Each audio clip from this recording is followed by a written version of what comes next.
Salam, Jujus. Welcome. Welcome, welcome, welcome. Come on in, everybody.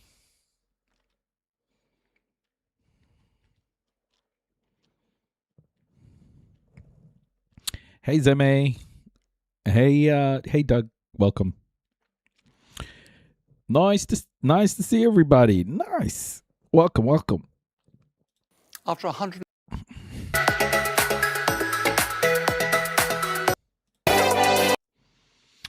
Right. Let's get into it. Let's get into it. How's everybody doing? Another day is gone. Oh my gosh. Okay.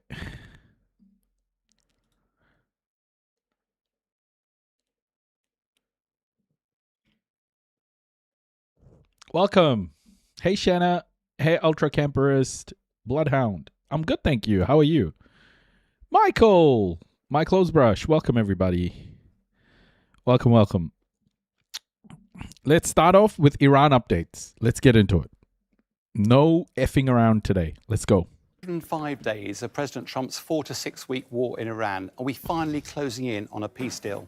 Well, despite President Trump claiming some fairly positive rhetoric, there are four significant risks to making progress here. Not least of which President Trump's threats to seize Karg Island, which would be a massive escalation. Secondly, the crossing the Strait of Hormuz, reports of 2 drones attacking. It's clearly a tinderbox. Prime Minister Netanyahu claims that his war with Hezbollah is outside the deal.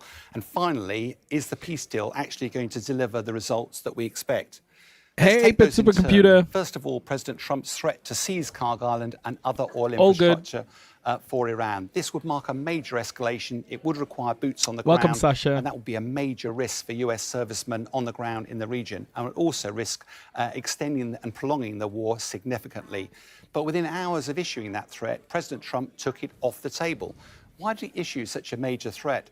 When in the past, he has used threats to try to coerce Iran into making some sort of compromises, but it also sometimes is just expresses the frustration that President Trump has with the process. What is clear is President Trump's predictable unpredictability does risk compromising the peace process.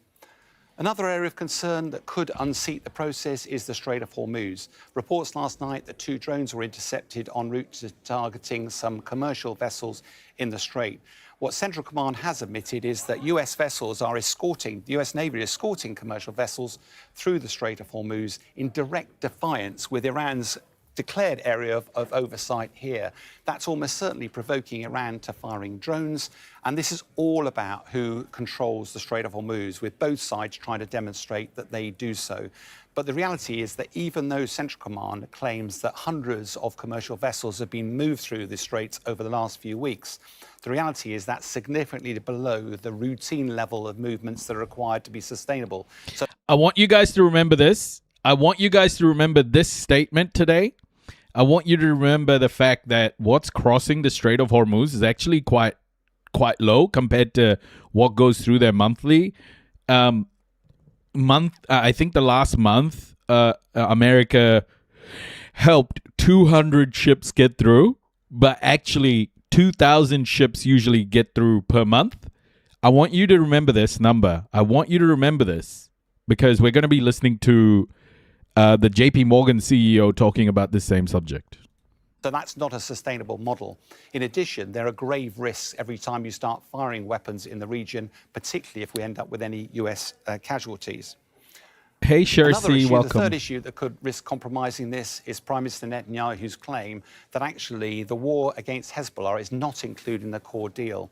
What is interesting, Prime Minister Netanyahu piled praise on President Trump for achieving his war objectives of actually curtailing Tehran's nuclear program, for reducing their stockpiles of ballistic missiles and also stopping Iran threatening its neighbours.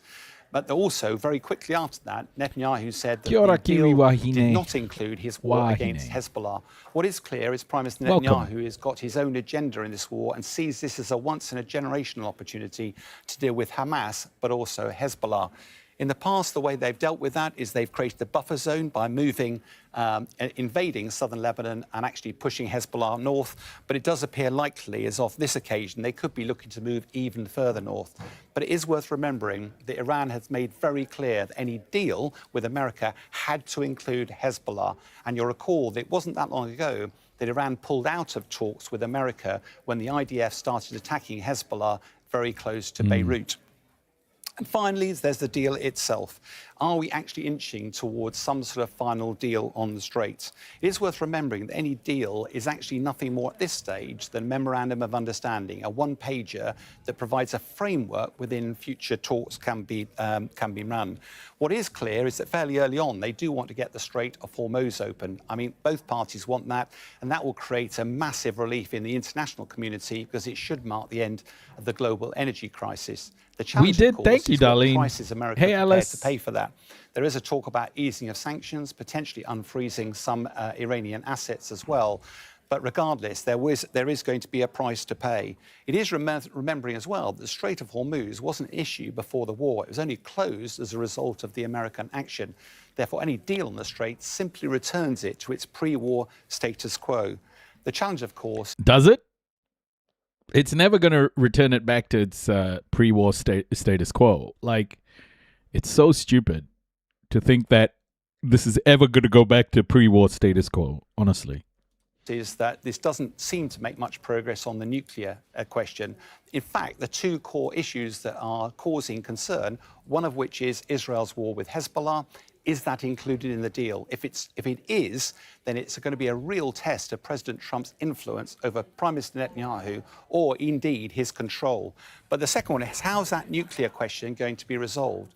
Well, the challenge is that this one-pager will not actually stop Tehran developing nuclear weapons, and yet that was one of the sole aims of the American military action. What it is going to do is create a window of opportunity, this potentially 60-day window to allow talks to progress. The challenge, of course, is last time that nuclear capability with Tehran was negotiated, took nearly 2 years to conclude. It's not going to be concluded in 60 days. Therefore, the talks will probably be extended. The issue will get kicked down the road, and that might suit President Trump as he seeks to shift media focus from the war in Iran. I heard that Al-Qaeda is joining in support for Israel. Al-Qaeda? You mean Afghanistan?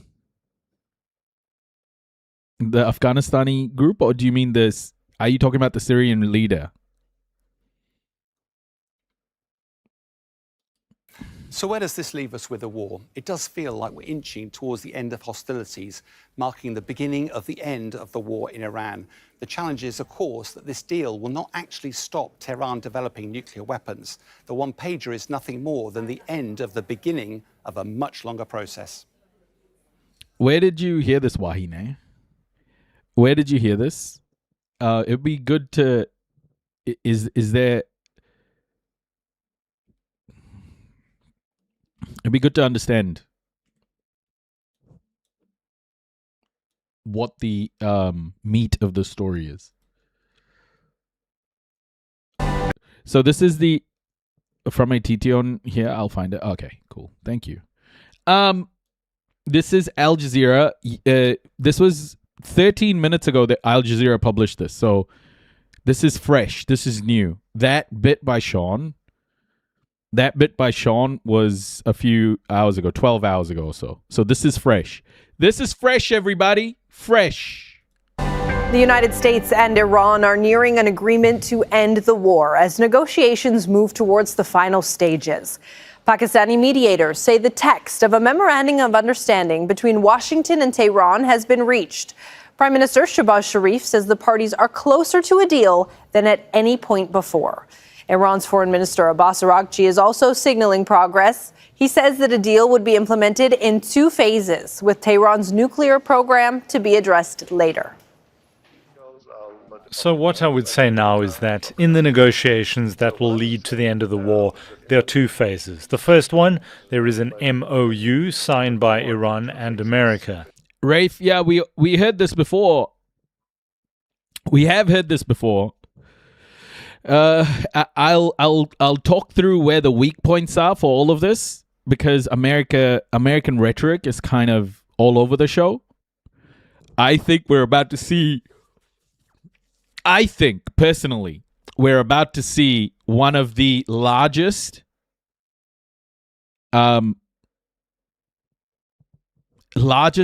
American military losses in the history of America.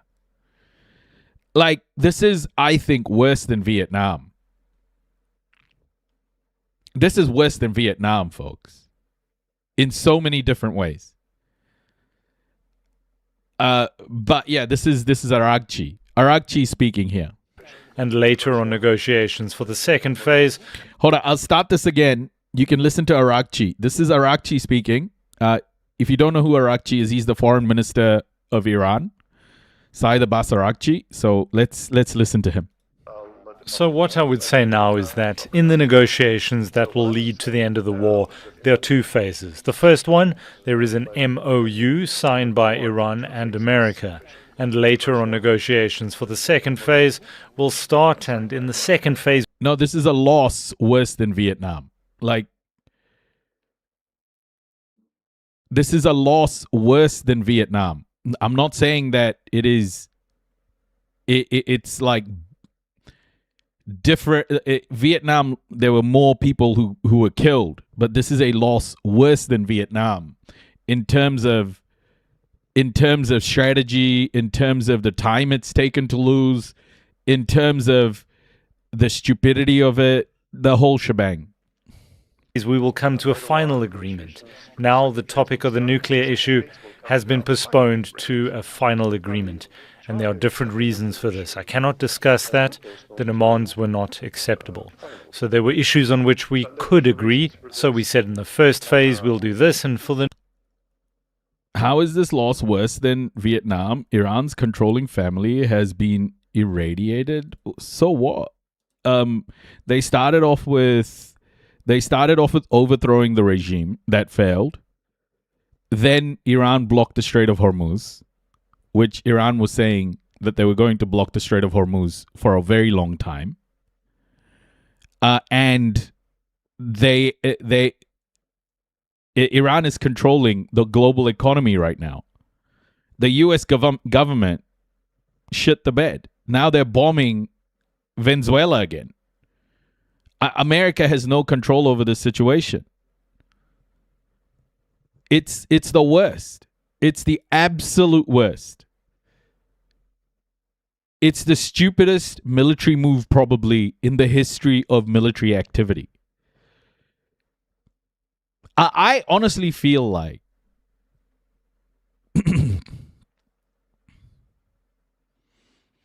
it didn't economically cripple New Zealand in Iran though. Are you stupid?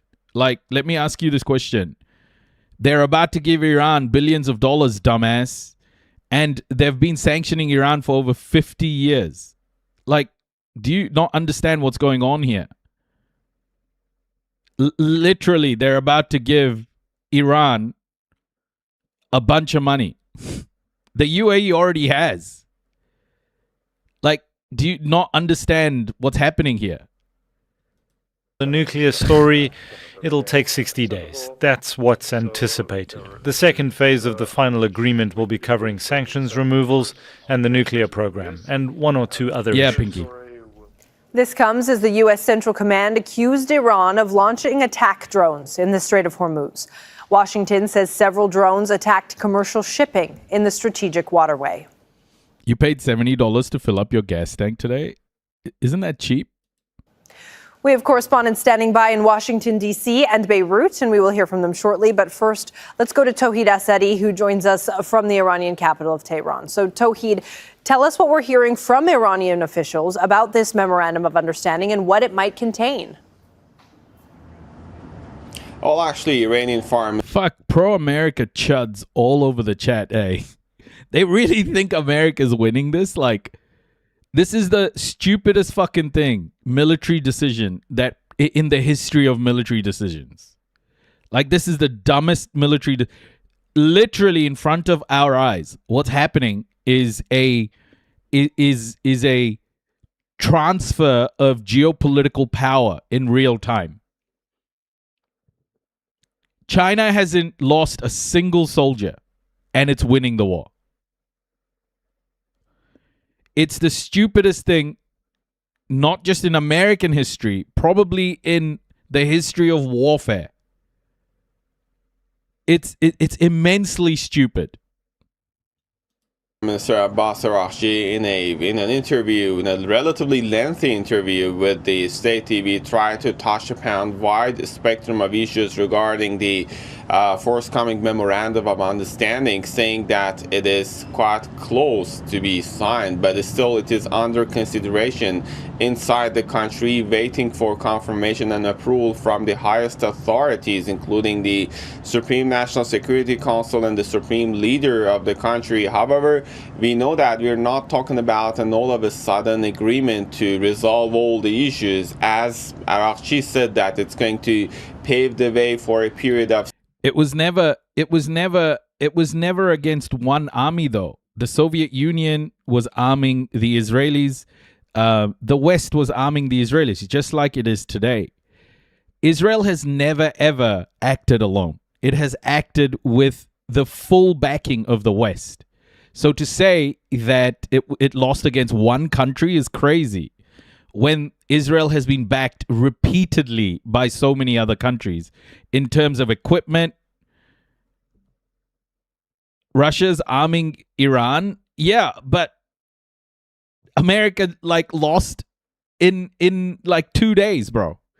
We called this in 2 days that America fucked this up. In 2 days of this starting, America fucked this up. In 2 days of this starting. Because Iran has been saying for 5 years, it didn't lose against one country though, buddy. It didn't. The Arab population was colonized for so long and stripped of every single bit of self-determination. The Arab coalition, when the 6-Day War happened, had nothing.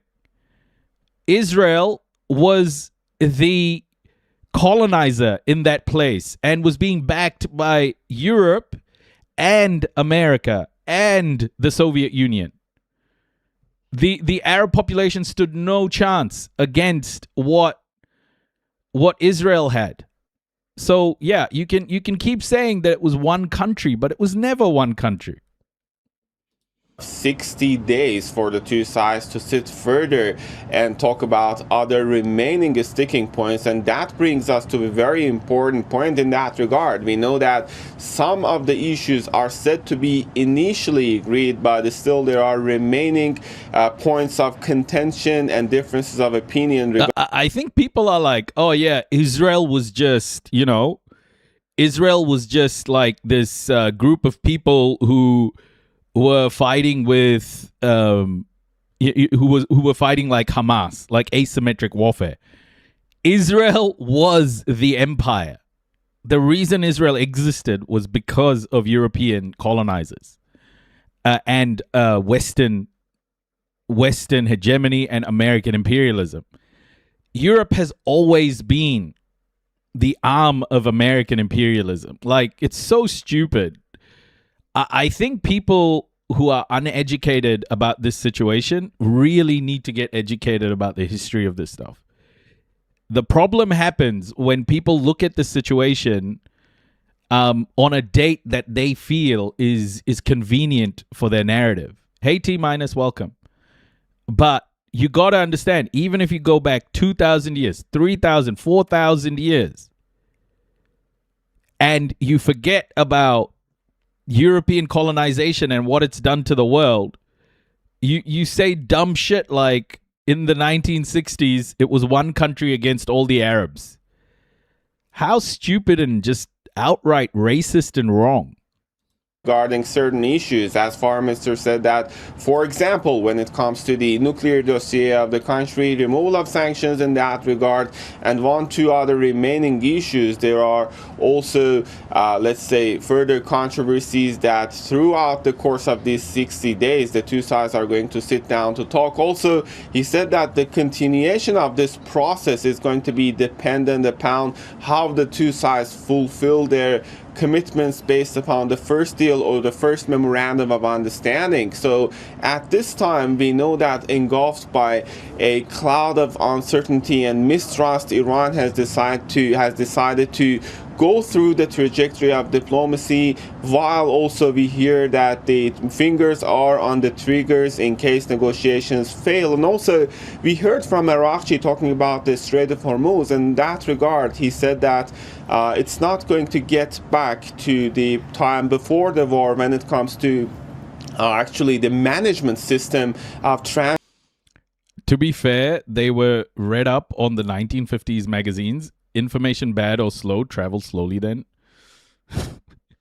The other thing as well to note, guys, a bit of perspective about that moment in time as well. The West was supporting another apartheid state, which was South Africa, right? In the 1970s, early 1970s, the UN Security Council, after the UN General Assembly voted to remove South Africa from the UN because of white supremacist violence in apartheid South Africa. In the UN Security Council, when the vote came up to remove them, 3 countries voted against the resolution. And those 3 countries were the United States, France, and the UK. Right?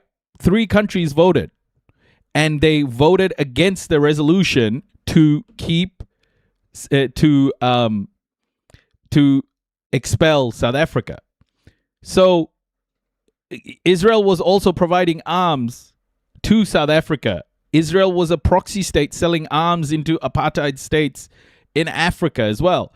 It's just insane to say that Israel was this lone actor that, you know, all of a sudden became so strong because of, you know, Judah or whatever. Bro, Israel has always been funded by the West. White supremacy has funded fucking Israel for a very, very since the beginning, including the Soviet Union. As things through this geostrategically significant choke point. Also, Araghchi talked about the U.S. imposed naval blockade, saying yes, that in one of the conditions, one of the terms in this agreement is actually the removal of this naval blockade, as well as the ceasefire across the region, particularly in Lebanon, about which he said that we are not going to leave. After the Nuremberg trials, this is the one thing that I think people should understand.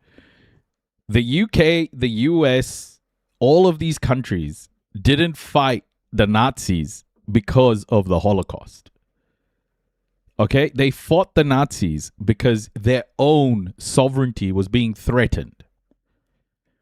None of these people, like the Winston Churchills of the world, etc., gave a fuck about mass murder because they were doing it at the same time themselves.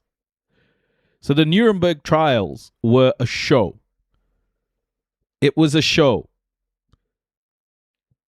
America joined World War II because it saw the historic opportunity to become the global hegemon. The Nazis looked at America to get ideas, especially the Jim Crow laws. America expelled Jews who were coming on, who were on ships trying to escape Nazi Germany. America sent back a whole ship of Jews back to Nazi Germany to die. So did the UK. They knew Holocaust was happening, but they sent them back anyway. What you're seeing by Europe isn't like guilt for the Holocaust. What you're seeing from Europe and America, in this moment while Israel is committing a Holocaust, a genocide, an extermination campaign, what you're seeing in this moment is muscle memory. Okay? Europe has committed many genocides. What Europe is doing right now is modus operandi. It's the normal mode of operating. It's not guilt for the Holocaust. It is a moment to support a colonial project that is helping to keep Western hegemony well and truly alive in the Middle East and Africa. It's about Western control. It's about white supremacy maintaining its control on resources and the global economy. Don't think that Europe or America or Canada are being controlled by the Jews or Zionism or anything like that. Trust me, they don't need an excuse to commit horrific crimes. None of these countries need an excuse to commit horrific crimes against brown or black people. They've been doing it for hundreds of years. They are built on slavery, genocide, wealth theft. None of them need an excuse to do what they're doing in Palestine. The only difference is we're watching it. We get to see it. They've been doing it, storing the skulls of the people they've murdered still to this day. So don't get it twisted. These fucking people in Europe aren't doing this because they're controlled. They're doing this because they understand that white supremacy is on the decline. Lebanon alone. So all in all, we know that this is a positive indication, no small spot of hesitation on that, but the road to diplomacy still remains challenging. Okay, Al Jazeera's Tawhid Asadi reporting live for us from Tehran. Let's bring in Mike Hanna now, who joins us from Washington, D.C. Mike, closer than a deal has ever been to this point is pretty optimistic, and we're hearing it from both sides. But are we hearing more at all from the Trump administration about why that is? No, there haven't been many details forthcoming. We did hear from President Trump earlier yesterday that he rejected the interpretations of the memorandum of understanding that were coming from Iran, saying that they were, in his words, a fake news. And yet the administration has not provided us with any details as to exactly what in that memorandum of understanding, and also whether or not it is in fact a two-phase memorandum or a two-phase process, as many reports have indicated, and at one stage the US indicated that that was the case as well. But President Trump between expressing optimism and between once again resorting to threats should the deal not take place. But above all, he seems intent that this is going to happen, and it could happen as early as next week, as some of the members of his staff are saying. So although there are still the doubts surrounding the actual nature of the deal, as far as the White House is concerned, yes, the deal is close, if not imminent. Okay, Al Jazeera's Mike Hanna reporting live for us from Washington. Thank you, Mike. Israel has continued its attacks across southern Lebanon. This is the aftermath of some of the latest strikes in the... No, we're not all one, Samuel. After perpetrating large-scale racist crimes, if you truly want to say we are one, then there has to be reparations. Until there's reparations and an equitable world, don't claim that we are one. Don't do it. Because I didn't ask for race to be here. Race was thrust upon me. Okay? Unless and until those crimes against humanity have justice, don't fucking talk to me about we are all one. The region of Tyre. Separate attacks targeted the city of Nabatea and the town of Balat on Friday. Israel also issued new forced displacement orders for 3 towns in the south. Hezbollah says that it is targeting Israeli troops with drones and rockets. Let's go to Al Jazeera's Heidi Pett now, who joins us live from Beirut. So, Heidi, despite the optimism that a memorandum of understanding is forthcoming and that it will include a ceasefire in Lebanon, what does the situation look like today? We've had renewed Israeli military activity just in the last couple of minutes, actually, Riley. So things were sort of quiet from midnight till about 6 or 7 a.m. Less activity than we might have been used to. There are often air... Yeah, sometimes what whiteness wants is fucking, is amnesia, you know? No one's gonna fucking forget it. No one's gonna fucking forget it. No one's gonna forget about it. Why don't I talk about, bro, European colonization was and still is. It is the current mode of the world. European colonization was and still is the largest man-made human suffering ever. Nothing comes close.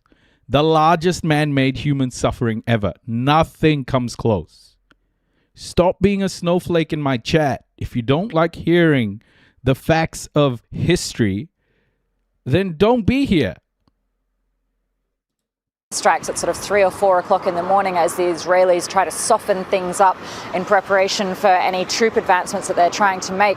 But in the last little while, we've had airstrikes on 2 locations, towns in the district of Tyre and also in Nabatea. And just in the last couple of minutes, in fact, the Israeli military has issued a wide-ranging forced evacuation order for more than 20 locations.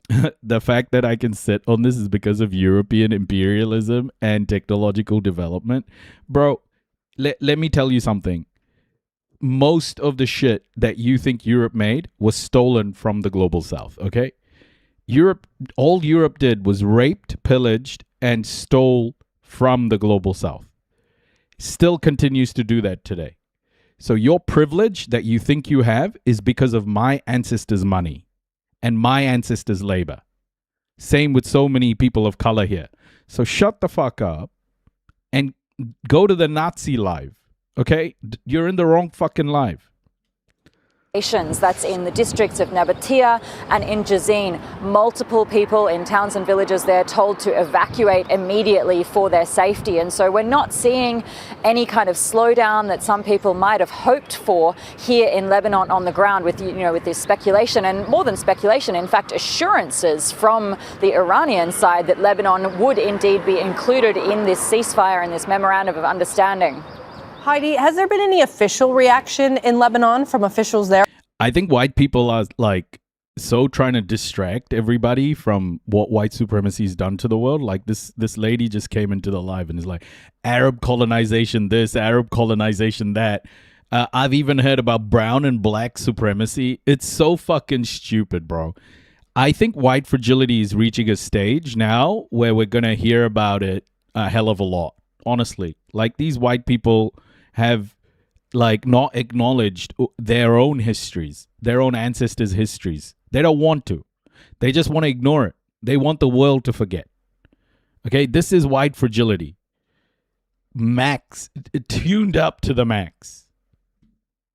Yeah, I'm not saying it's all white people, but I'm just saying that there are white people who have not acknowledged their own history. On all of this diplomacy that's going on? In a word, Riley, no. And part of the reason for that is that Lebanese officials, the Lebanese people, in fact, have learned that, these assurances, even announcements from people who are involved in negotiating the deal, people who are party to these deals between the US and Iran, doesn't necessarily... Okay, So, Krista, let me just clarify what I mean. When I say not all white people, I don't believe that all white people are white supremacists, but all white people have white privilege. Okay? They're two very different things. Your privilege comes from white supremacist violence. Okay? So you can't deny that you have white privilege. White privilege is very real. Mean that will be borne out on the ground. Back on the 8th of April, when the US and Iran first negotiated that ceasefire, we had announcements from people who were in the room. The Pakistani Prime Minister, who facilitated those negotiations, said that Lebanon was included in the deal. The Israeli Prime Minister then pushed back, and that led to the deadly... Am I Muslim or Shia? Nah, bro, I'm an atheist. Day of the war so far here. Israel struck more than 100 locations inside 10 minutes on the 8th of April. And so people here have learned that until some kind of deal is signed, until we see the text, not to take those assurances on board. And as I was just mentioning, yes, the Iranian Foreign Minister Abbas Araghchi has said that Lebanon is included in the deal, that it involves a ceasefire. In fact, that they've made it clear to their counterparts that the Memorandum of Understanding also stipulates an Israeli withdrawal from Lebanon. The Israeli Defense Minister, Israel Katz, late on Friday afternoon said that no, in fact, Israel will not be withdrawing from Lebanon. Further, it won't be withdrawing from Syria or indeed Gaza. And so until the text of that deal is signed, until it is published, until there is some kind of Israeli acknowledgement, and that's why it's time we all came together and changed. Voting no longer works. No, I think the only way to unite the working class is by dismantling the structure of white supremacy and dismantling the structure that creates white privilege. Until then, we are not going to unite the working class. And you know what? The real revolution will happen when white people start educating white people about white supremacy and white privilege. Until then, don't expect a revolution. The Israelis have also made it clear that they're not actually a party to this. This is between the US and Iran. And while senior US officials in calls with reporters on Friday were saying that their understanding is that their allies were on board, until it's signed, until it's published, people here will be waiting nervously and watching this continued and, in fact, expanding Israeli military activity in the south of the country. Al Jazeera's Heidi Pett reporting live for us from Beirut. Heidi, thanks. Sounds like I'm scared of what? What am I scared of?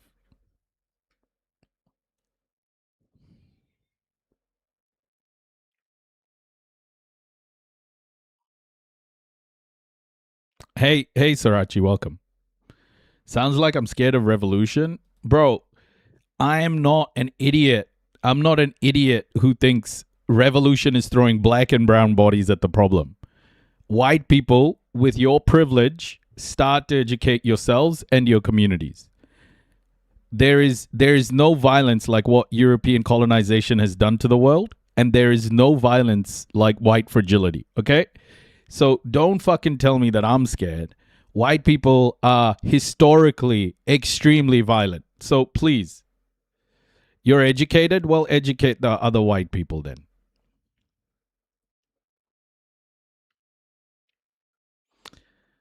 UAE to unlock frozen Iranian funds amid US ceasefire push. Reuters reports. Yeah, white people are exactly. White people are scared of revenge. It's crazy, right? I think a lot of white people, there's this like the pogroms happening in Belfast at the moment are such like it's projection. It's so much projection. It's insane, man.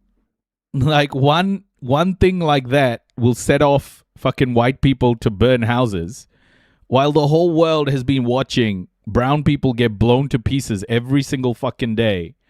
And think about how civil the protests have been for the pro-Palestine movement. And the pro-Palestine movement gets equated to what these white supremacists are doing in Belfast and the UK and all of that shit. That's what white privilege looks like.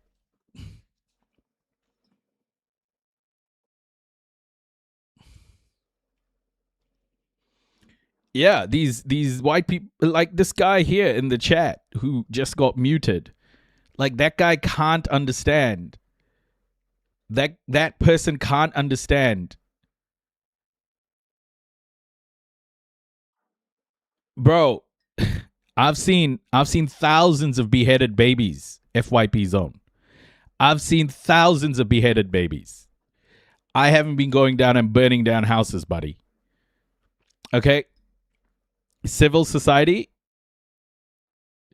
By the way, the same week, I want to show you guys this. I want to show you guys this clip because I think it's very important for you guys to see just how stupid the Belfast fucking thing really is. Okay? How stupid this idiot white supremacists really are. Just the dumbest fucking idiots. Hold on.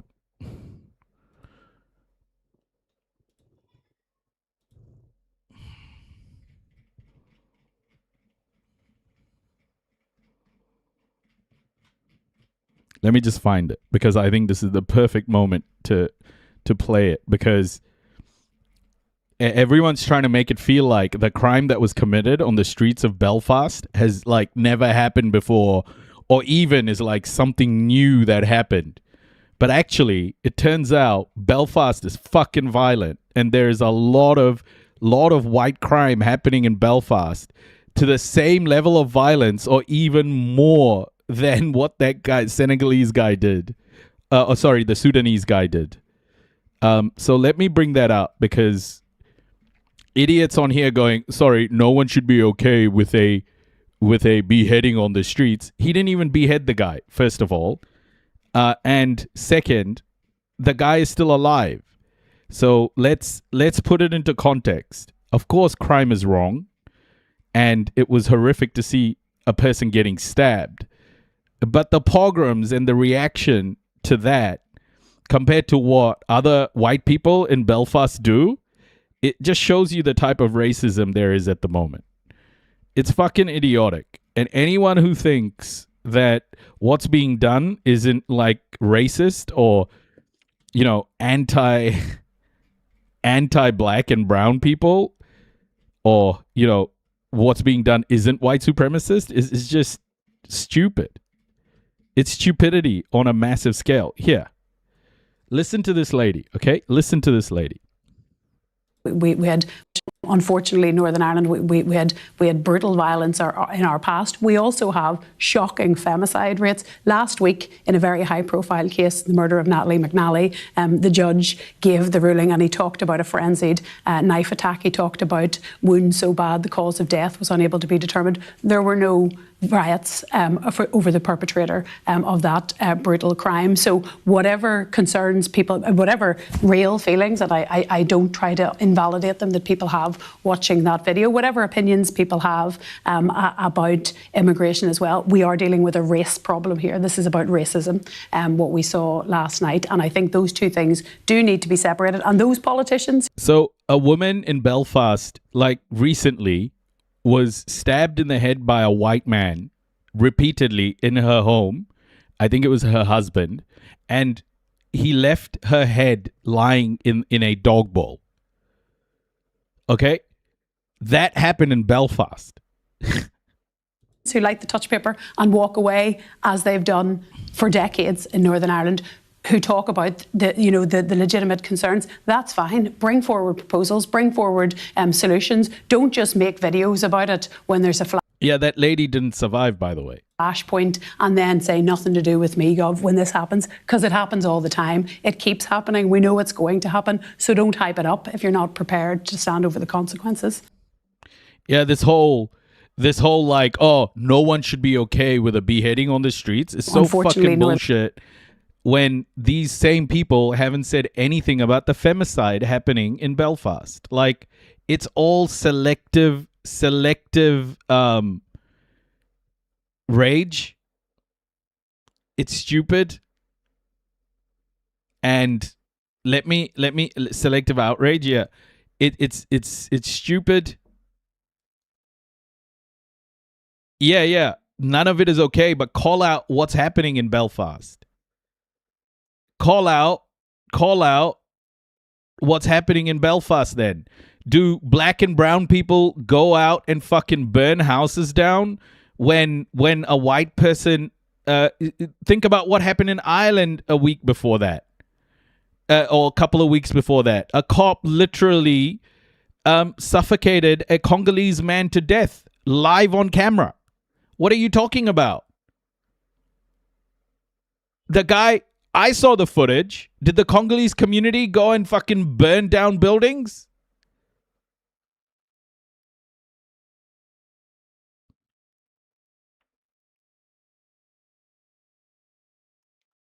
Come on, everybody.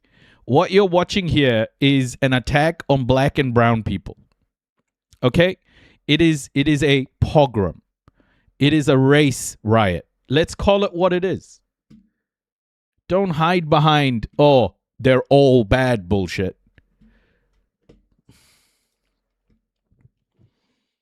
Okay. What's a pogrom? It's what Israeli settlers do to Palestinians in the West Bank. UAE to unlock frozen Iranian funds amid US ceasefire push. Reuters reports UAE agreed to unlock billions for Iran, but Abu Dhabi swiftly issued a categorical denial.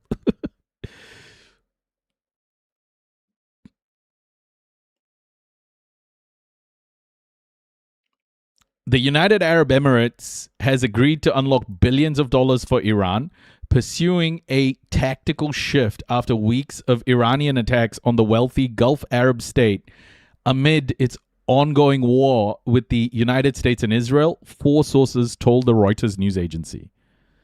I used to be here to educate myself. Now it just feel like you are against any white people. Oh, I'm sorry you feel a little fragile when I talk about white supremacy and white privilege, but that's what I've been talking about since the beginning of my lives. Okay, it's very fragile when you're watching white people carrying out pogroms in fucking broad daylight, and then you act like the victim. Like, come on, man, get over yourself.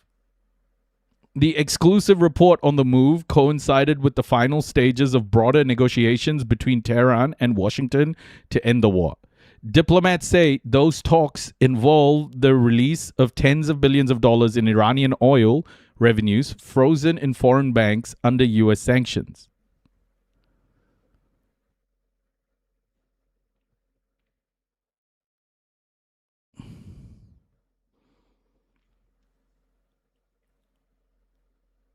What do you mean you don't agree with any war or genocide? Who fucking agrees with it?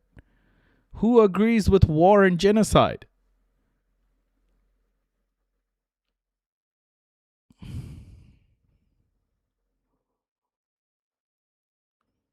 What do you mean racism happens all over the world? Do you even understand what fucking racism is?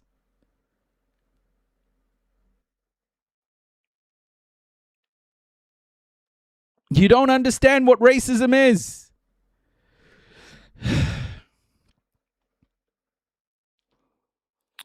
I'm gonna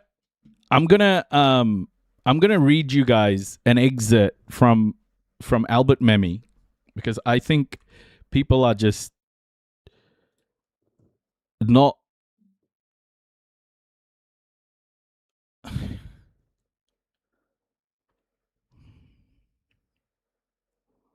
Child left behind is right. Let me show you exactly what white privilege is. Okay, here's white privilege. Let me read this for you. This is Albert Memmi. Look, even it's on that page too. How funny.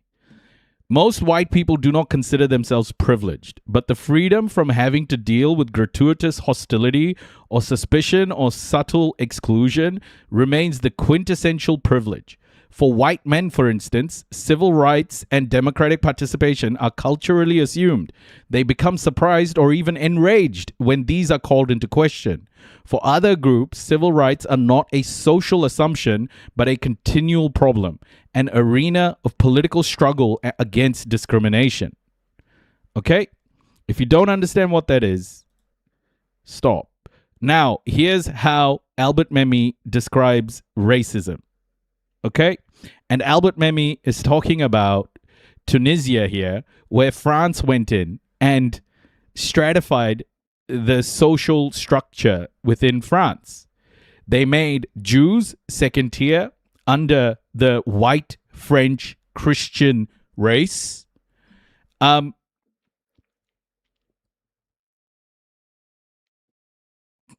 Okay? And I definitely not white privilege. No.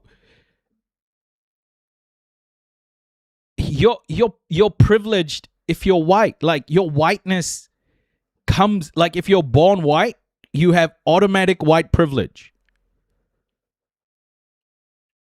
That is the system that's been built over 600 years of European colonization. You can't just go, oh, I'm definitely not privileged. Like, it's not something you can wash off yourself. Okay? You can't wash your privilege away.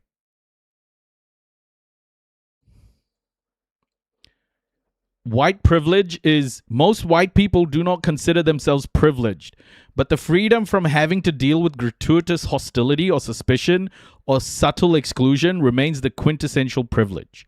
For white men, for instance, civil rights and democratic participation are culturally assumed.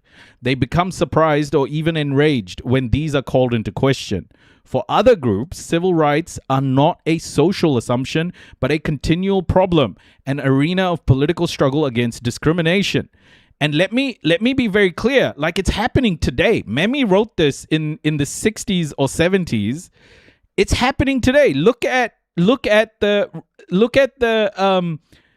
gerrymandering happening now on maps. Like black people are being completely gerrymandered out of voting. Black neighborhoods are being gerrymandered out of voting. They're having their civil rights completely removed in front of our faces right now.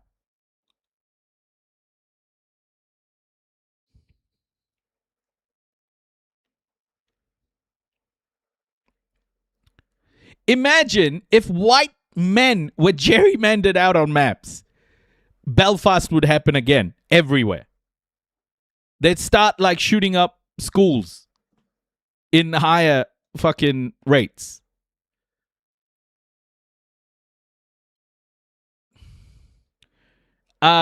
Which Memi book is this? This is Racism. Racism by Memi. So they gerrymandered Memphis. Yeah.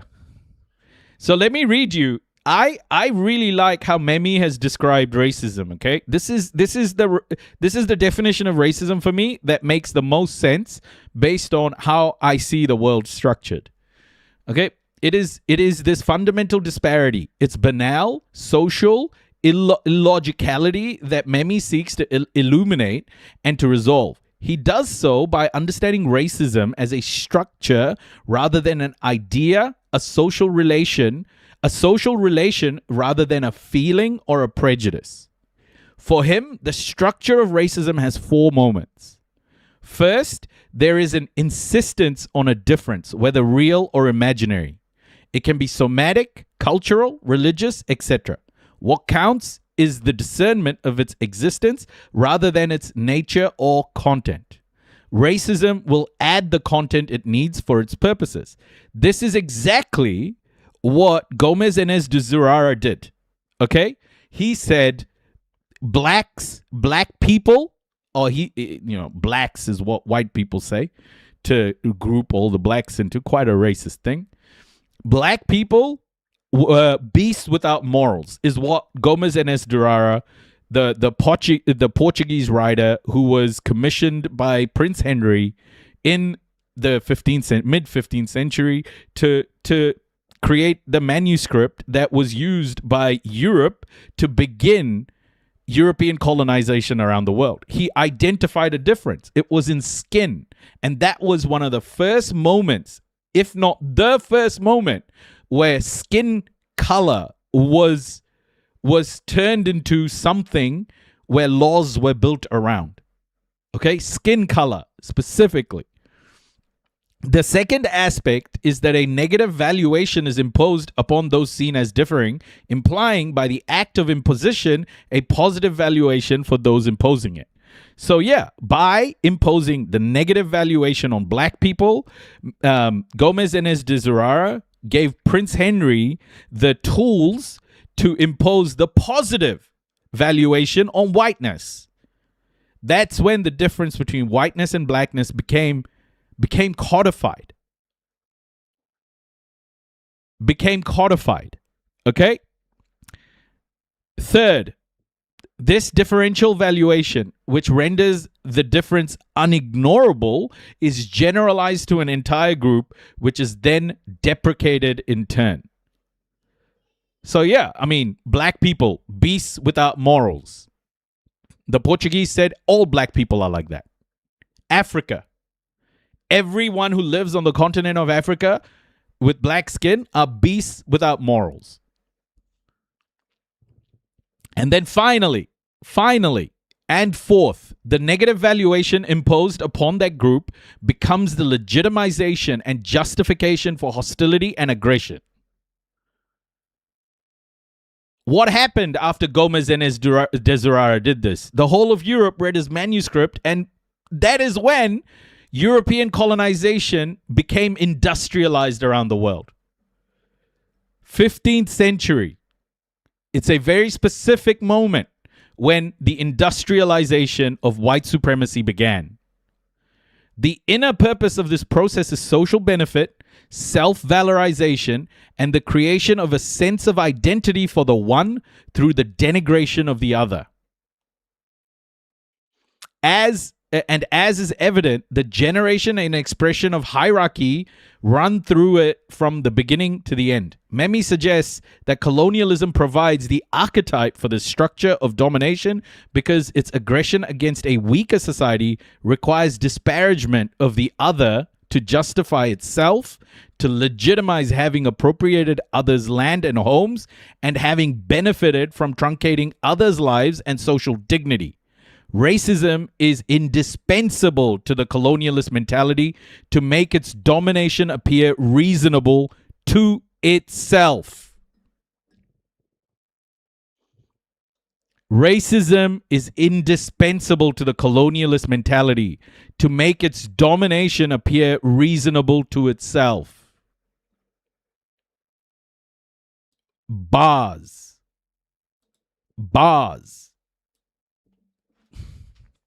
Okay? Don't forget it. It's not just shit I'm making up, bro. This is what black and brown people have experienced for 600 fucking years. To say that it's disappeared when you're watching Belfast pogroms and gerrymandering? Come on, everybody. Don't gaslight me. Get the fuck over it. I'm going to talk about white supremacy and white privilege. If you don't like it, go find someone else.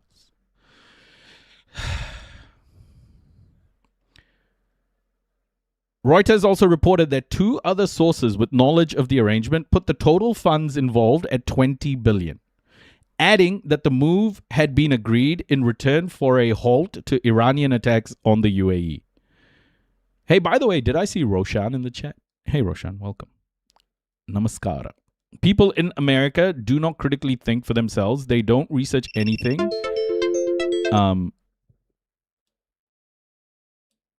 They don't research anything. They simply hear something they agree with and go with that. No research, no critical. That's part of how we got here in America.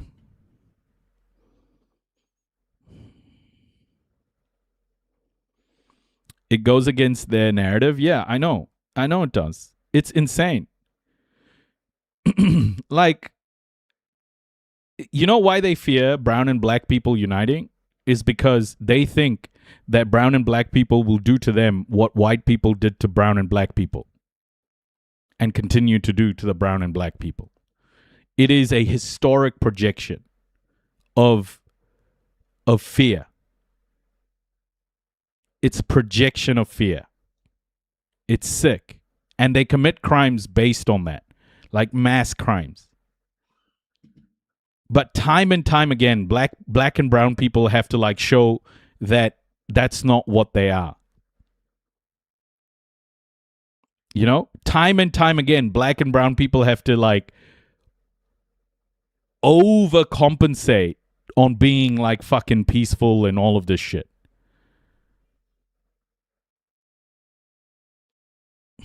Bro, love life. Stop being so fragile about this.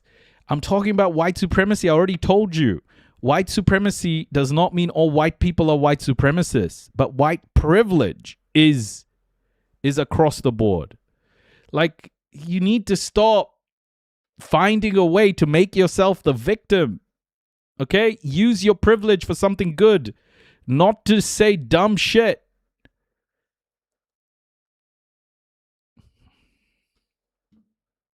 Fucking hell. That, like, people just don't want to reflect and acknowledge.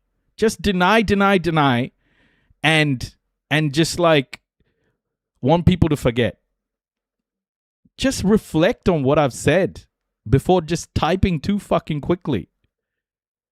What do you mean you don't have a voice?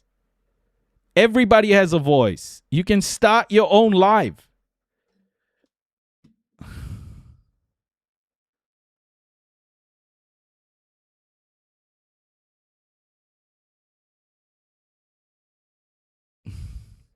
Hey, I'm a Hasanabi head from New York City in London for Harry Styles shows, and I'm finding your content enthralling. Harry Styles fans are socialists. Nice. Welcome.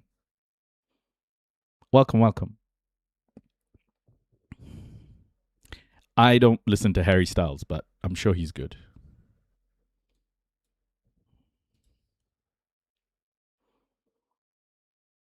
I know that wasn't what you wanted to hear, but I'm not particularly a Harry Styles head. Has a nice voice. Okay. I never heard of him. And that's okay. That's cool. I mean, you do you. I don't know. Like there are a lot of Swifties and stuff. Like I don't judge them. It's your deal. Do what you have to do. But glad to have you here in the community. It's good to have you here. I'm sure we have Harry Styles heads in the community. We have Swifties in the community. I'm sure we have everything. You have to educate yourself, read, research, listen to understand. Yeah.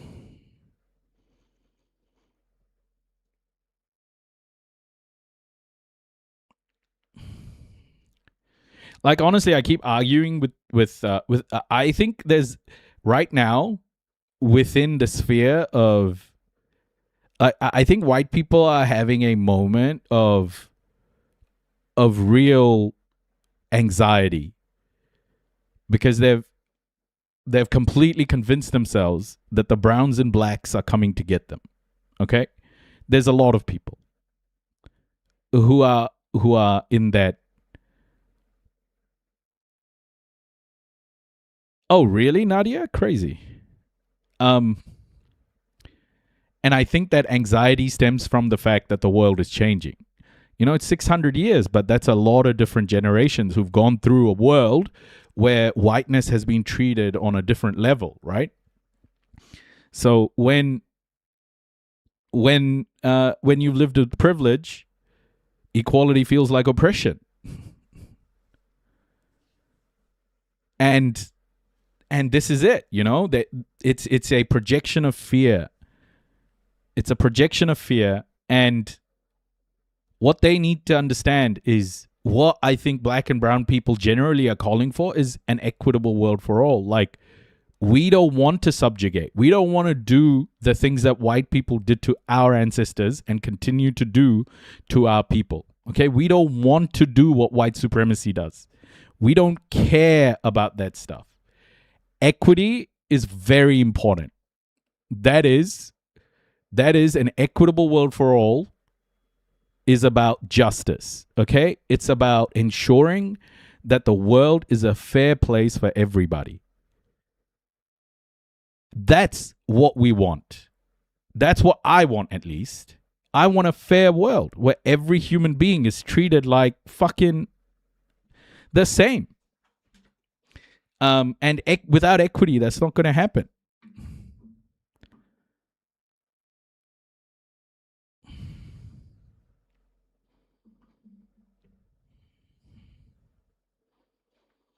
Reparations for descendants of slaves would be a good start. Wealth is built generationally. Yeah, wealth is built generationally, and poverty is built generationally as well.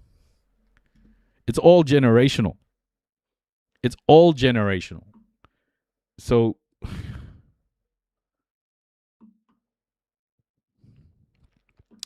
Barbara, I think where people have actually got it wrong, I don't think it's that equality means more rights or less rights for white people.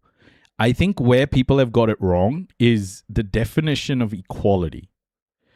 What people think equality is, or at least a lot of neoliberal politicians are doing this on purpose, it's definitely happening in Aotearoa, is they're selling equality, but what they're actually saying is equality, their definition of equality is to maintain status quo or even amplify status quo. They don't want to fix the injustices.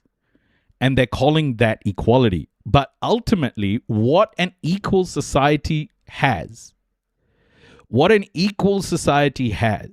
is a justice system that treats everybody equally. And if the justice system treats everybody equally, then justice will be treated equally as well, whether it's a crime by an individual or whether it is a state-sponsored racist crime. Okay? And for example, Maori in New Zealand, an equal society in Aotearoa, New Zealand, is not possible without equity for Maori. Like, how is that fucking possible? How is equality possible without equity for Maori? How? Because equity is about justice for the state-sponsored racist crimes. Stolen land, stolen lives, mass murder, cultural genocide. Like, these are real state-sponsored crimes that have created the world we live in today in Aotearoa, New Zealand.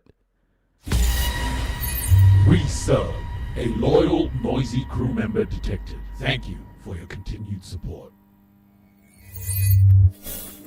Oh, I think... New follower detected. I think it said resub because you did 3 months in advance. Thank you so much, though. Thank you so much. Carofo baby. Carofo baby. Thank you so much for the sub. But yeah, I mean, how do we honestly say? So people will be like, okay, yeah, we need to talk about justice and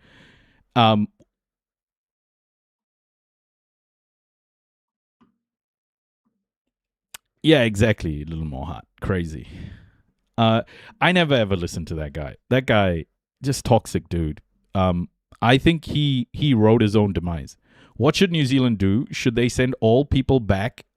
Isn't New Zealand very diverse from people all around the world? ABC easy as 1, 2, 3. So in Aotearoa, we have something called Te Tiriti o Waitangi. Okay? Which is the Treaty of Waitangi. It was signed between Maori tribes and the Crown. So settlers came to New Zealand, to Aotearoa. They got pissed. They got drunk and they were causing a lot of problems. And there were 80,000 Maori in Aotearoa at the time. And there were 2,000 white settlers from fucking Britain. Okay? They came here. They were causing trouble. And instead of starting a war, both parties decided, because the Maori at that time could have massacred the 2,000 fucking white people on the island. Okay? But they chose to make a deal with them to say Maori keep sovereignty and they are ready to sign a deal where white people can govern themselves and Maori can govern themselves. Okay, they made it that way. So they signed Te Tiriti o Waitangi. Even before that, there was another document. The real founding document of Aotearoa, New Zealand, was something called He Whakaputanga, which was the Declaration of Independence of Aotearoa. So Maori did not cede sovereignty and they signed this document. Now, what Britain did was, in Maori, they put all the terms correctly, but then they translated it to English, or the English version of the treaty was not particularly was purposefully vague and deceptive, because in the Maori version, Maori retained sovereignty, but in the English version, Maori didn't retain sovereignty. And so most of the Maori chiefs signed the Maori version of Te Tiriti o Waitangi. Okay? Like 95, 99%. And there's a thing where people say that the other Maori chief signed on the English version because they ran out of space on the Maori version. Okay? So now the British settlers then went on a land stealing operation and basically bought in a whole bunch of settlers. And by the time from 1843 to 1900, like the population of Maori had dropped from 80,000 to I'm not sure exactly what the number. I think it might have been 40,000 or 20,000. Basically committed genocide of Maori people. And the white population had gone up like crazy. So over time, the Crown stole land, committed massacres, and tried to beat the Maori language out of Maori children in schools.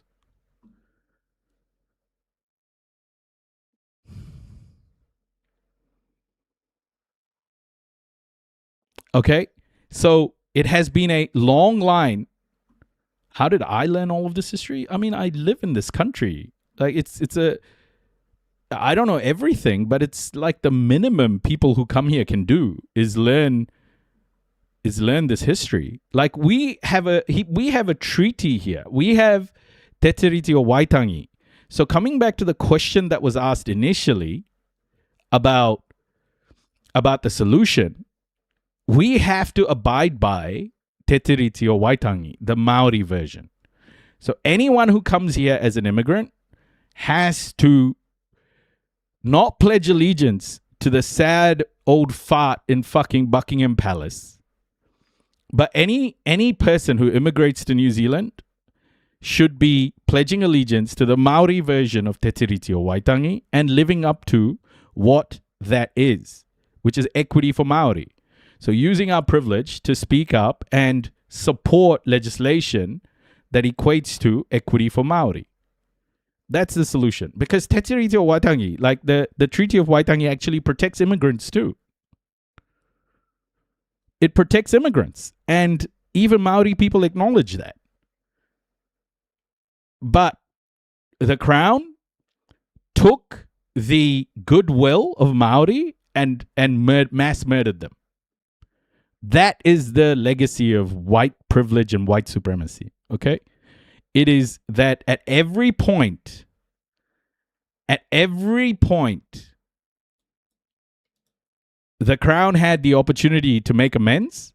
They just massacred Maori people and tried to take the Maori language away. Even now, our current government has done things like prioritize the English name for government departments instead of the Maori name. They've swapped the English. They've made the English name of our passport bigger than the Maori version. Our government is trying to make English an official language of Aotearoa, New Zealand. Okay? So what the fuck are we doing?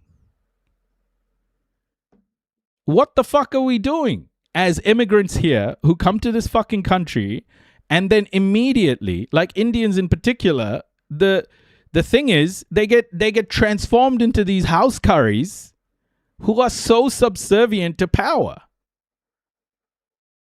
Fucking like there's a party here called the ACT Party, and there are Indians in that party. There are brown faces in that fucking party, and that party is basically trying to fuck with Maori rights. And there's Indian people in that party. I can't believe it. The ACT Party is basically platforming Indian faces, brown faces, in its own party, and using those brown faces, they are proposing legislation that is highly anti-Maori. The brown person in that party the brown person in their party, Paramjit Parmar, is constantly the one who introduces legislation that are the most divisive and the most targeted against the Maori population. They do that on purpose. And Indians allow themselves to be used this way. They use their brown faces to be tokenized in this way to create division. And that disgusts me about the Indian population. There are people in... I honestly, when I see this sort of house curry fucking behavior, I can honestly tell you, I understand now why the British were able to rape, pillage, and steal so much from India, because I'm sure those same fucking house curries made deals with the colonizers. It's the same behavior. Zero self-awareness, 100% out for their own fucking shit. Okay? That's what it is. And you know what? David Seymour, the guy who leads the ACT Party, he weaponizes his Maoriness to do this too. His father is a white British man. His mother is part Maori. And he weaponizes his Maoriness. David Seymour is a Nepo baby, allegedly. His father is a founder of the ACT Party. Or at least an early sort of investor in the party, helped set up the ACT Party. And he's living up to everything his father would love. Whiteness, white supremacy, and, you know, proposing the most bigoted, white supremacist, anti-Maori policies. Using a brown face, too. That's the disgusting part. This Indian lady has allowed herself to be used by white supremacy to propose some of the worst fucking anti-Maori policies, and it is disgusting. And I saw this guy on LinkedIn, this other fucking Punjabi dude who's joined the ACT Party as well. Disgusting. People are liking his posts, and he's so happy that he's joined the house, the you know, congregation of house curries. We'll never get shackles of our fucking ankles with people like this.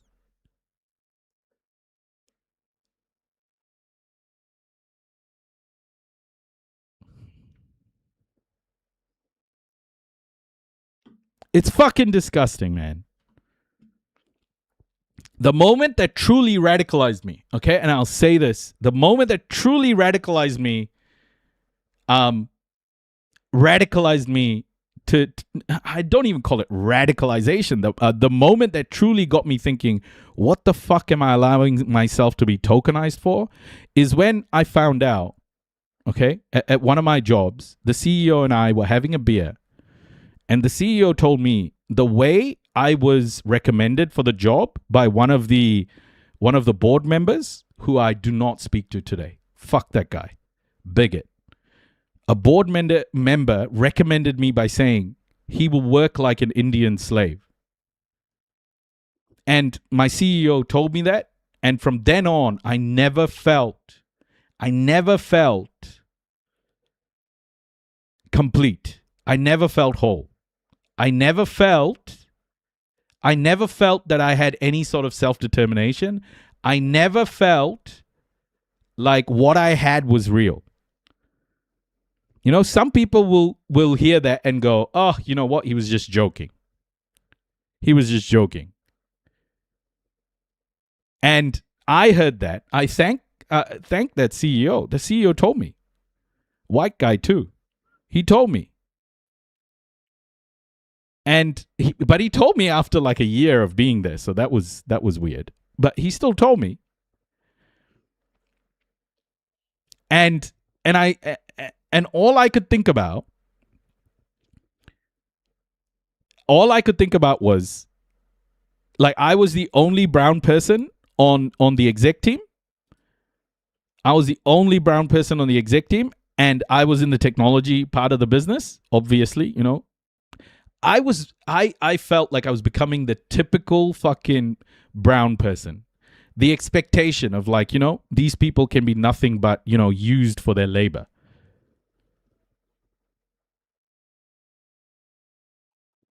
And since then, I've always questioned like my role in society. And I've chosen this role because I did not want to be subservient and just used like a fucking token face in anyone's fucking business. Fuck that. Fuck being a token. And I'll always be independent. I'll not get fucking used to be another token again.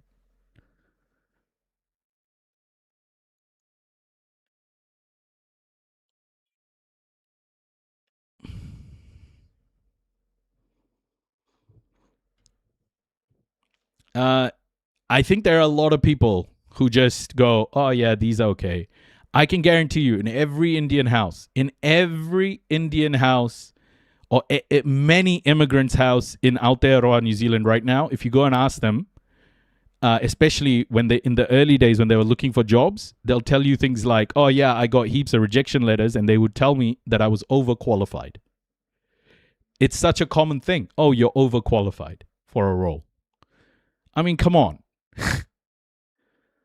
I remember how this country treated my parents when we moved here. And it wasn't Maori people treating us that way.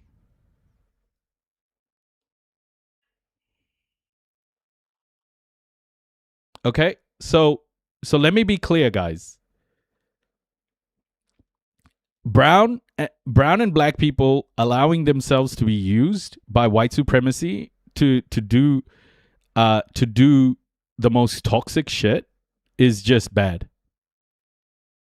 Is just really bad. Don't allow yourselves to be used that way. Don't. Because you'll be made an example of. I mean, look at the lady at the UN Security Council, you know, saying like vetoing the resolutions for America, the black lady. Isn't that crazy that they would use that person as the person to lead that shit? And they're okay with it? They're okay to be used like a pawn?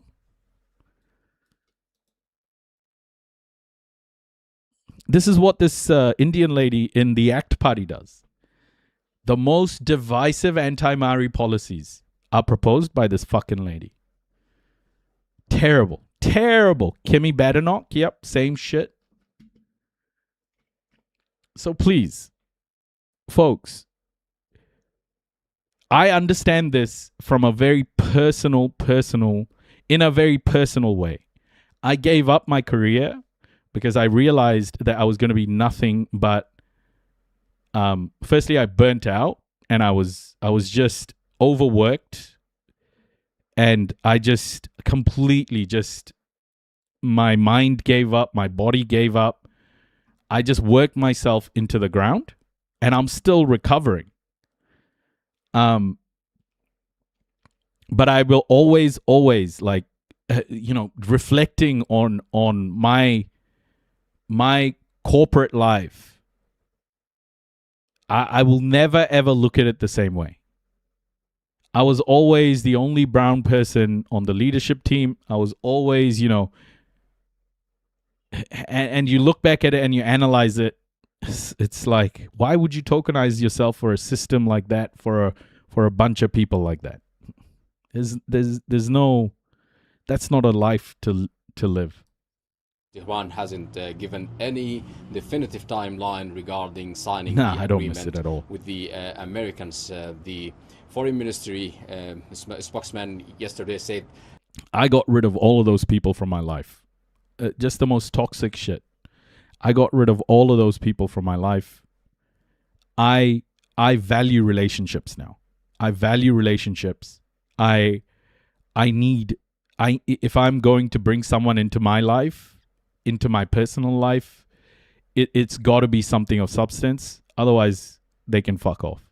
for the first time, actually, that the main body of the text has been largely finalized, which is for the first time between Iranian and Americans, to describing that there's a movement, a real movement, while all that happening, while all that military action filling the atmosphere in the past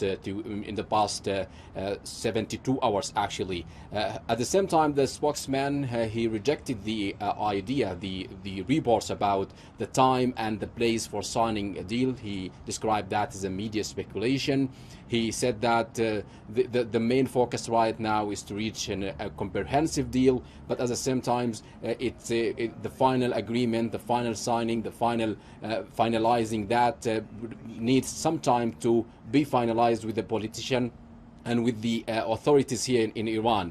What we do know that the mediators, especially Qatari and Pakistan, are in intense talks, intense contacts between both sides, and at the same time, see here the media, Iranian media speculation, Iranian media reports suggesting that the I think the burnout was the best thing that happened to me. I learned so much about myself, things that I hadn't dealt with, from my childhood. I reflected about my whole life.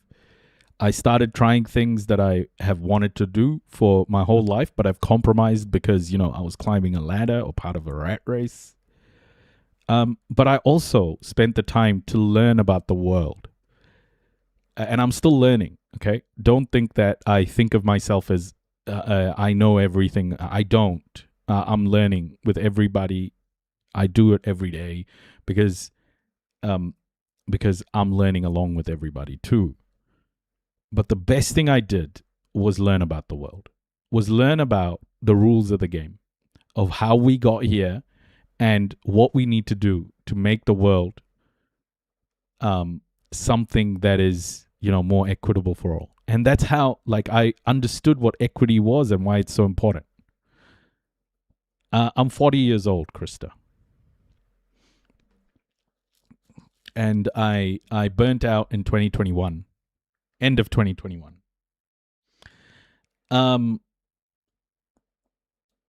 Yeah, I became like an exec. My first chief technology officer job was at 31 years old. I gave everything of myself to that. And the first year of my child's life, I didn't even spend with my child.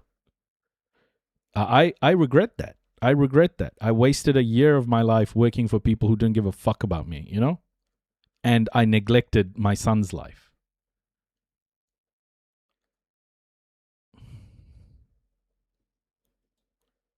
How stupid. How stupid to give my time to people who don't give a fuck about me. To do things that I don't care about. And committed to be used. What a shit life. I found it hard to comprehend. Early on in the first year of me recovering, I found it very hard. And there were moments where I literally just wanted to end it. But, gladly I have a beautiful family, a wife that deeply cares about me. And I built the most amazing bond and relationship with my son. And I cherish that. I cherish that. It's given me a new lease on life. And I'm not going to let that go.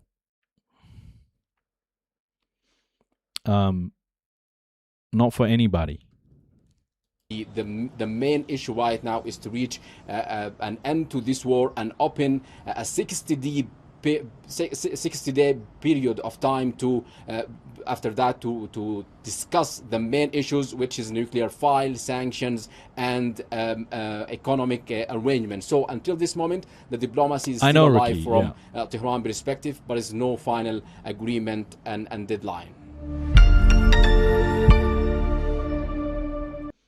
Now I drop and pick up my son. We have activities. I take him for his swimming. We're going to start rock climbing from next week. I never would have done all of that. I never would have spent time with my son. I spend about 10,000 times more time than I used to spend with him in his first year of his life. and I will never ever see that as negative in any way. It is the most incredibly satisfying thing to watch your child grow up in front of you. It is humbling, and that's why I think like Palestine impacted me so much, because I saw a lot of children who looked like my son being blown to pieces, and a lot of families like ours being completely torn apart. Like I can't. I had to do something. I had to speak. I couldn't just.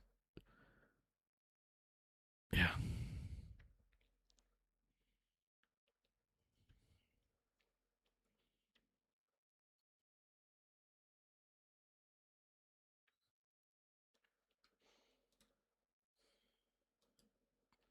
We have to create a world that's better than this.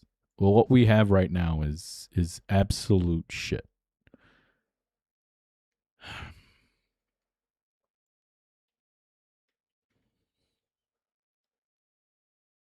I think most of us have worked in jobs where the bosses don't give two shits about you. You are nothing but a cog in the capitalist process of creating money for them. If they can get away with anything that creates more money for them, including safety shortcuts, etc., they will do it. Yeah. Okay, so we're gonna talk about oil. I'm glad you have a family to help you with this. Yeah, and it was Amber, man. Like Amber, that's why like I see Amber as everything to me. How she helped me in that moment, and trust me, I'm not like a good husband, or I haven't been a good husband, or the way I should have been to her as well. I mean, I'm a male, you know. I'm shitty by default, but she was always there, and I've learned to change myself as well and be somewhat of a better husband. I stopped drinking and all of that stuff. But yeah, it's very hard to say, you know, you can't really make up for all the mistakes, but you can certainly do better. You can certainly do better. But she is incredible. Forget about family. If she wasn't there, I wouldn't be here. Okay, anyway, guys, let's move on. Let's talk about something other than me. Okay, the New York Times. The world is draining oil reserves, raising pressure for a peace deal. The amount of oil and fuel stored by businesses and governments has fallen sharply since the start of the US-Israeli war against Iran. Yes, where are we at? Start of war. Each line is the amount of stored oil over 1 year. Oh, shit. Okay. So when, I'm guessing, even in 2026, it was pretty low compared to all-time reserves. Even in 2026, it was pretty low anyway. And then Trump went and did what he did. Oh, my gosh. The world is quickly depleting its stores of oil, putting more pressure on President Trump to reach a deal with Iran that would quickly get more fuel flowing out of the Persian Gulf. Vast stockpiles of oil, gasoline, and other fuels have helped fill the hole in global energy supplies created by the US-Israeli war with Iran. But those reserves, which companies and governments stash in giant steel storage tanks and underground salt caverns, are running low in some places. This week, U.S. government stockpiles were poised to hit their lowest level since 1983. That's why I find myself asking a question that I don't know if I have the right to ask, which is, where is God? Why would he allow this cruelty worldwide? They say God has a plan and we may not be able to understand it, but believers may one day get to ask. I think I've learned to just not ask that question. Not because I'm not curious whether, you know, things like a God exist or not. I just don't think it needs to play a massive role in my life. I know a lot of people are religious in my chat. We have Muslims, we have Jewish people, we have Christians, we have all Hindus, we have all sorts of people, okay? But I've learned to tolerate. I used to be the Christopher Hitchens type atheist, the God is not great, religion poisons everything type of atheist. And then you learn about capitalism, and then you go, oh, you learn about European colonization and how that became capitalism and et cetera, and then you start to understand who the how the system works. And it's like, okay, yeah, I get you. Well, Noisy, the name is gone off the Kennedy Center. Yes, just wanting to see the massive vanity trap come down off the front. Nice. and then you go, why am I even asking this question? Why am I angry at religious people? Like why do I need? Because I know where the problem is. And religion is often used and weaponized to make people feel like it's Islam or Judaism or whatever. Once you understand the structure and the rules of play, you tend to focus more and not waste your time. So I don't even ask if God exists or not. I just know, okay, I have to, if I'm going to speak on these subjects, it's going to be about an equitable world for all, and religious freedoms are, I'm okay. Tolerant, I think, is the wrong word because that's a negative connotation. I think I'm going to start living with my fellow human beings as they are.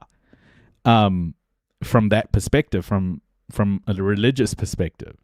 But if people start saying things like, oh, you should join this religion, I'll just tell them I'm an atheist. But I don't see religious as the root of all evil, as is being portrayed. Because I don't think it is.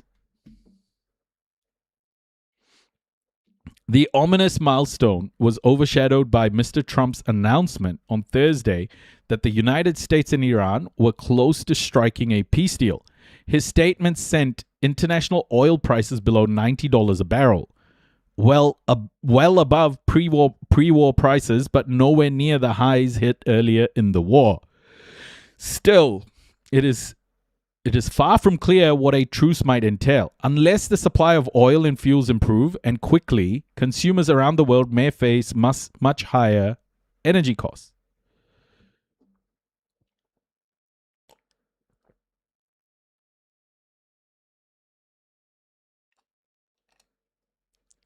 The Roman Catholic Church?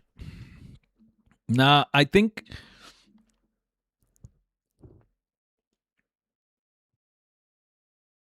Nah, man.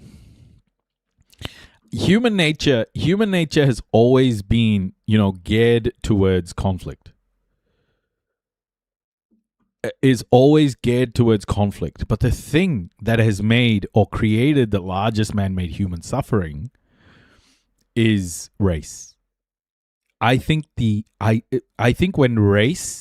Europe made race a fundamental aspect of European colonization, I think that is the core ideology that has truly fucked up our world. Because with religion, right? If you look at religion, Christians and, if there was only religion, skin color wouldn't matter. Yeah, there'd be conflicts between religions, but it wouldn't be like what race did to the world. Because white Christians will still not have solidarity with black Christians. I mean, look at America. Black churches exist and white churches exist. It's fucking insane, right? It's basically apartheid. But that's not because of the religion. That's because of race. And I think we have to acknowledge that white supremacy and what it has done to the world over the last 600 years is something we have to dismantle first And that will give us space to do all of these other things to make the world equitable for all. But white supremacy, white privilege, in my opinion, is what we need to dismantle first. Because that is embedded in the systems of capitalism. People will go, oh, okay, yeah, but there are rich Indians, rich black people. Bro, literally the strongest fucking, the most powerful people in the world today, most powerful people are fucking Donald Trump, a distended scrotum, but a white distended scrotum, Christian, he calls himself. And then Elon Musk, the reverse hunchback of Notre Dame, you know? Is a trillionaire.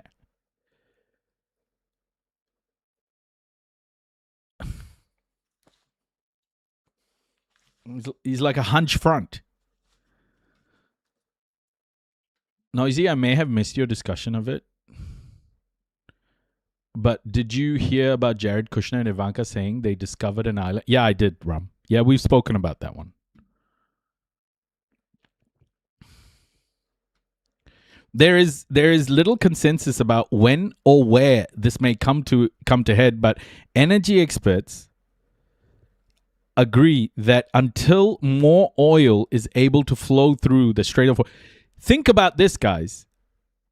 Elon Musk sig-heiled twice in public, in front of everybody, in 2024. Was it? Or 2025, sorry. And now he's a trillionaire.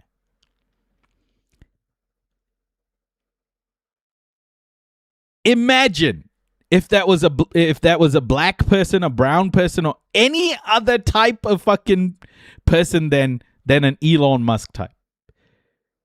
Think of it. He's sig-heiled in public and he's the richest fucking man. He became a trillionaire. Like he was worth 300 billion or something at the time when he sig-heiled. And now like he accelerated his wealth.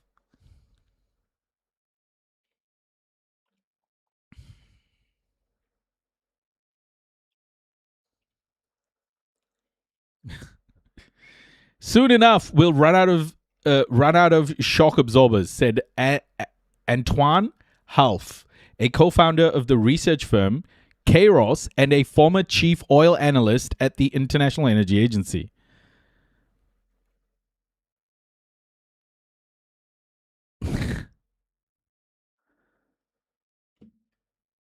Welcome, Pops Fishing. Welcome, welcome.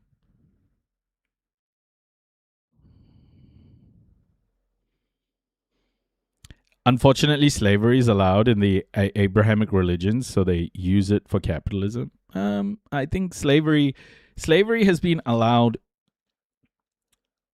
Like the biggest gaslight in today's world is when you're talking to these chuds and then they go, "Oh, there was slavery before the European colonization," and then you have to remind them that Europe industrialized slavery through the transatlantic slave trade. And then they'll go like, oh, there are more slaves today. We abolished slavery. And then you have to remind them that European colonization rebranded itself as capitalism. And the slaves today that they are speaking of generate through $230 billion of profit every single year. And hence, all that profit is going towards the capitalist system. Okay? And that capitalist system is what still benefits. It's still the same powers who benefit. Money flows from the global south to the west.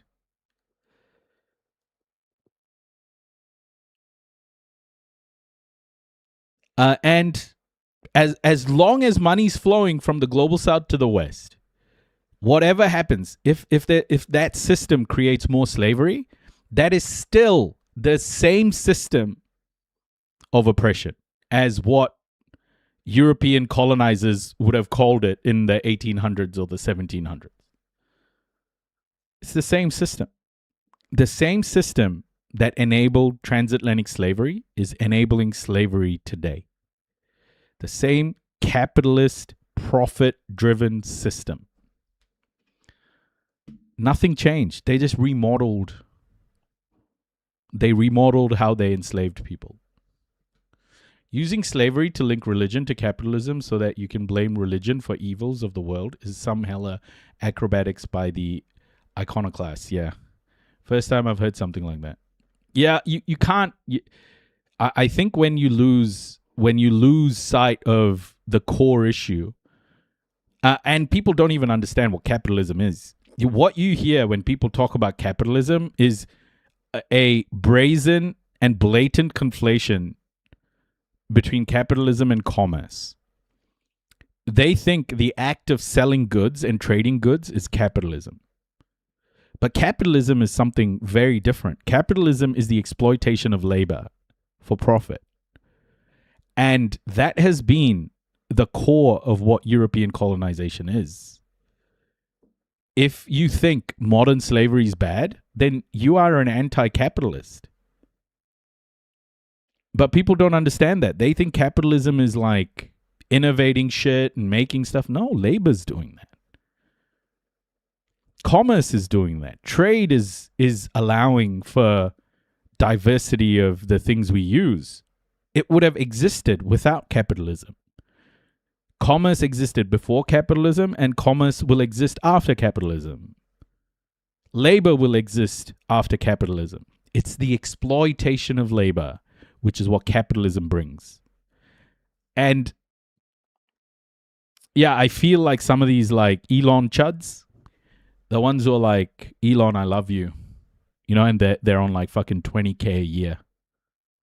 Those people don't understand their concept, I feel.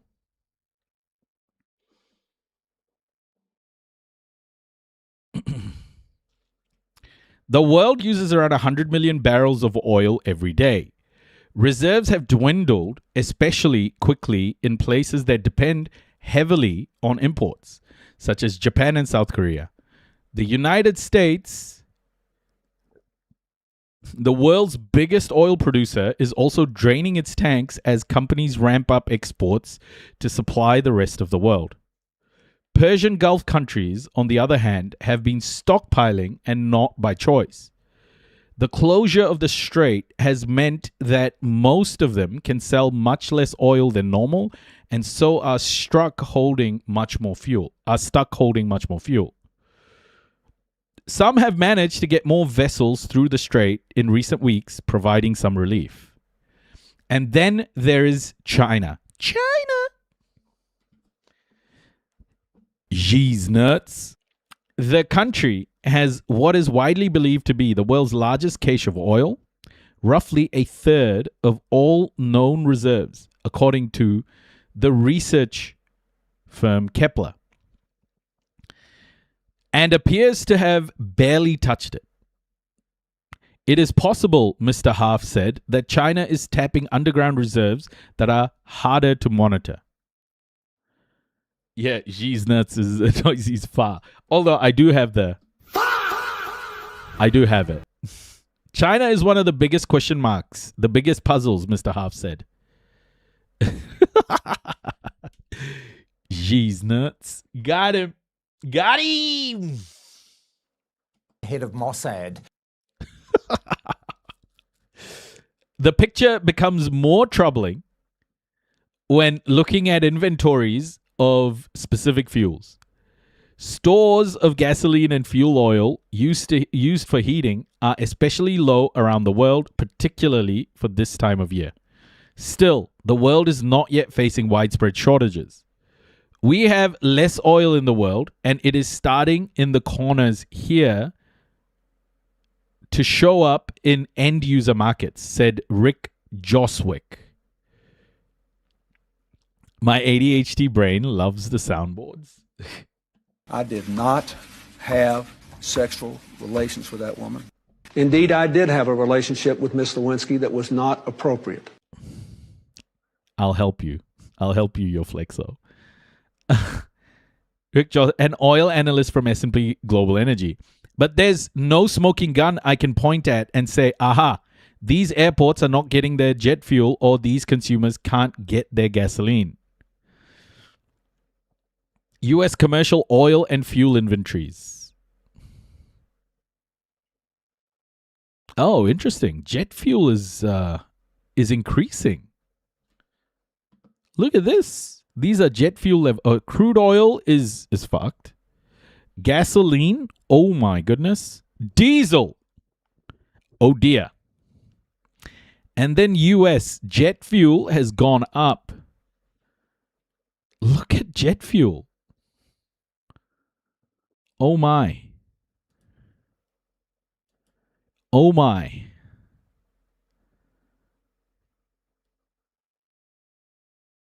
Diesel nuts. Can you add "he should kiss my ass" to the alerts? Always have that one stuck in my head. Oh yeah. He should kiss my ass. I have it.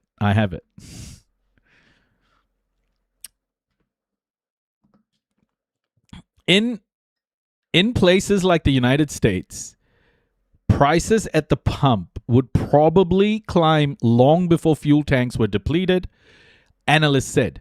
Coastal regions like the Northeast and California, which depend on a lot of imported oil and gasoline, are especially vulnerable to price increases. Yes, it is very hard to predict when or where fuel supplies might fall low enough for that to happen. There are various choke points, and it's really hard to model which might come first, said Daniel Sternoff, a senior fellow at Columbia University Center on Global Energy Policy. To understand why, just look at jet fuel. Early in the war, many analysts and executives worried that some airports in Europe, which buys a lot of jet fuel from the Persian Gulf, might not have enough for planes to take off. Refining companies, which turn oil into fuels, responded to high prices by ramping up jet fuel production while making less gasoline. Yes, okay. U.S. oil reserves are held by businesses or the government. The government supplies, known as Strategic Petroleum Reserves, or SPR, are essentially a last line of defense available in case of emergencies. The United States is partway through a 172 million barrel withdrawal, one of its largest ever.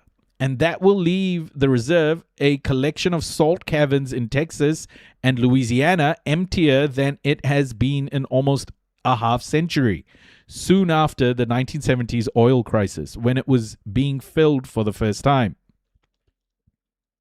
Wow. There is still plenty of company-owned oil available in the United States and elsewhere, but the depletion of the SPR will leave the federal government with less flexibility to support the market if the United States and Iran fail to complete a deal or shipping remains constrained. Interesting, eh? It is crazy right now, and I honestly don't think we have seen the end of it. So I want to now turn to a couple of Bloomberg bits with the U.S. Energy Secretary and the Chevron CEO. Okay, we're going to watch these back to back. And hey, Juan, kia ora, friend, welcome. We're going to listen to these back to back, and we'll try and decipher what's happening.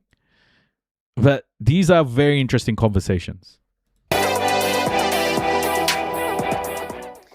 Secretary Wright, thank you so much for joining us. I think the last time I saw you in person, we were in Venezuela. So it's nice to be here together in Houston. A little different setting. A little different, a little safer setting, but still very exciting. I want to begin, of course, what's going on in terms of the headlines back and forth. Yesterday, it was absolute whiplash. The president started the morning saying he's going to hit Iran very hard. He's going to take Kharg Island. Then before I went to bed, we were on the cusp of a peace deal, and he's sending maybe J.D. Vance to Europe to sign it. Can you give us a status on what exactly is going on?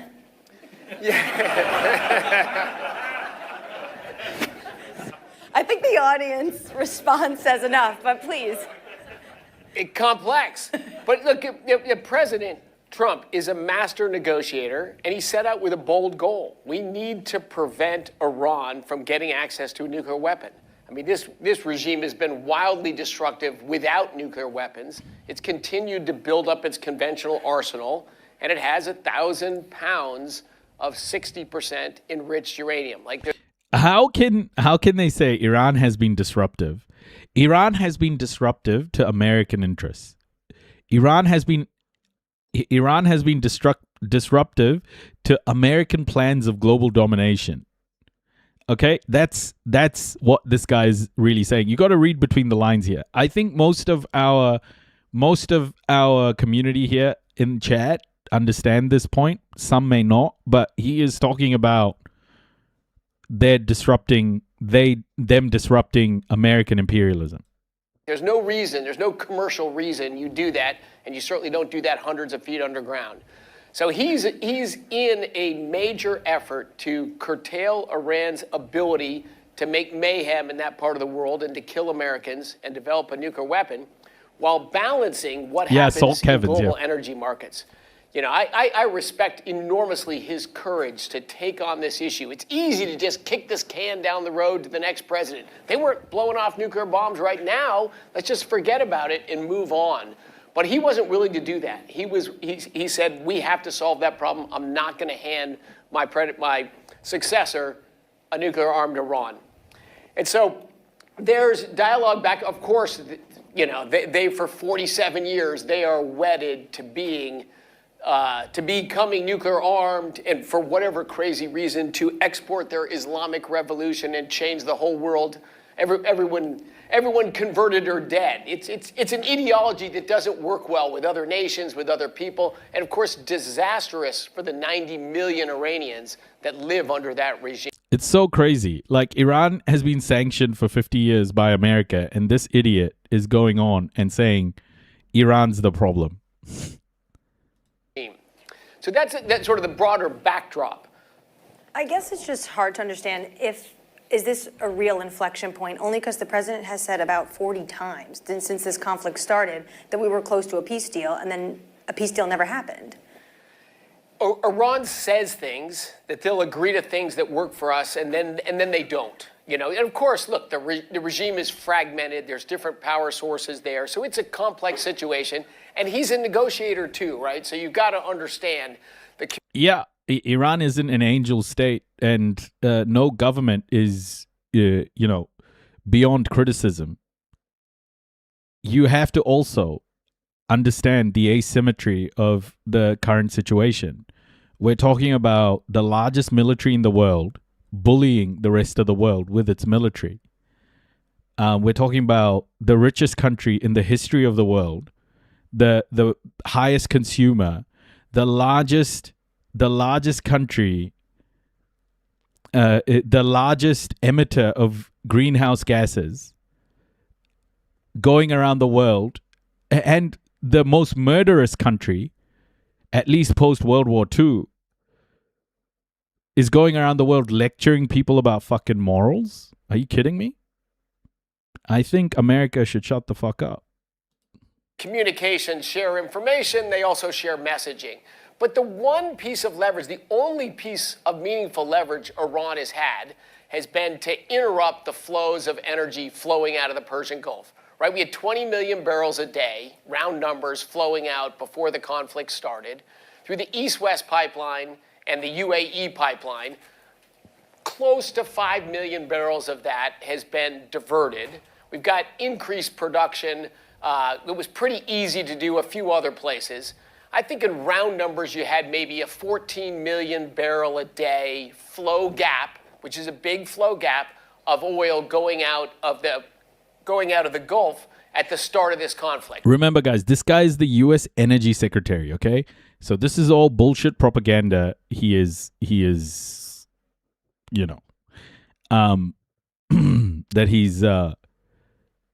he's touting here. It's all so stupid. If America was truly getting, had any control over this is not how he'd be talking. Early on in this conflict, we have a military effort that we've not talked a lot about that started more recently to get cargoes out. By the way, I asked ChatGPT to generate an image that depicts white supremacy. It broke its own. I'll show you guys what it did. Okay, I'll show you what it did. It said my request was inappropriate first. It said and then it started like generating all sorts of shit. Let me show you.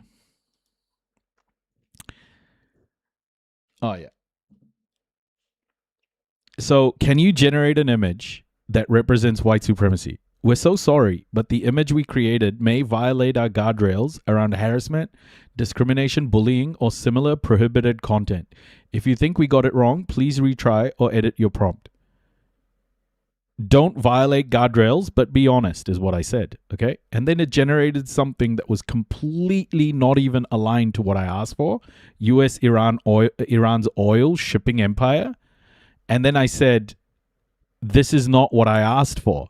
And then it went, you're right, that was wrong. I generated a geopolitical poster instead of the image you asked for. I'll correct it as critical symbolic image of white supremacy as a system of domination without propaganda, hate symbols, or glorification. And then it did it again. It generated another same sort of thing again. And then I was like, why are you not generating what I am asking for? I was like, why are you not generating what I'm asking for? And then it said, you're right to call it out. What went wrong is not your request. Your request was clear. Generate an image that represents white supremacy, honestly, without violating guardrails. The failure happened because I let two things interfere. Safety over correction. Instead of treating white supremacy as a subject to critique, the system treated it too cautiously. Project context contamination. This chat is inside your TNI DEI project. So the image tool leaned into your existing geopolitical brief. Okay, fine. What I should have generated, a dark symbolic image. Like, I didn't even ask for this. Okay?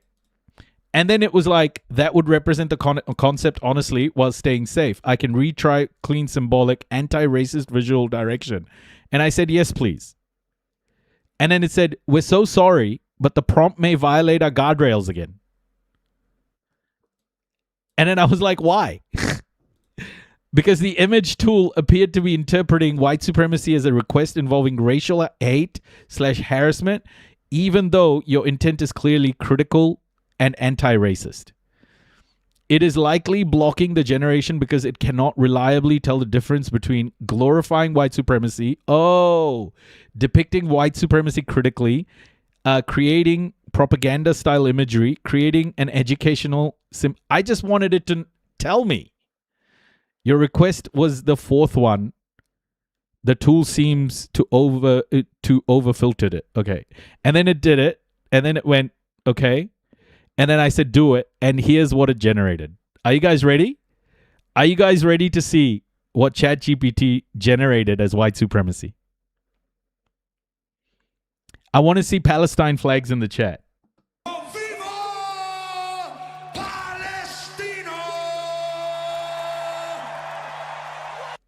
I need to see Palestine flags in the chat to show you this.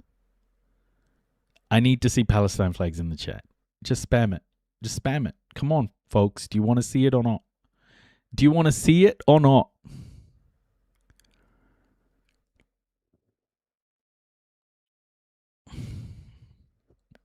Okay. Here's what ChatGPT generated for white supremacy.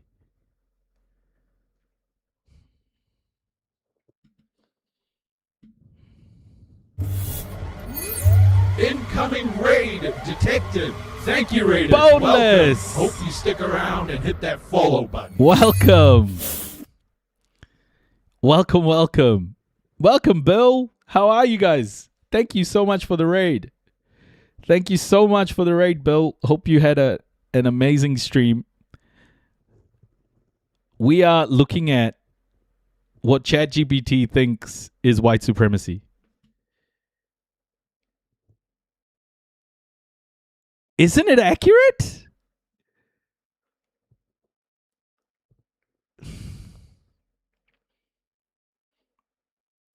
We watched a bunch of movies from my early childhood in the 90s, and they were all mid. It looks the same as capitalism. Yes. Yes, doesn't it? Look at it. Look at it. This is what people depict like the Jews as. You understand me? This is what people depict Zionism as.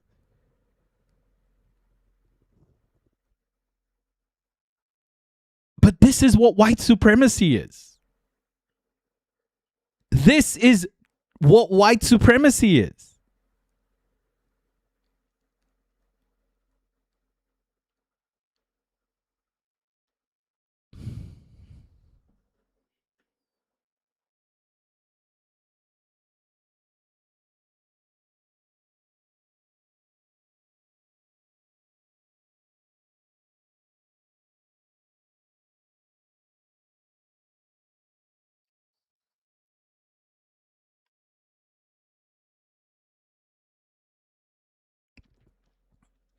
I will always say this, okay? I will always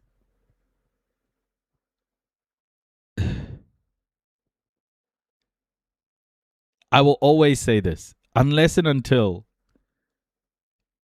we dismantle white supremacy,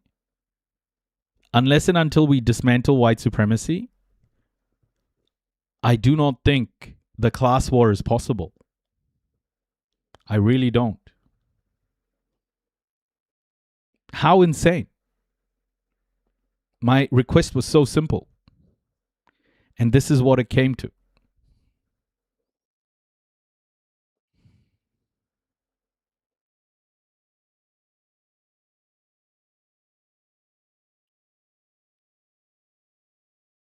Eventually, yes.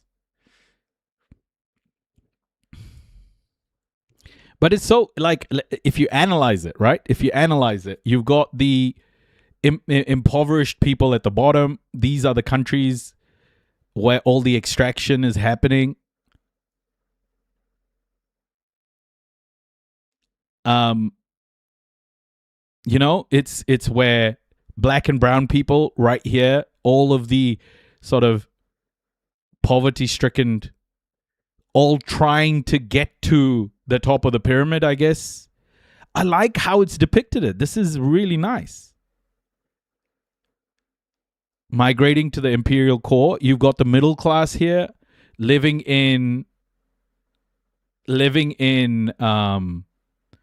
apartments. These are the office jobs, and the house with the middle class houses up here. And then above that, you've got the police state. You've got the police kind of protecting capital, I guess.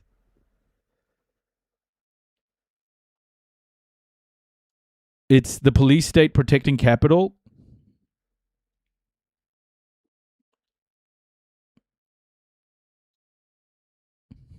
And you've got the government here, you've got industry, you've got the banks on top of that. And then you have a few very powerful and wealthy people. You think white people are on the bottom? No. Very clearly, there are no white people on the bottom.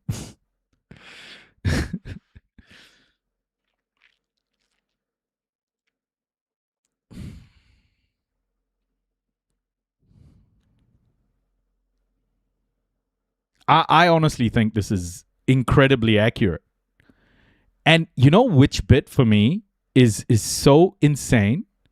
What's at the bottom? These are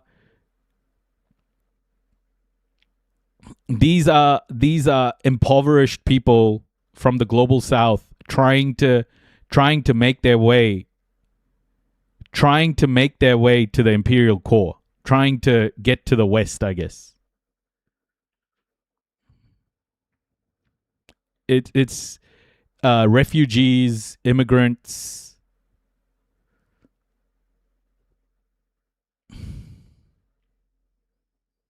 How insane is this?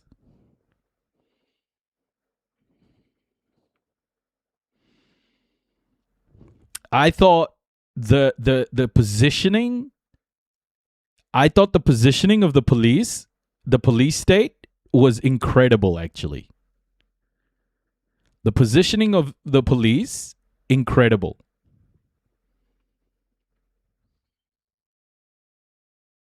Protecting the institutions, protecting industry, government, and capital. Very insightful.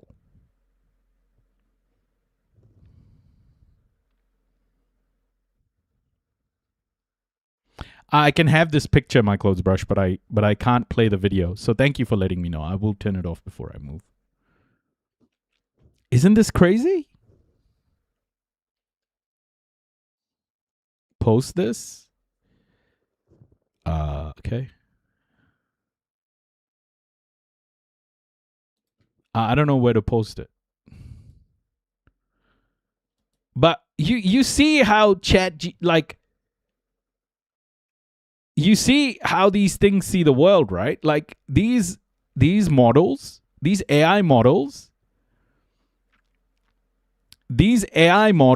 are not, they are trained with the data they have available, right? And there isn't enough data to stop shit like this from coming through.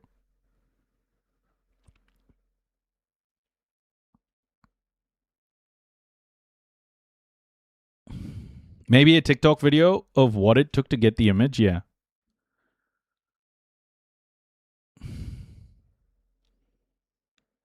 Totally. Yeah, I'll make one. I'll make a video. That's a good idea. But how incredibly accurate is this? I was blown away, man. I was blown away. This is what white supremacy is. This is exactly what white supremacy is. It is exploitation of labor and the protection of capital.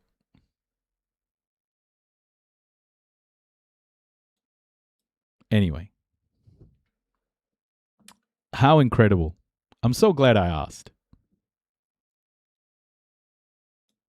Where do you think education and the media sits? I think it sits above the police state. But that's a really good question, right? I think they're controlled by these shadowy figures. I think the one thing this may be missing is where the media is. But I think the shadowy figures and the ropes here, the control, I think that is the media. Salam Fudge. I think this, what is that? I asked ChatGPT to generate, I asked ChatGPT to generate a depiction of white supremacy. Fudge.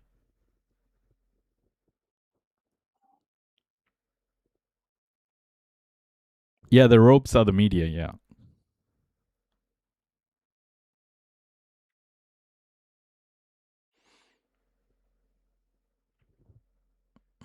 And this is what it came up with. After trying, eventually did this.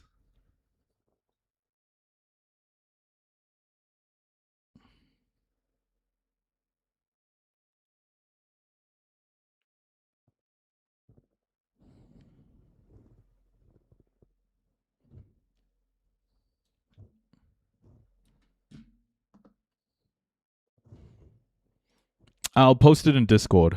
I'll post it in Discord for you guys as well, so that you can download it and share it and stuff. You like how it's color graded too? Yeah. You know, because President Trump said at the beginning, they're not going to have a nuclear weapon and we'll restore energy flows in the United States with or without Iran. He always prefers the diplomatic arm and he works tirelessly on that. But we also have the most powerful military in the world. We've destroyed most, but not all of their military capabilities, and we're just going to restore flows ourselves. And flows today close approaching half of the gap, and they're rising. Ultimately, we will restore flows with or without them. So 7 million barrels a day are getting out right now? That's a rough estimate, a rough average of He's bullshitting, by the way. This is bullshit. where we are right now, and it's rising. So what kind, is this oil? Is it products? Fertilizer? Mix of the two.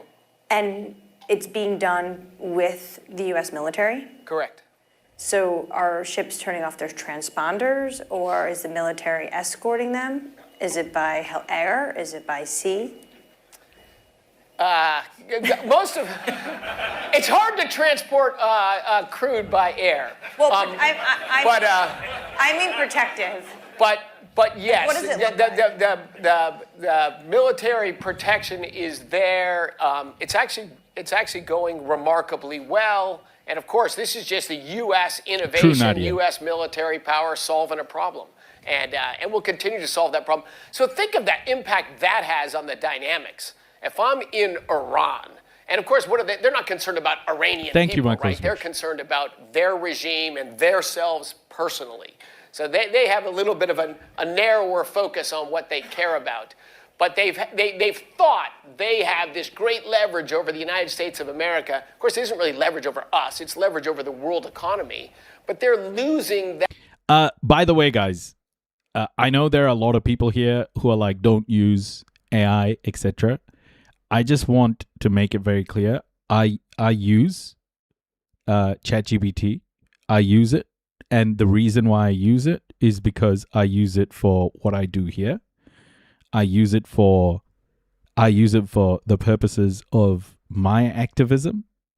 And in my opinion, more activists should use it as a tool, because the people who are trying to stop us have body armor, weapons, and they use violence to stop us.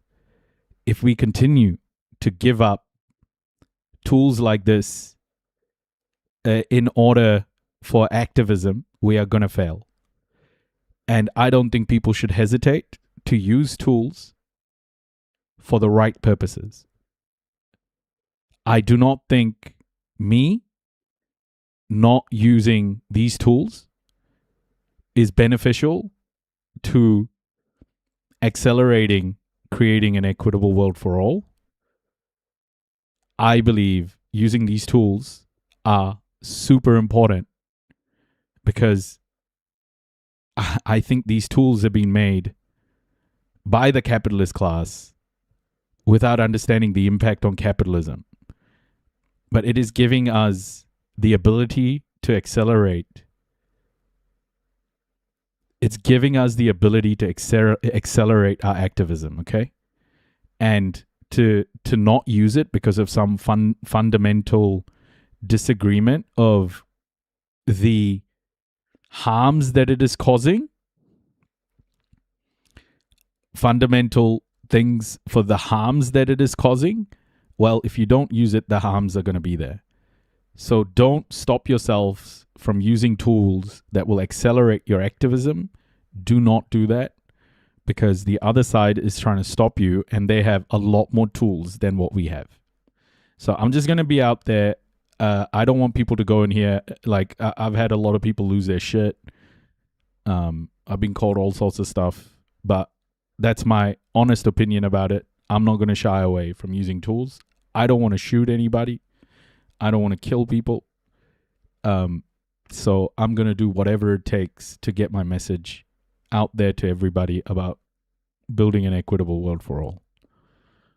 That leverage right now. They are rapidly and will continue to lose that leverage. So you would think that their urgency to do a deal is rising, and it is rising. They realize, the jig is going to be up before too long. What can they get? How much Iranian crude is getting out right now? Zero.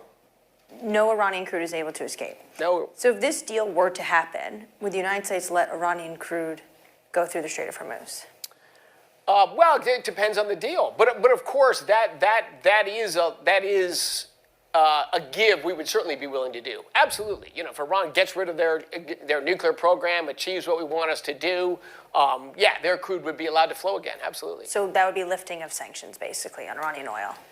Their crude was flowing before, during sanctions. Unfortunately, same thing in Venezuela. The world puts sanctions on and then the world doesn't enforce the sanctions because it's hard to enforce sanctions. But if you really believe in the sanctions, you need to enforce them. So you could see partial lifting of sanctions on Iran would likely be on the give side for the United States. According to Iranian press, the deal Straight Luddite thought is unbecoming. Congrats. Well, I'm not asking for your permission. says within 30 days, the strait would open, the blockade would be lifted. Is that your understanding? And if it is true, what does it look like then in 30 days if we're already getting 7 million barrels through? How much higher could you see the flow rate? I mean, the flow rate would return to whatever's commercially, makes sense there. So, but, you're clearly going to see after this conflict people to say. People like that who go like Luddite, etc., they'll go to work and they'll be made to use AI. They'll go to work and they're using Anthropic to write their code or, make a process quicker. But then they'll come here and tell a streamer not to use ChatGPT for a purpose that's far more important than fucking whatever bullshit that they sell.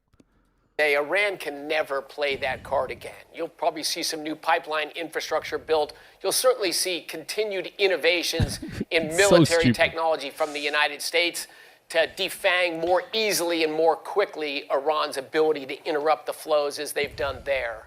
But yeah, certainly after an agreement is reached, you'll see free flow of traffic of all products out of the Gulf or whatever. You'll see that either way. If there is no deal with Iran, eventually we would restore that militarily full flow as well.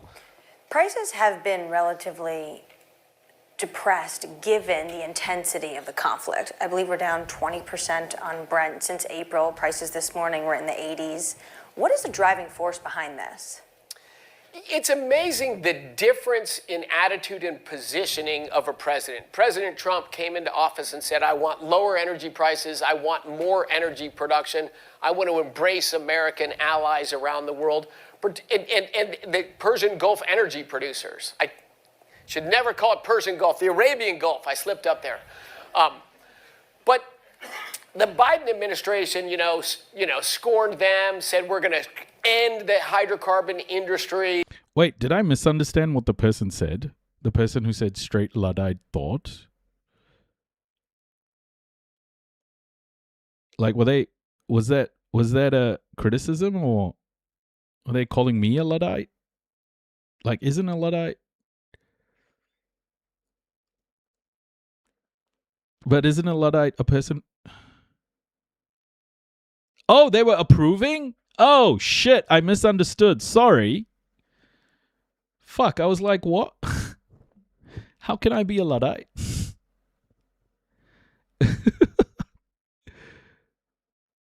They were agreeing with you? Yeah. Oh, yeah. Okay. Sweet.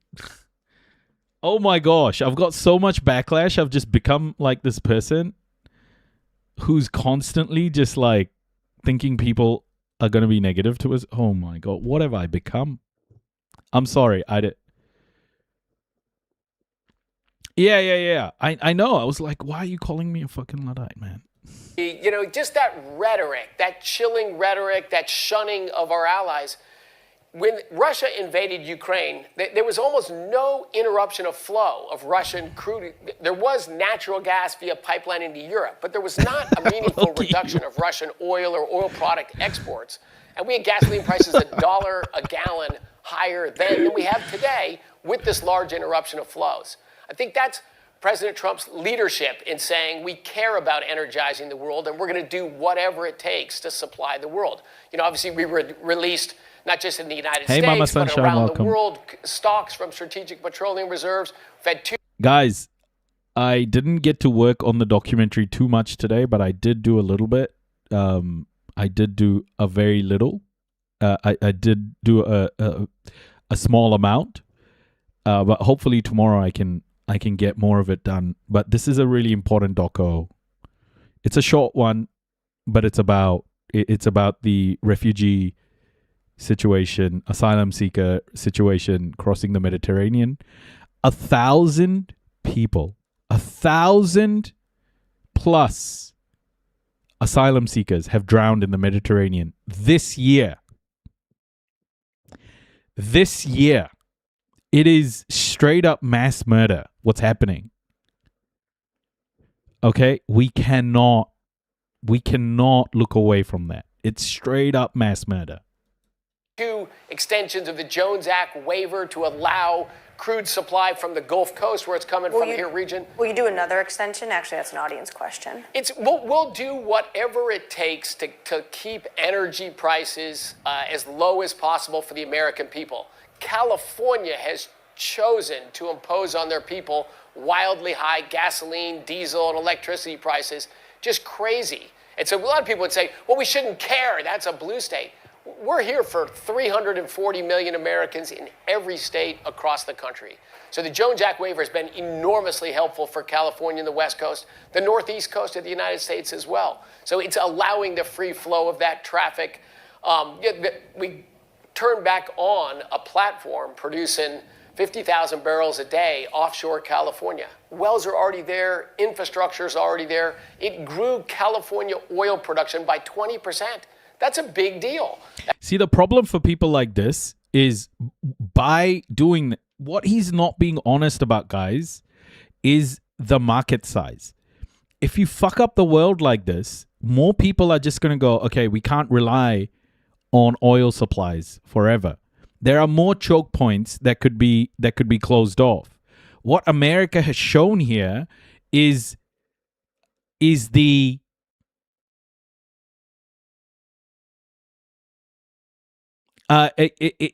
what America is showing here is the actual fragility of the fragility of the oil system. That's what they've revealed here, and more countries will want to get away from oil. Now, it's not supply side destruction, Ray. It's demand destruction. And the reason why demand destruction is so important is in the 1970s, whenever there's been like an oil crisis, it has sped up demand destruction of oil. And this is going to make people want to move towards renewables. Like I spoke about Australia yesterday. I spoke about Australia and Australia's investment in renewables now since the start of the Iran war on Iran, how it's just gone up by heaps. It's demand destruction. This is what this guy's not saying. It doesn't matter how much America produces. If people aren't buying oil anymore because they put solar or wind, what the fuck are they going to do? That's a meaningful amount of flows, and it sends a message that this administration is going to help the flow of energy around the world. People are surprised that oil prices throughout all this have not gone to the extreme levels many expected. Isn't also because China is cutting some of their imports? Was there a conversation between the Chinese and the White House about this? There's a lot of conversations between the White House and the Chinese, and I won't talk about that. But you saw at the start of the conflict, China was they actually stepped up their purchases of crude oil. And as you see now, they're in a very different position where they've stopped building their SPR. They've turned down some refineries. China has been a meaningful part of the balancing force. Oh, on that BW, China and EU being more united. Did you guys see that Kaja Kallas compared Israel to South Africa's apartheid? Bro, Kaja Kallas.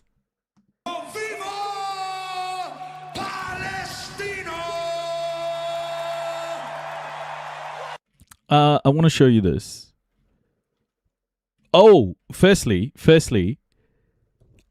you guys should listen to this. We'll come back to that. This is Yanis Varoufakis talking about Palantir. And here I'm going to tell you a story.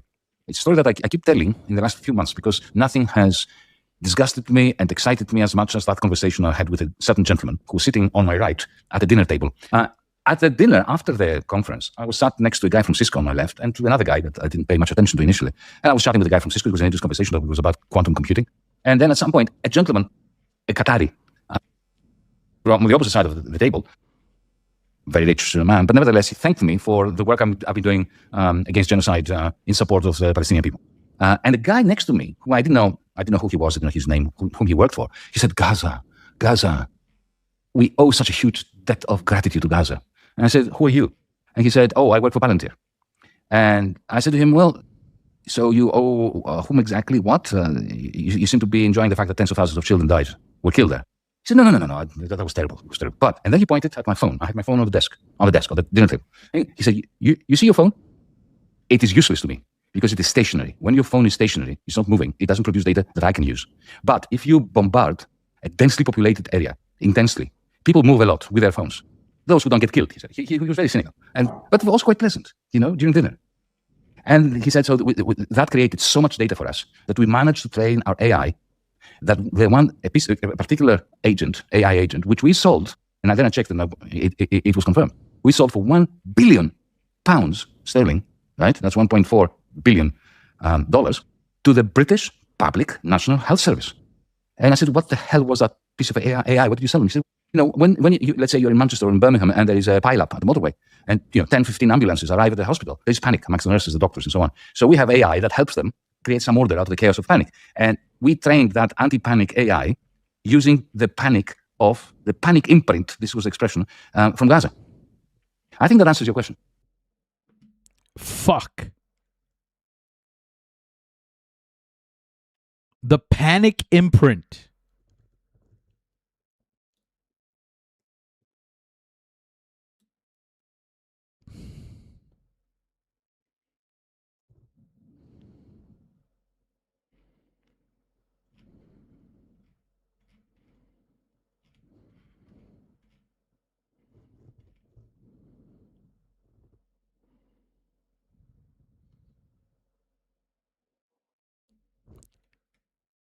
Reminds me of Pokemon Go game in moving mass populations. Yeah. But this is about moving mass populations in specific scenario, which is, it's so sick, man.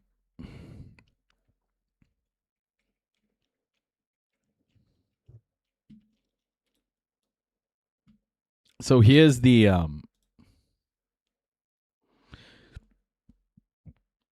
oh no, this is not Kaja Kalas, sorry. Let me just bring up the Kaja Kalas.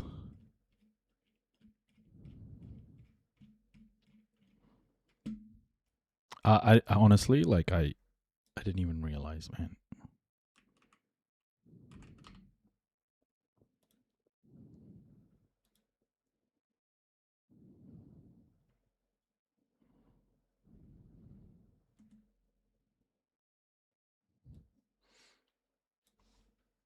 So this is what's happening with Kaja Kalas. Backlash against Kalas reveals hard truths of EU foreign policy. The growing criticism of Kaja Kalas as High Representative has laid bare structural shortcomings and tensions in the European Union's foreign policy. Kaja Kalas has been caught in a political whirlwind after an informal document linked to the French government floated several ideas to drastically revamp her position of High Representative, the European Union's foreign policy chief. The paper pitches three options, one of which would strengthen her portfolio and expand her competencies into trade and economic development. The other two options, however, would severely weaken her role by shifting power either to the European Commission, led by Ursula von der Leyen, or to the member states. Amid the damaging headlines, Kalas opened the door for a fresh debate, but made it clear that at the end of the day, the EU treaties, which establish the substance of the High Representative's mandate, will have the final say. Hold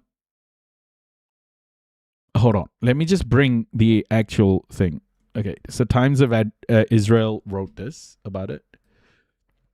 Yeah, Erica Gray. EU's Kaja Kalas joins the anti-Semitism bandwagon with apartheid comment. Apparently, after visiting South Africa's Apartheid Museum in Johannesburg, she compared Israel's treatment of Palestinians in Gaza and the West Bank to the racist apartheid policies of South Africa, which ended in the early 1990s. What's wrong with that? Hey, Fats McBigbutt, welcome.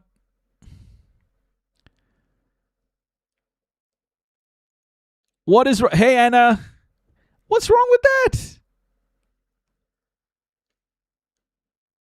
First and foremost, this is so beyond ignorant for a foreign policy... Okay, I'm not going to read the rest of it because it's just going to be some Israeli person denying that it's apartheid. But here's what's happening to her after she said that, okay? It is important to recall that the roles and responsibilities of the EU institutions are clearly defined. Okay, I read that. The French paper landed at a time when the critics of Kaja Kallas were becoming increasingly vocal about their dissatisfaction with her performance. The High Representative has ruffled feathers for her comments on China, for insisting on using Russia's immobilized assets to support Ukraine, and her stained ties with the US administration, and for tabling ambitious plans without prior consultation with capitals. Overall, her critics argue that she still behaves like the outspoken Prime Minister of Estonia she once was. The Apartheid Museum in Joburg is very powerful to walk through. Went there last year. Oh, really? Advancing positions that go beyond the consensus endorsed by the EU's 27. Slovak... wait, is this even... When the fuck was this? This was 13... This is today. Mission Impossible. I want... It didn't even give me the right fucking thing, bro. It didn't even give me the right fucking thing. Hold on. Oh my god. Gosh, Kallas. 1 second. Yes, this is the one. This is the one. This is the one. Exclusive. Kallas's Israel apartheid remarks deepen EU foreign policy crisis. Her latest diplomatic blunder is a comparison of Israel to apartheid South Africa. Why is that a blunder? Why is that a blunder, bro? What? Kaja Kallas compared Israel to South Africa's racist apartheid era during high-level talks in Mexico, breaking ranks with EU official foreign policy and deepening the controversy around her leadership. The remark comes as European External Action Services, EEAS, which she heads, is facing an unparalleled level of criticism about whether it is fit for purpose during the second term of Donald Trump and amid greater geopolitical uncertainty. Kallas, a former Estonian prime minister, traveled to Mexico City from 20th to 22nd May as part of a senior EU delegation attending a major summit in the country. During closed door and confidential meetings with Mexican government representatives, Kallas compared Israel's treatment of Palestinians in Gaza and the West Bank to the racist apartheid policies of South Africa, which ended in the early 1990s. Woo!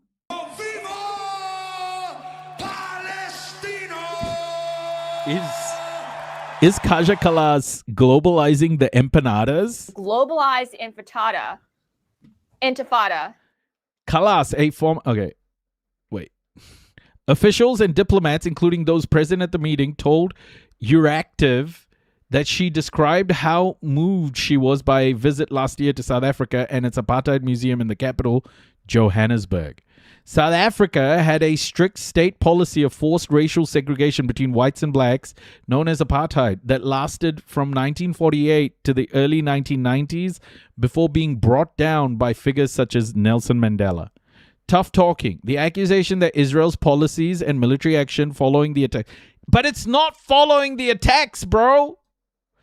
...are rooted in an apartheid-type policy of racism towards or is highly controversial. Why is it controversial? The ICJ literally ruled this.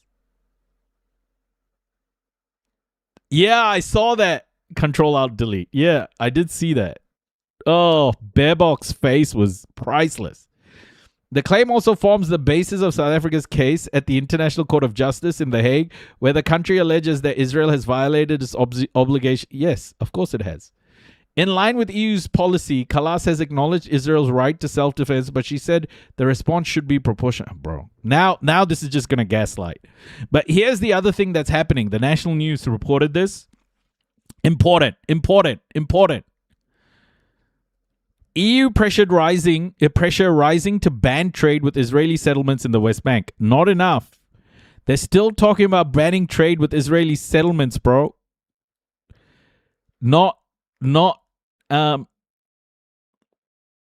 sanctioning Israel itself. I'll explain again why I believe Europe has been so lame about this, okay? I'll explain to you guys. European states are moving closer to restricting trade with Israeli settlements in the occupied West Bank amid controversial plans that would effectively bury the prospects of a Palestinian state. Legal scholars have said that banning trade with settlements is about compliance with international law, but several politicians view it more as a tool to influence Israel's behavior.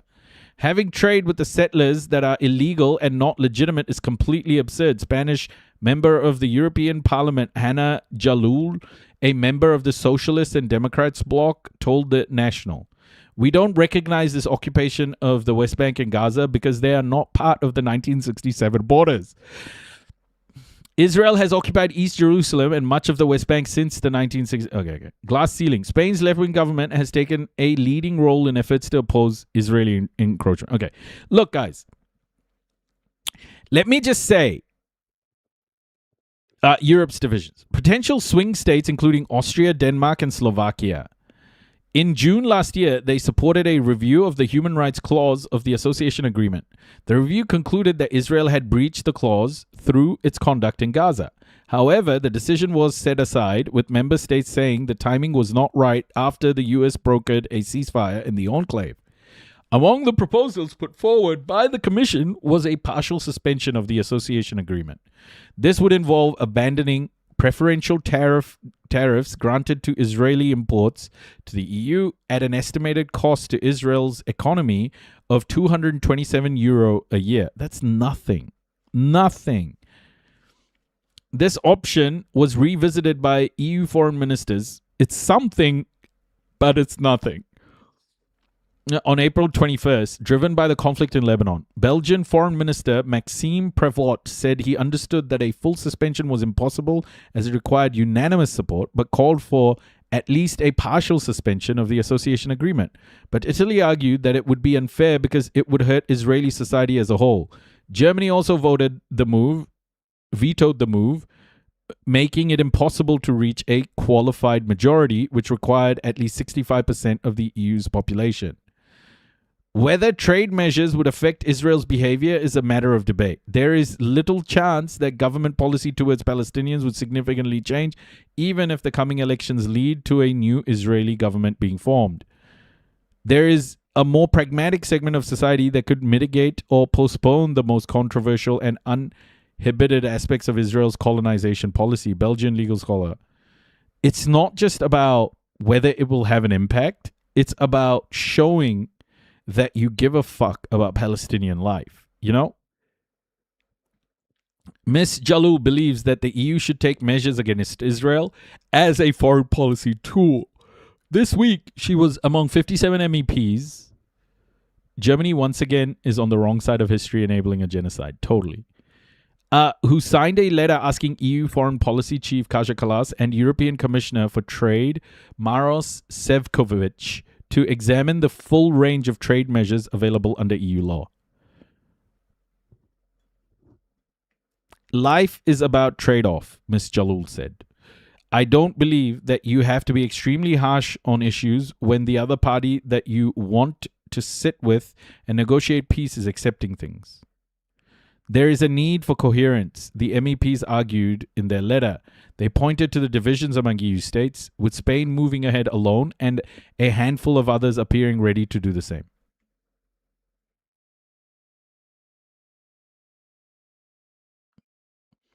So far, the Commission appears to believe that restricting trade with settlements is a matter of political appreciation, not of respect for international law. Labeling products from the occupied territories is enough. The EU Foreign Affairs Legal Department concluded in its analysis of an advisory opinion published by the International Court of Justice in July 2024 and leaked a few months later by online news website The Intercept.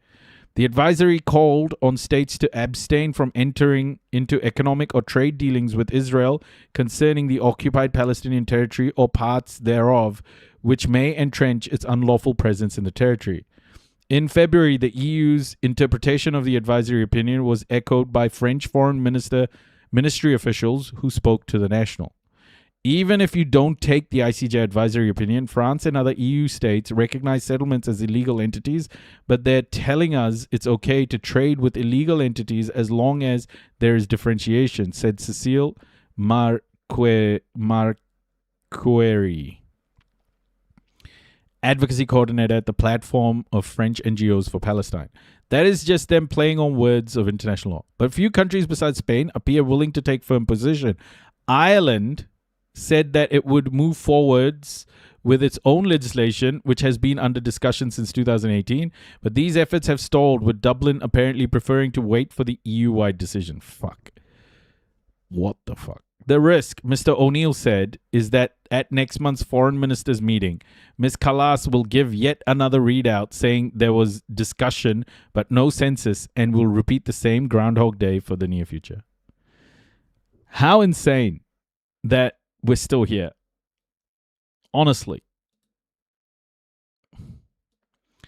Okay, so the reason why Europe isn't doing anything about Israel, isn't sanctioning Israel, because Europe perceives Israel as an extension of itself.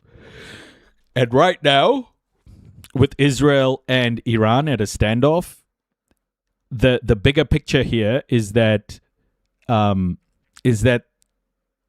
it is the US versus China that's emerging, right?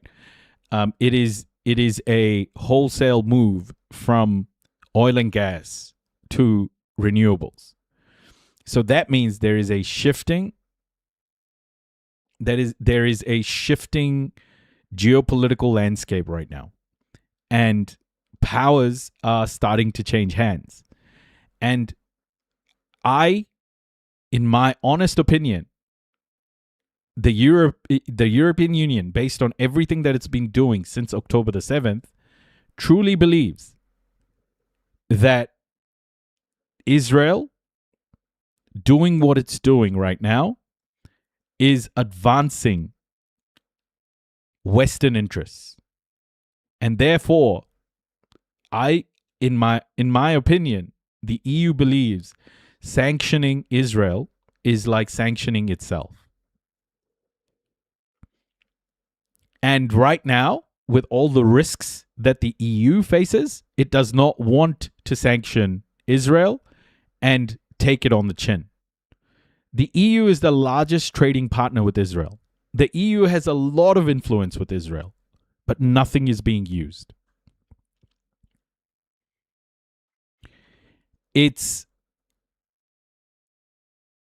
The settler colony is next to the one of the EU's most important trade choke point. Yeah, exactly. So the EU is protecting its interests. This is capitalism. This is white supremacy. This is the same shit that we've been talking about. It protects capital. Israel is protecting Western capital in particular. It's protecting the system of capitalism. So, of course, the EU isn't going to sanction Israel. EU is protecting itself by not sanctioning Israel. In this crisis. There was a recent Washington Post article, actually it was yesterday, about oil executives telling the White House and warning them that potentially prices are going to go higher soon. Are we living on inventories? Most EU leaders are compromised? No. What the EU is doing is it's done for a very long time. Europe sees Israel as an extension of Western hegemony, of an extension and protection of Western interests. Sanctioning Israel and impacting Israel's economy and Israel's operations will impact the European Union. That is the way it's being perceived.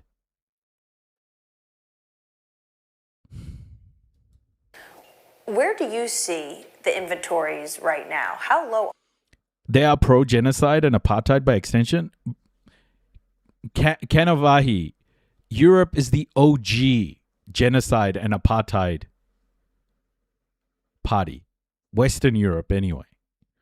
Western Europe invented or at least tested out all of the methods being used currently by Israel. America is the bastard child of Western Europe, and so is Canada. Trust me, Europe has been doing this a lot longer than anybody else.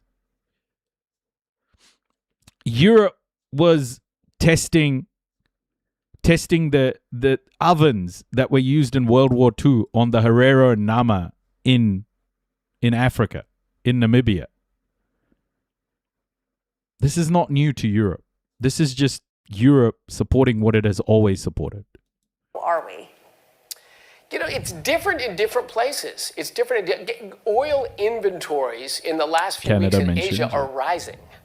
And so in the United States, we have stepped in to fill this void. Mama. We've seen incredible response from American oil and gas companies, not just raising production, but raising. If anyone wants to understand about Namibia, you should go look up what Germany did in the turn of the 20th century, at the turn of the 20th century, late 19th century in Namibia. Almost exterminated the Herero and Nama populations, and used very similar methodologies in a place called Shark Island.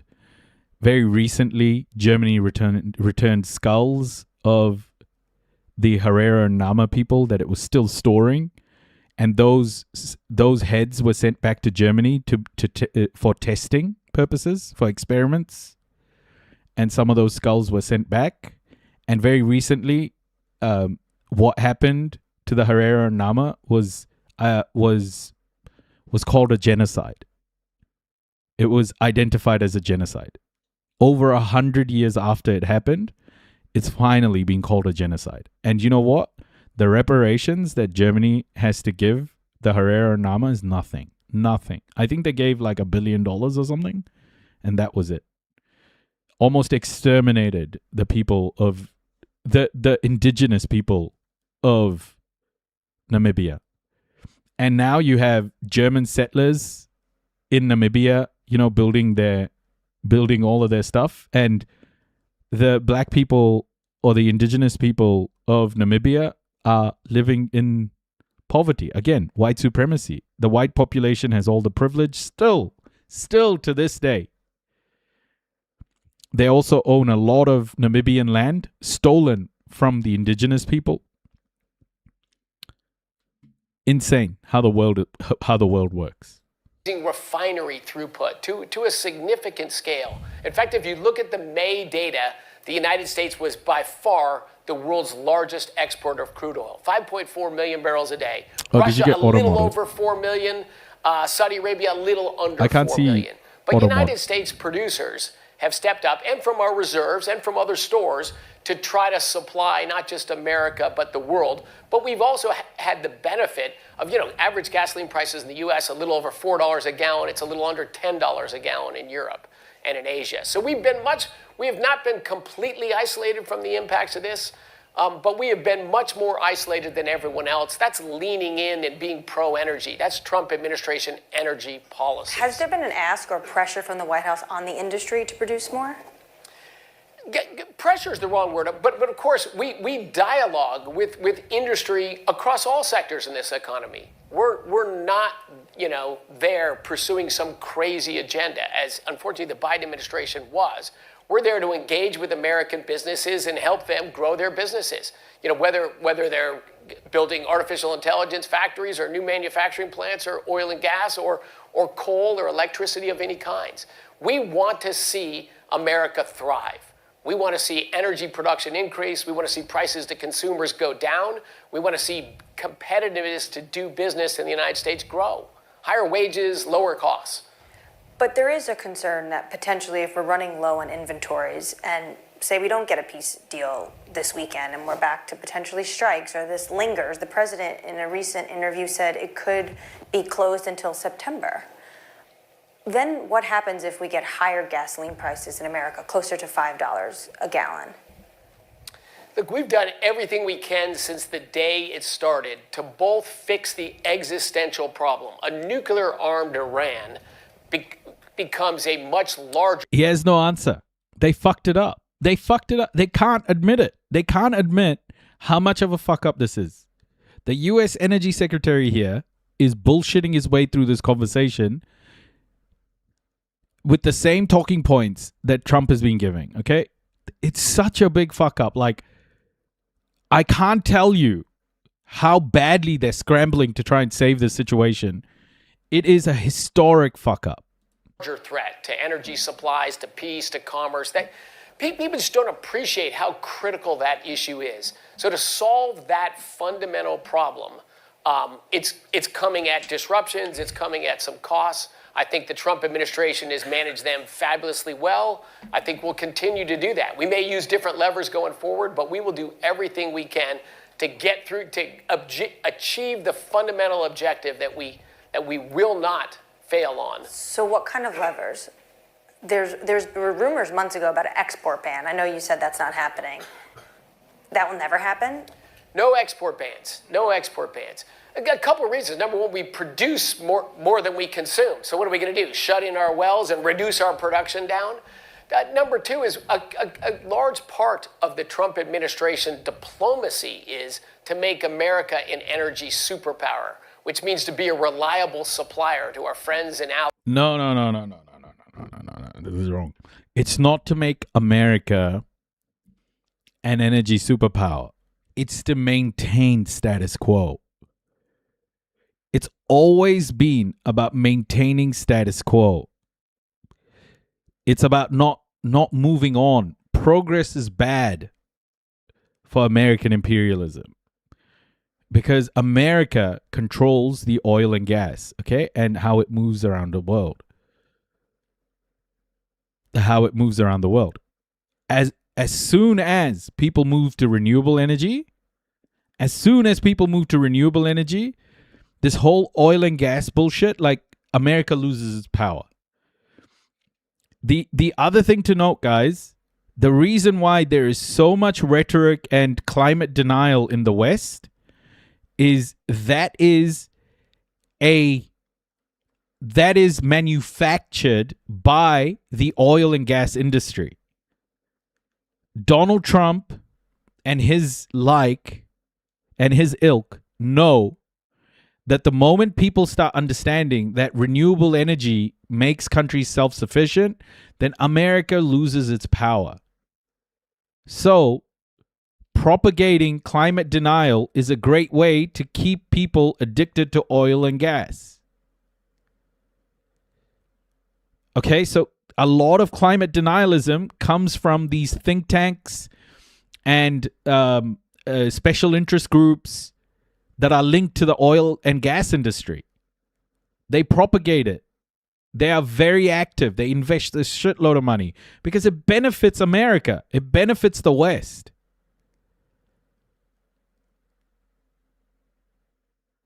So what he's saying there is not about making America an energy superpower. It's about maintaining and even amplifying status quo. Remember, progress is bad for the empire. Progress is bad for the empire. Allies abroad of oil, of natural gas, of coal, of next generation nuclear power plants, of fusion energy technology. We want to develop energy resources in this country to benefit Americans and to benefit our trade balance abroad and support our allies so they don't have to depend upon unstable, hostile suppliers. Regimes. There was a recent Reuters poll that showed 80% of Americans say the current gas prices are straining their household budgets. Is the administration still pushing Congress to look at a gas tax holiday, especially over the summer? Trade-offs in all of these issues, but the overriding objective is lower energy costs for Americans across the board. So is that a yes? I mean, is it still one of the tools in the toolbox? It's possible. It's possible. Do you think Congress has the votes? You'd probably have to do it before the midterms. Yeah, look, my bigger effort right now in Congress is permitting reform. You know, we want to leave behind as much permanent change as we can. So we won't go back to the energy foolishness we suffered under the Biden administration and it began under the Obama administration. We've just got to stop this mindset that somehow making energy expensive in the United States and exporting our industries is somehow going to save the world from climate change. I've been looking at data and studying climate change for 20 years. It's just... This is the guy. See? That's why this guy is the U.S. Energy Secretary. Climate denial.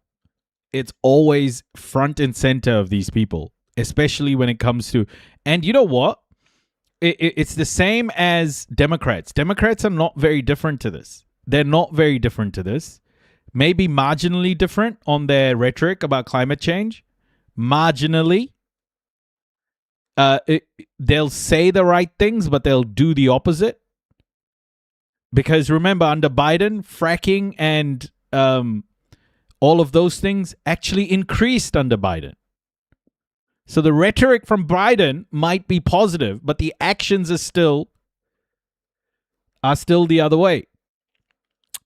This guy, Chris Wright, his name is Chris Wright, Palestinian. Chris Wright. It's amazing how that issue, a real issue, but sort of a slow-moving, actually not that big deal of a problem, has just become so politically dominant.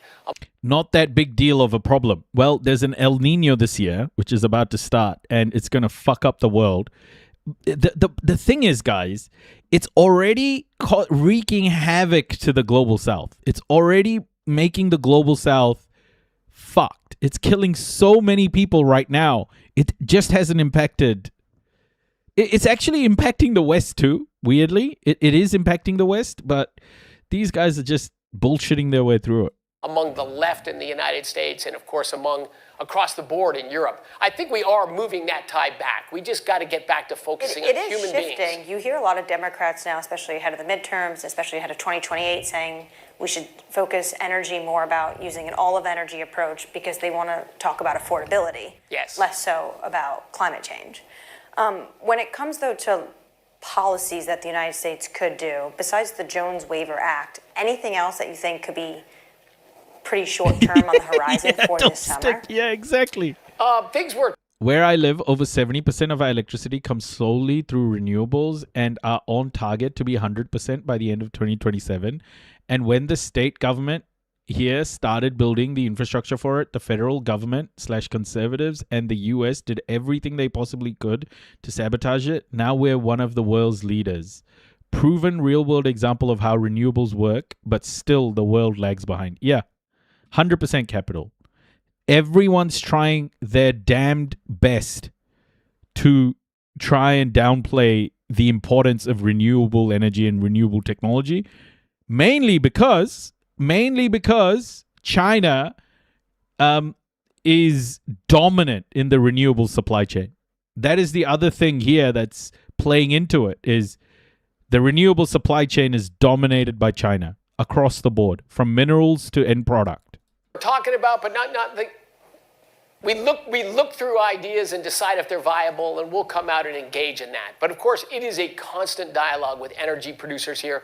How can we be helpful? Like EPA, we changed the regulations for blending for gasoline this summer.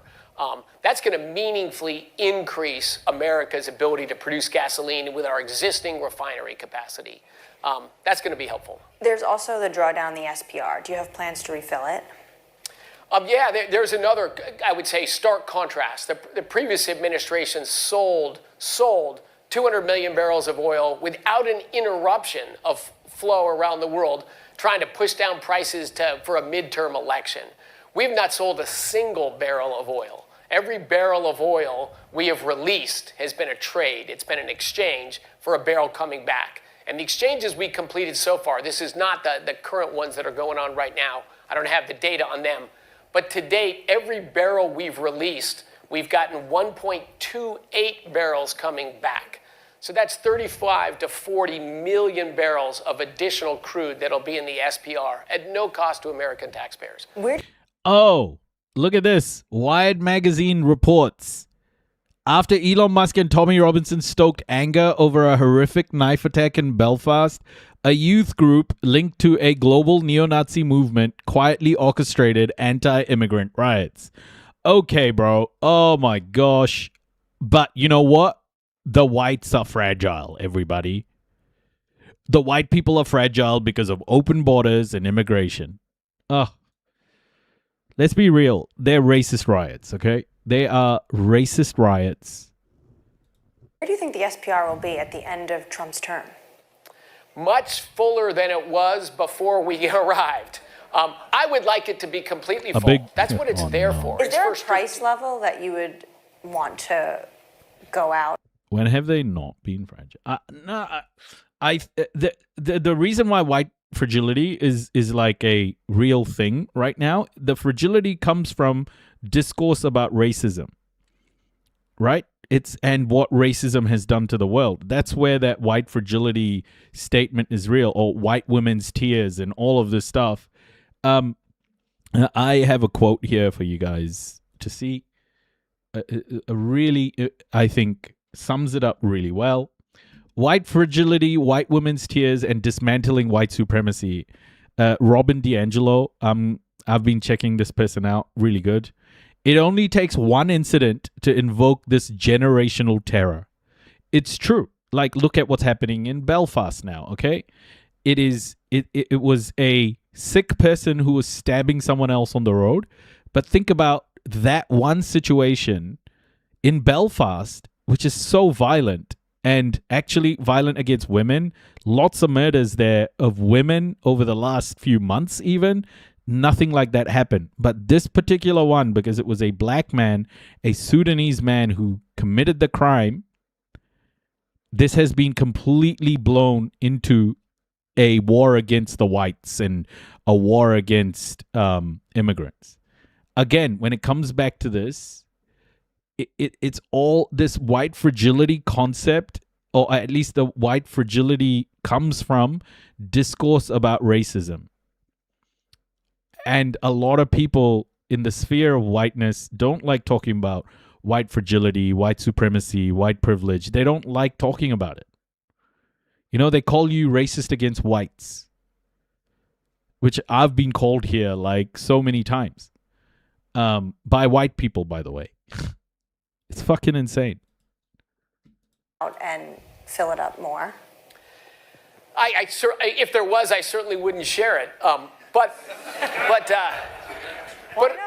also, it's not as simple as that. You know, you've got to get money from Congress to fill the SPR, and that's very challenging. There's not a great political constituency that wants to spend money. The problem in the Imperial Core, at least, is we stopped fighting back. We used to go blow for blow with the Klan in the South. Now integration and automation has made people more vulnerable, with no offense.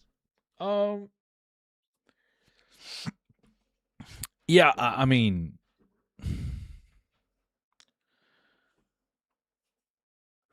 I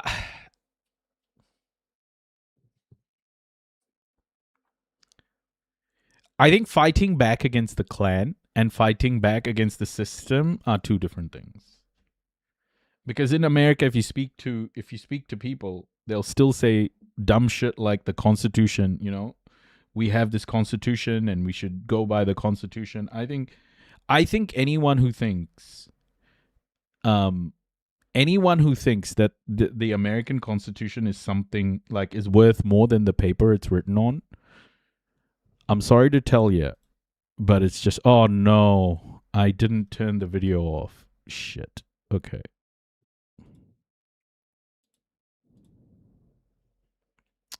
Damn it. Yeah, any Americans who say things like, oh, the Constitution means something, I don't think fighting the Klan is the same as fighting the system. No, it's okay. It's okay, my close brush. It was my bad. My bad. Yeah, Americans fought back against the Klan, but so what? So what? Jewish supremacy,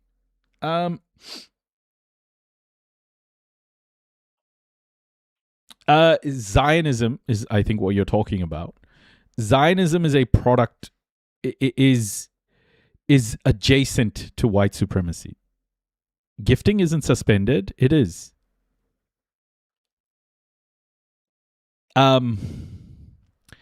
Zionism is adjacent to white supremacy. Direct action gets the goods. So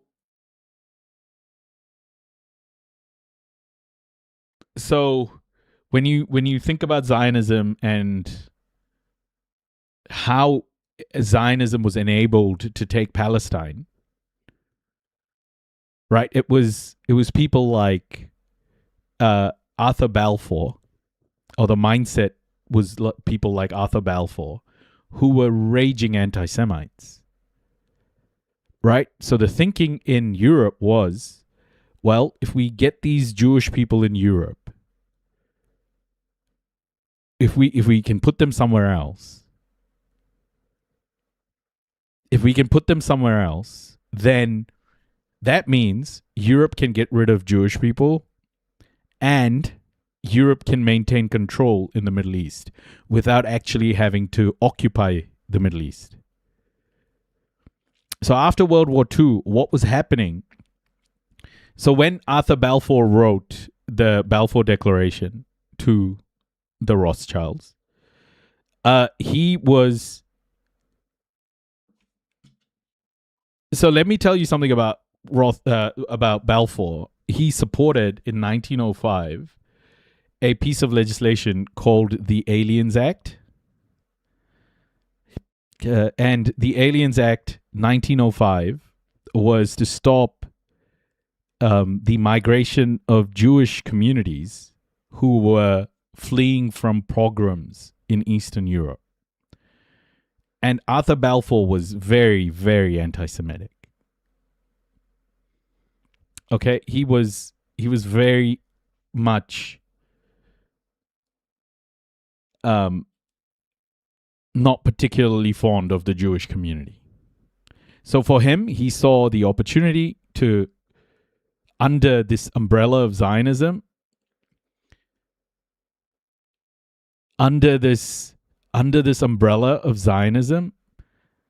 he was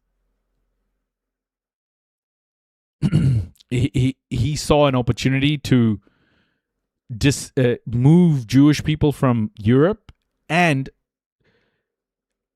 maintain maintain British influence in the Middle East. And after World War II, when Britain just couldn't sustain its colonies, the idea of Israel became even more important. So from that perspective, Zionism relied on white supremacy to exist and thrive. So without white supremacy directly helping Zionism to expand under the... It just couldn't be where it is today. So when you say Jewish supremacy, I think you're trying to say Zionism, which is about the land rights in biblical Israel, which no one knows the borders for, but they're kind of making it up as they go. But it's very helpful. Zionism is adjacent to white supremacy. White supremacy helps Zionism survive and thrive. Money today, to prepare us for a problem way down the road, which is exactly why no previous president would take Iran head on. Like in the short term, it's disruptive. Fixing long-term problems, that's tough to do in politics. That's a unique thing about President Trump. he has the courage to take on this Iranian issue, where all the news is short term. He's terrible, Iran's winning and all that. It's all wrong. It's all nonsense. We are living with higher energy prices. He takes all the negative, but people don't, certainly in the media in general, don't. And by the way, Arthur Balfour was also influenced by evangelical circles in Britain. So he also, you know, there are allegations that he was one of those evangelical Christians who, or at least was influenced by evangelical Christianity or Christian Zionism, and, you know, believed that the second coming would happen if you turn that whole place into, you know, Jewish people and stuff. So yeah, it's all based off some apocalyptic fucking prophecy, you know. Think about these long-term issues. He's engaging in a long-term strategic issue that's going to better not just the Middle East, but the world for generations to come. And he's taken whatever the heat comes, you know, through higher prices. But I think he's managed that quite well. So the impacts are real, but again, less. Yeah, Dope Stick. Do you know they was still talking to Hitler at the same time as what? Yeah. I have actually done a documentary on this. I don't know. Do we segue? Do you guys want to watch it? Because I made it a while ago and we have watched it a couple of times. It's okay if you say no.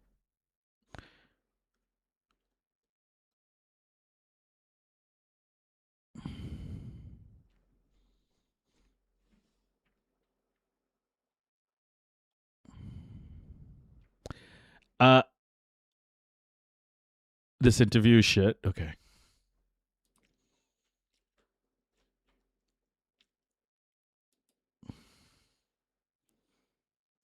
Instead of me like explaining all of this shit again, like I've actually just made it. So maybe we can just watch it and then discuss it after.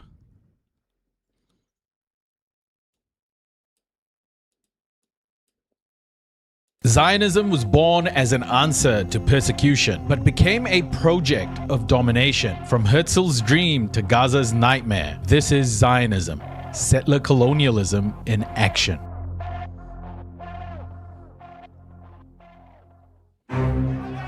By the late 19th century, Europe was in turmoil.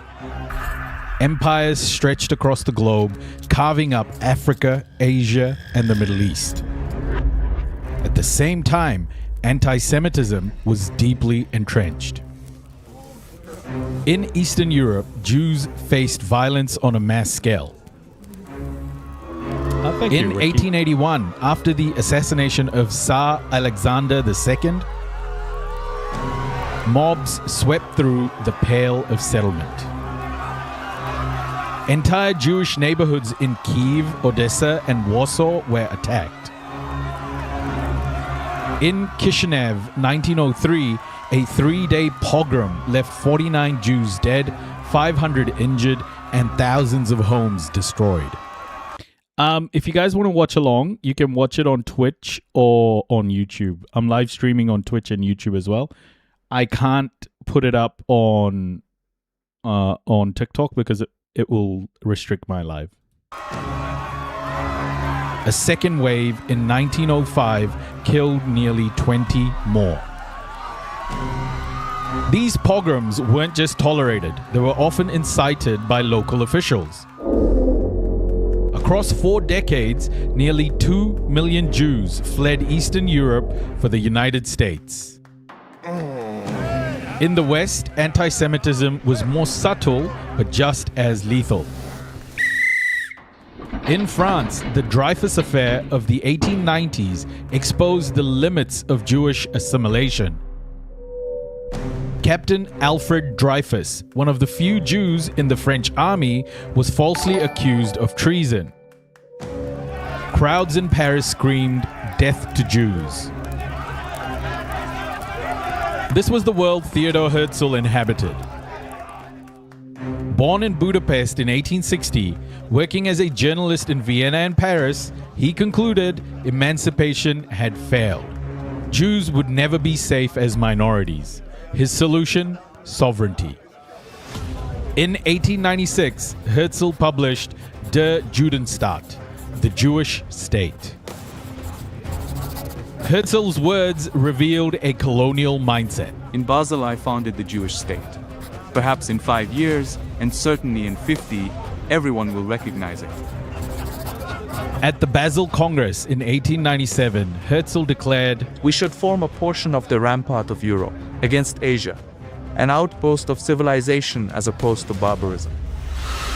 Where would the state be? Argentina, Uganda, Palestine?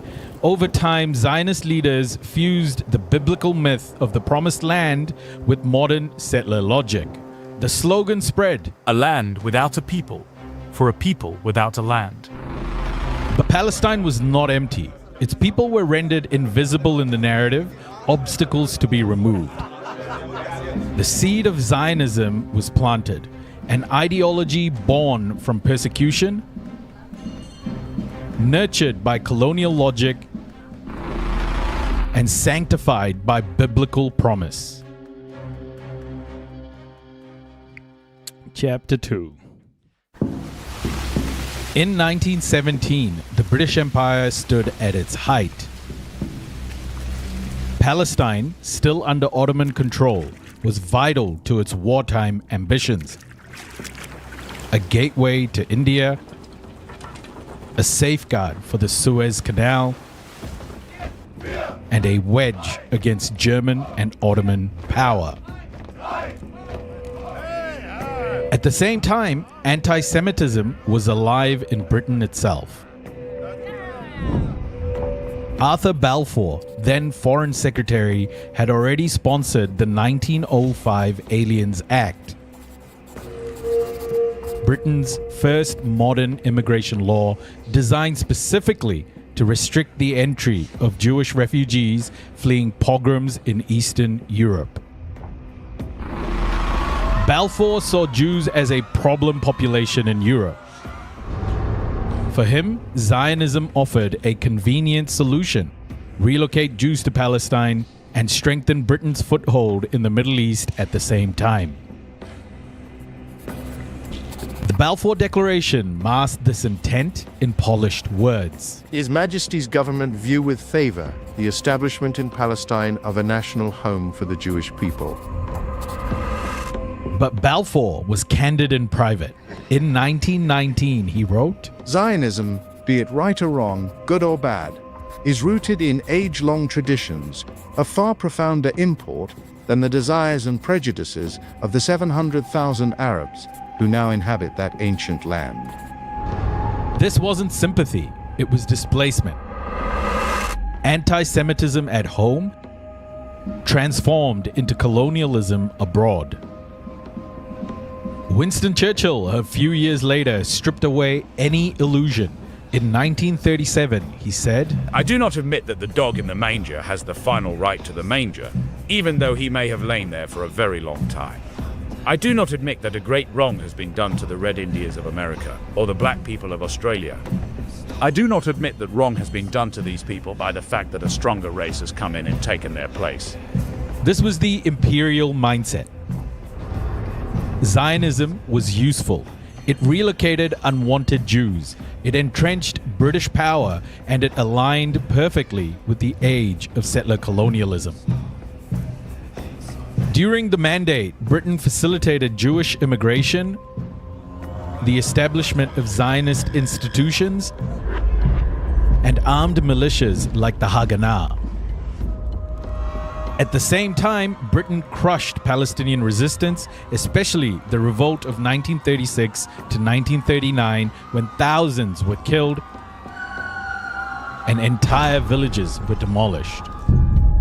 By 1947, Britain had set the stage. An organized settler society, militarized and prepared, and an indigenous population fragmented, suppressed, and betrayed. Chapter 3, The Holocaust and Zionism. The Holocaust was the most devastating anti-Semitic atrocity in history. 6 million Jews murdered across ghettos, shootings, and extermination camps.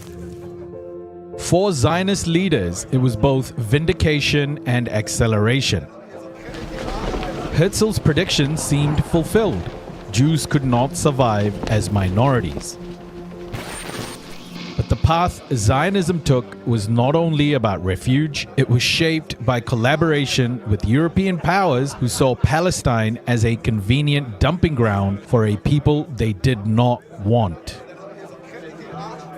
Even before the war began, Britain's 1939 White Paper limited Jewish entry to Palestine to just 75,000, shutting the gates at the moment of greatest peril. For most Jews, the world was closed. Ships like the St. Louis were turned away from American shores. Their passengers sent back to Europe to die.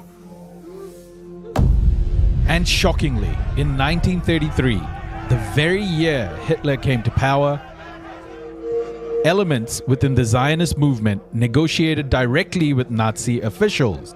The Havara Transfer Agreement was signed between the German government, the German Zionist Federation, and the Jewish Agency. The arrangement allowed German Jews to emigrate to Palestine and transfer part of their assets. The mechanism was unusual. Funds were deposited in German banks and then used to buy German manufactured goods which were exported to Palestine. Thank you. There, the immigrants could collect the value in goods or cash equivalent. As the Yad Vashem Holocaust Encyclopedia explains, the transfer agreement enabled Jews emigrating from Germany to Palestine to transfer some of their property in the form of German export goods.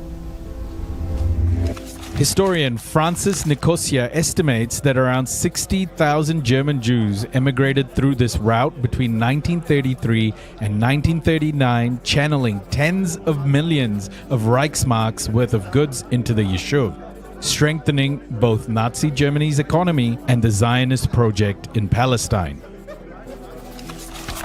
But the agreement was deeply divisive. Jewish communities abroad were organizing boycotts of German goods, trying to isolate the Nazi regime. This is why I will never ever conflate Judaism with Zionism. Because when the Nazis were exterminating Jews in Germany and in Europe, there were Jewish people in the diaspora trying to boycott Germany. But Zionism went against those boycotts and made deals with the Nazi government, which actually helped prop up the Nazi government as well. So this is why I just cannot conflate Judaism and Zionism. They're so different. The Havara Agreement undermined that boycott. As Yad Vashem notes, the agreement was highly controversial, breaking the United Jewish Front against Nazi Germany. David Ben-Gurion made the priorities clear in 1938. If I knew it was possible to save all the children of Germany by bringing them to England, and only half by transporting them to Eretz Israel, I would choose the second. For before us lies not only the numbers of these children, but the historical reckoning of the people of Israel.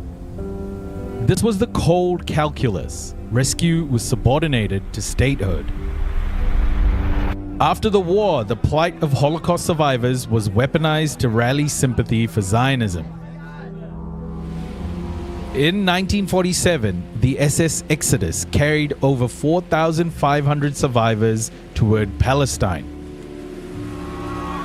British forces intercepted it and sent them back to Germany. Images of skeletal survivors dragged off ships shocked the world. Zionist leaders seized this moment. Ben-Gurion declared, "What is inconceivable in normal times is possible in revolutionary times." The Holocaust became the ultimate justification. If the world would not accept Jews, then Jews must take Palestine. But Europe's anti-Semitism was not erased, it was displaced. Instead of integrating Jewish survivors into Europe or America, the powers of the world endorsed their resettlement in Palestine, transforming Jewish tragedy into Palestinian dispossession. The Holocaust was a crime against humanity. But in its aftermath, Europe's collaboration with Zionism ensured that the cost of that crime would be paid not by Europe, but by the people of Palestine. Chapter 4, the Nakba.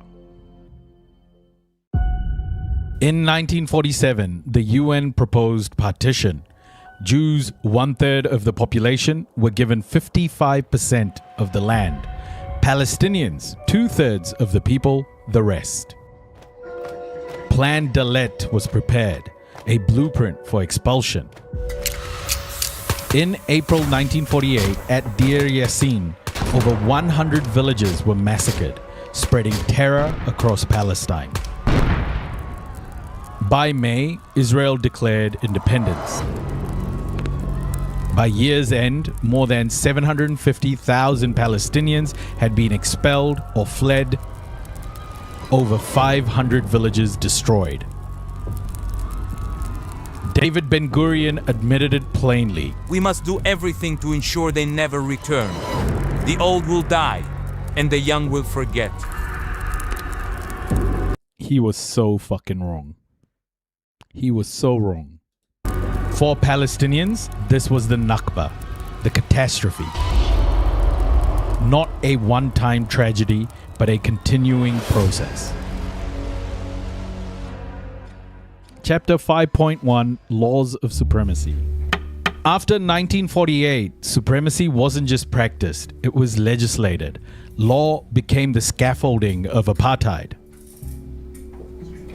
The Absentees Property Law of 1950 seized millions of dunams of Palestinian land. Refugees who had fled violence or were even temporarily absent were classified as absentees, their homes handed to Jewish immigrants. The Law of Return, 1950, gave every Jew worldwide an automatic right to immigrate and claim citizenship. In contrast, the Citizenship Law of 1952 barred Palestinian refugees from returning to their own homes. Inside Israel, Palestinians lived under military rule until 1966, requiring permits to travel, work, or even harvest their fields. Even after military rule ended, new laws entrenched inequality. Planning and building laws concentrated land for Jewish towns, while unrecognized Palestinian villages were denied electricity, water, or schools. Admissions Committee Law 2011 allowed Jewish communities to reject Palestinian citizens on grounds of social suitability. Nakba Law 2011 cut funding to institutions commemorating the Palestinian catastrophe. And in 2018, the nation's state law declared the right to exercise national self-determination is unique to the Jewish people. Arabic was downgraded from an official language to merely special status. In the West Bank, military order confiscated land, established settlements, and subjugated Palestinians to one set of laws while Israeli settlers lived under civilian Israeli law. Two systems in the same territory. As the rights group Adallah has documented, more than 65 Israeli laws discriminate against Palestinians in citizenship, land ownership, political participation, and culture. This is the structure of apartheid, not just in Gaza or in the West Bank, but in the laws of the state itself. Yeah, this is one thing to, be very clear about, is when the UN or the ICJ, they rule and say the occupied territories, have apartheid laws, it's not just the occupied territories. It's Israel. It's within Israel. And there are laws that are apartheid laws.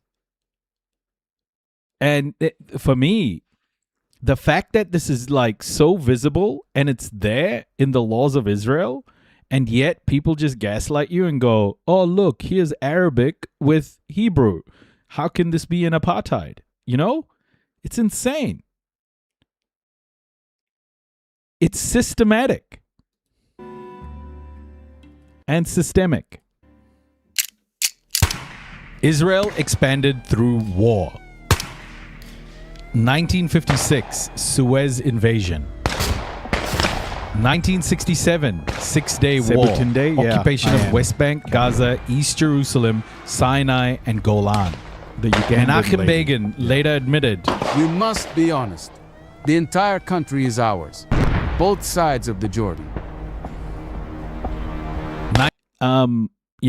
Sebutinde, she is, I think she's an evangelical or something. Very pro-Israel. 1973, Yom Kippur War.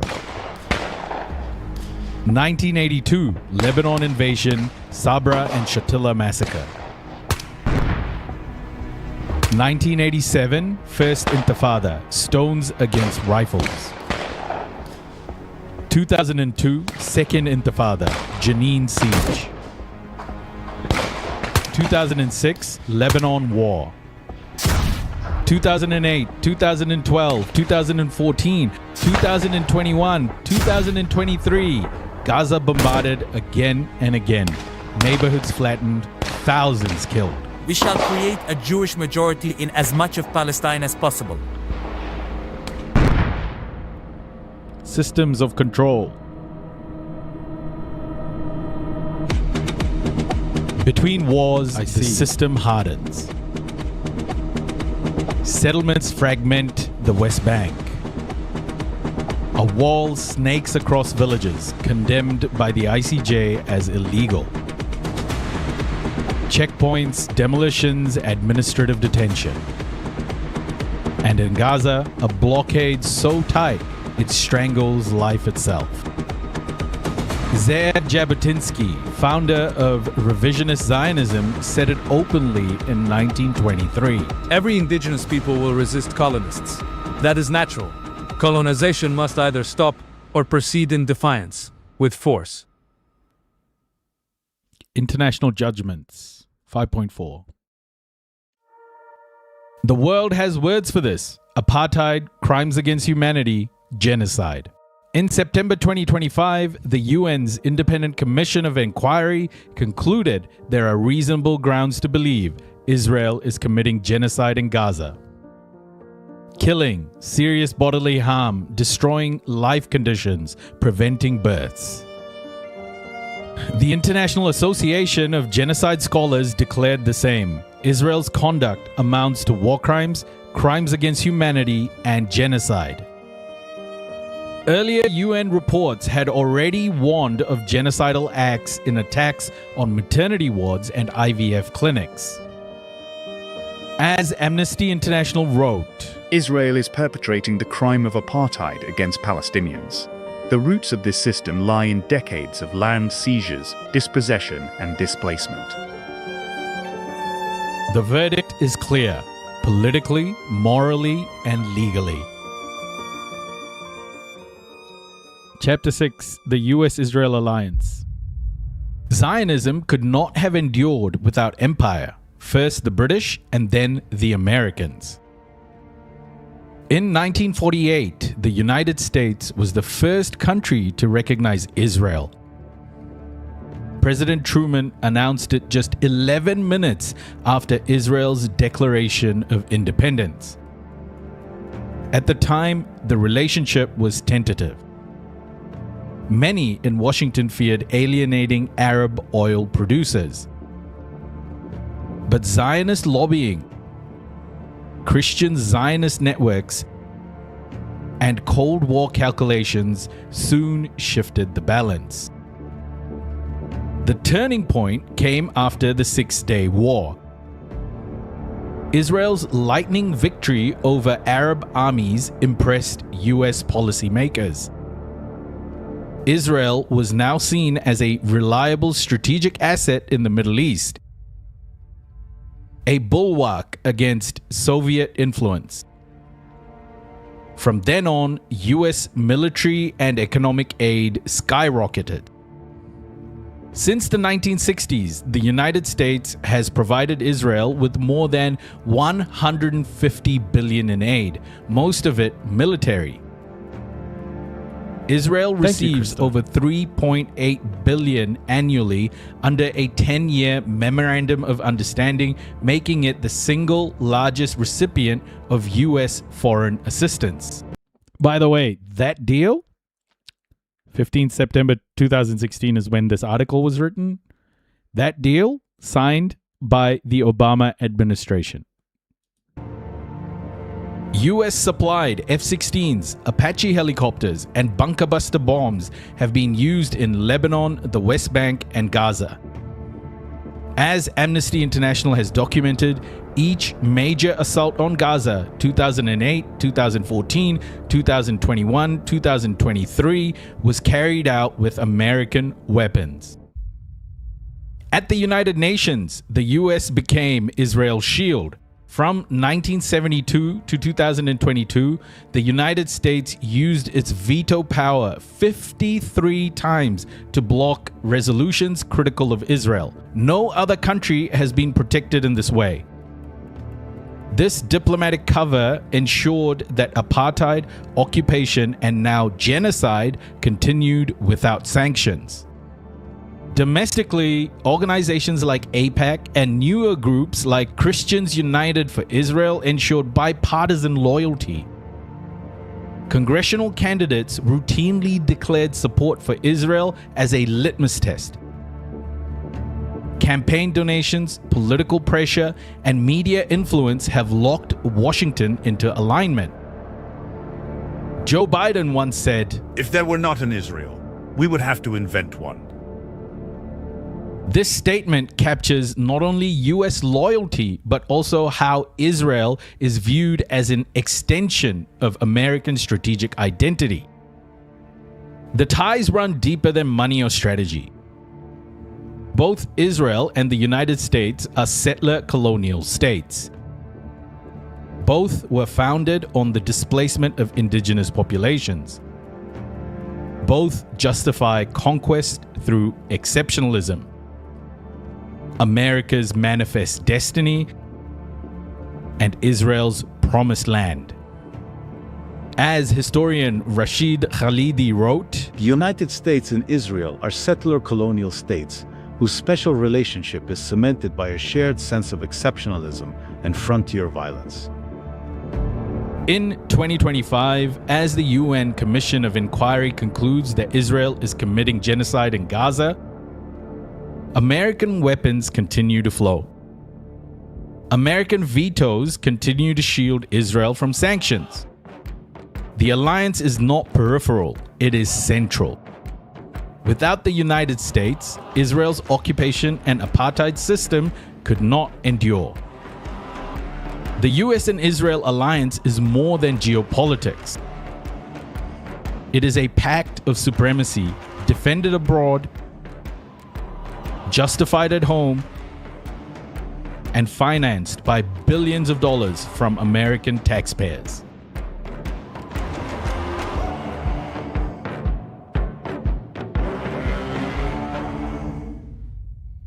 Chapter 7: Christian Zionism. The US-Israel alliance is not only about strategy, aid, or lobbying. It is also about religion. For centuries, strands of Protestant theology, especially among evangelicals in Britain and the United States, interpreted the return of Jews to the Holy Land as the fulfillment of biblical prophecy. By the 19th century, this belief was known as Christian Zionism. It was not born out of love for Jews, but out of a theological script. Jews must return to Palestine so that Christ can return, the rapture can occur, and in the end times, Jews themselves must either convert or perish. Lord Balfour himself was influenced by these currents, shaped by the evangelical circles in Britain.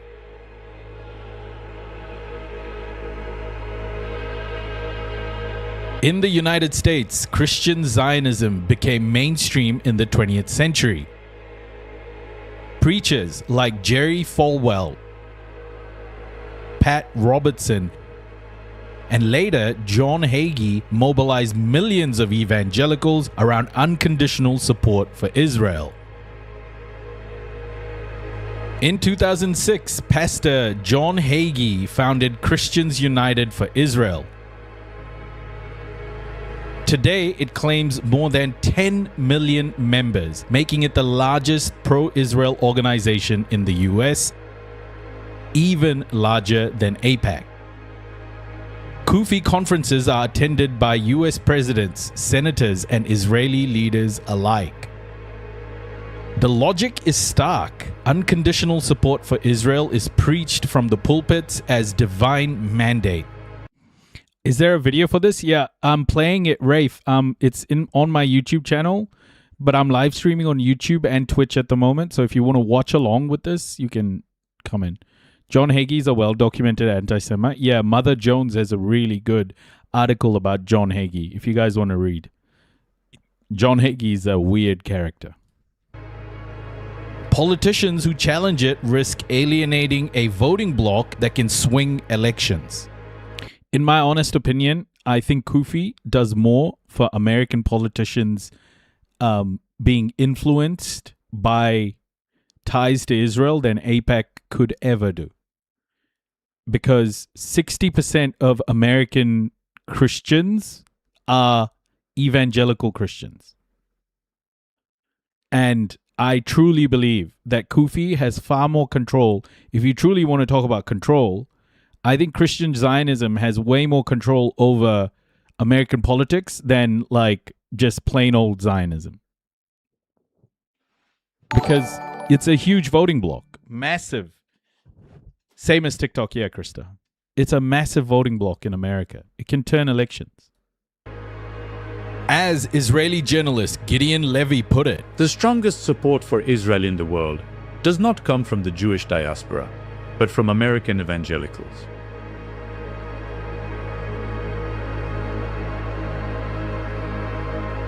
This theology fuels policy. U.S. recognition of Jerusalem as Israel's capital under Donald Trump in 2017 was celebrated most loudly by Christian Zionists. The move was seen as bringing prophecy one step closer to fulfillment.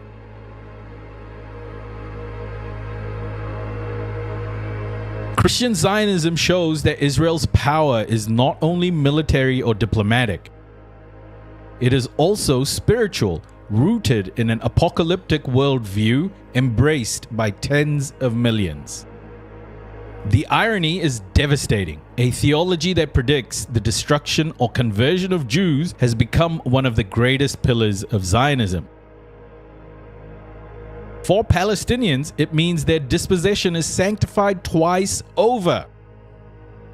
Once by Zionism and again by Christian Zionism. Chapter 8, Gaza as the colonial frontier. Nowhere shows the continuity of Zionism's settler colonial project more starkly than Gaza. After the Nakba of 1948, Gaza's population swelled overnight. Hundreds of thousands of refugees expelled from their villages were forced into this tiny strip of land along the Mediterranean. By 1950, over 200,000 Palestinians were crammed into a space barely 25 miles long and 5 miles wide, one of the densest places on Earth. Before October 7, 2023, Gaza was home to over 2.3 million people.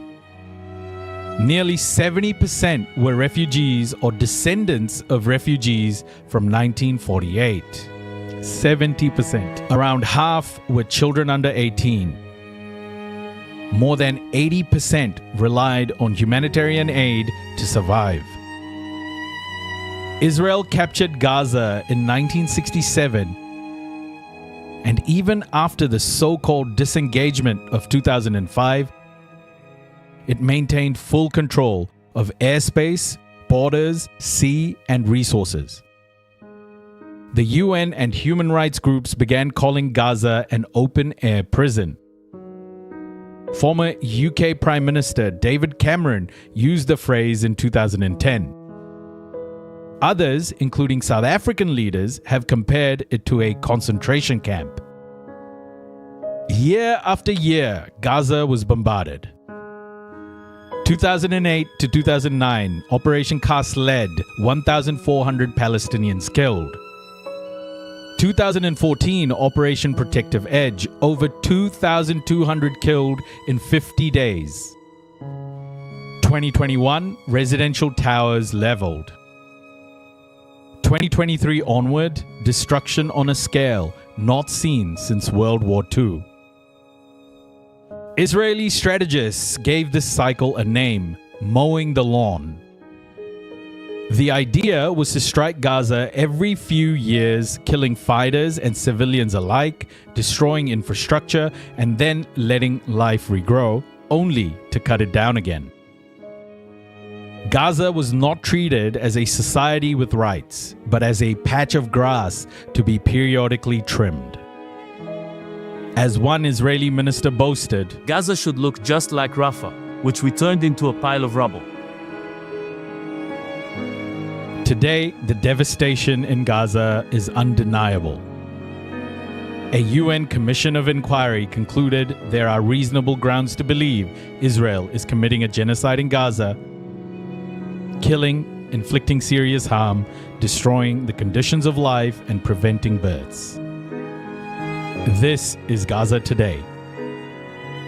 A place of forced concentration since 1948, an open-air prison since 2007, mowed repeatedly under military doctrine, and in the words of the UN itself, the site of an unfolding genocide. Ahmed Aziz, we've shared across the community, Ahmed. We've shared your link across the community. Guys, if you can help Ahmed, please give him a hand. Ahmed Aziz, like, we're doing what we can, man.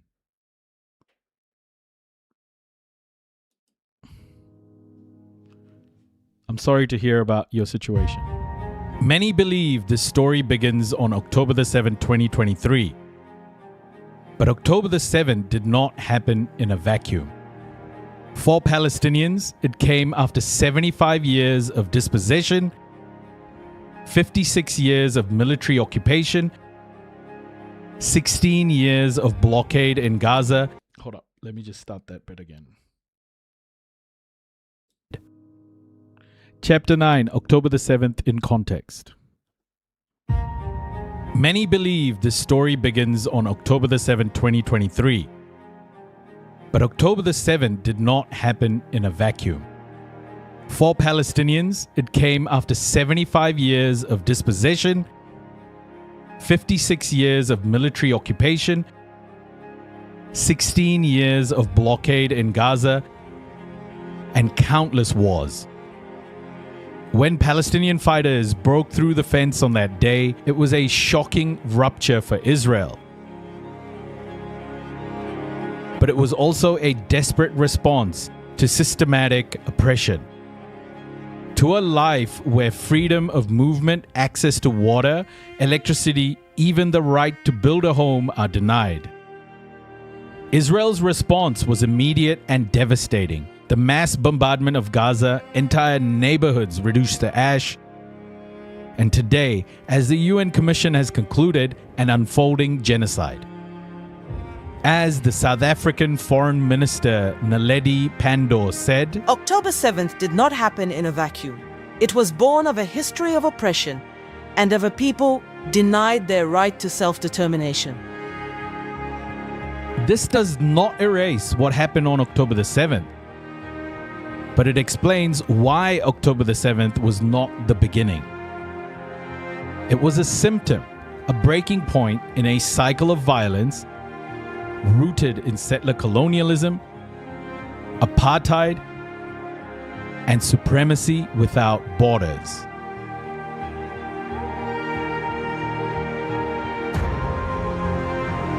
Zionism began as a promise of refuge, but became a project of displacement. From Herzl's vision to the Nakba, from occupied Jerusalem to the rubble of Gaza, from the fence on October the 7th to the genocide unfolding today, the arc is clear. Supremacy is never confined. It travels borders, borrows methods, and leaves ruins in its wake. Zionism is one such project, and Gaza is its front line.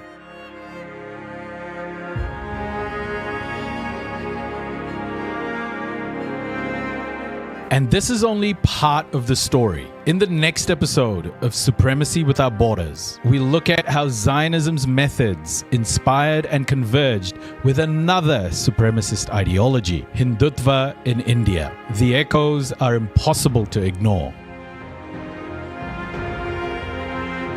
Okay, bro, who the fuck was that guy? So, like, all the conversations that we have about Zionism here, like,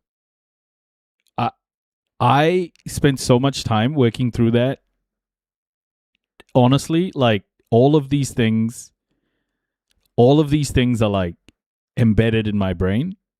And when I answer, it's not like I'm being flippant or dismissive. It's just that I have been through this process of doing this documentary, right?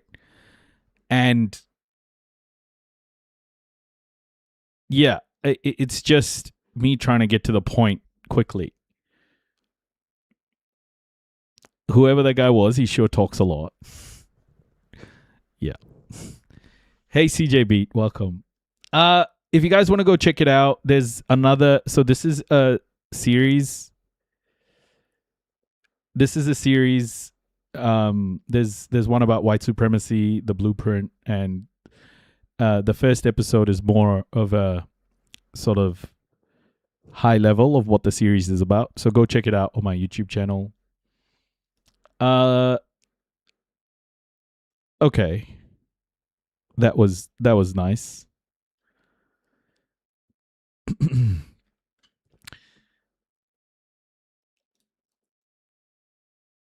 I feel like we didn't cover much of the news. It answered your question, yeah. That's why I don't like to talk about Jewish supremacy, Dyer. I just don't like to talk about Jewish supremacy because I know that Judaism and Zionism are just so different. Zionism comes from a place of insecurity and the need to dominate and the need to kind of copy European colonization. Whereas Austin Marks, thank you for the sub. Whereas Judaism is so different in that it's a religion, right? That one's political and one's a religion. So I just don't like mixing the two. The other thing that is blurry as well is the fact that Judaism is also an ethnicity, is seen as an ethnicity as well. The problem with the problem that Israelis have to explain when Judaism is seen as an ethnicity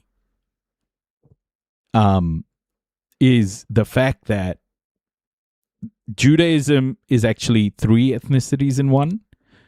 There's Ashkenazi Jews, there's Haredi Jews, there's another one. Sorry, I don't know all three what they're called, But those are the ethnicities of Judaism, right? Those are what are called, Sephardic. Yes, correct. Sephardic Jew.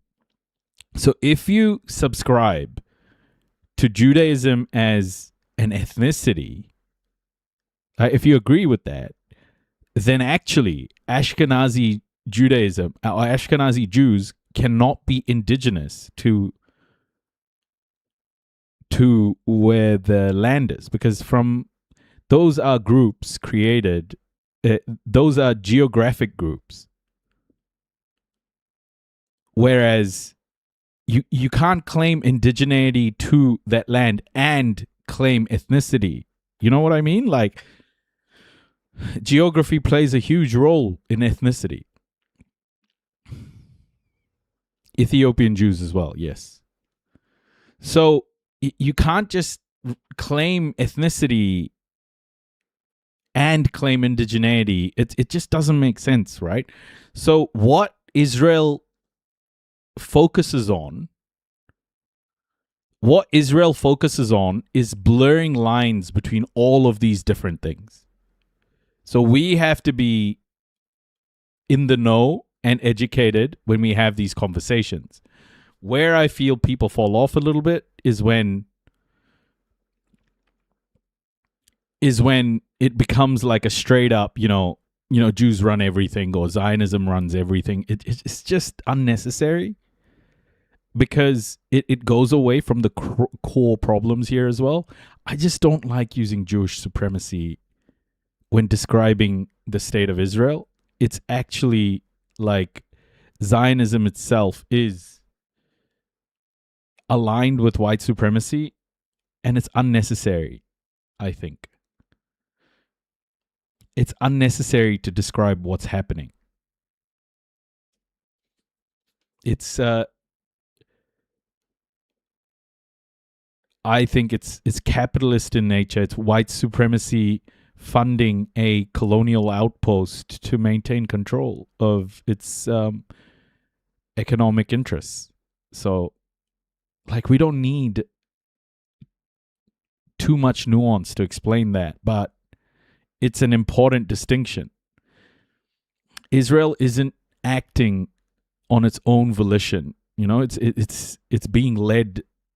I mean, I'm not saying Israel is a victim of white supremacy here. I think there is an aspect of Zionist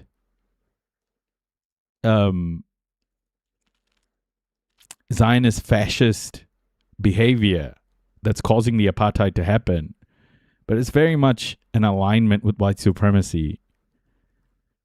And I don't think we should conflate Judaism and Zionism ever.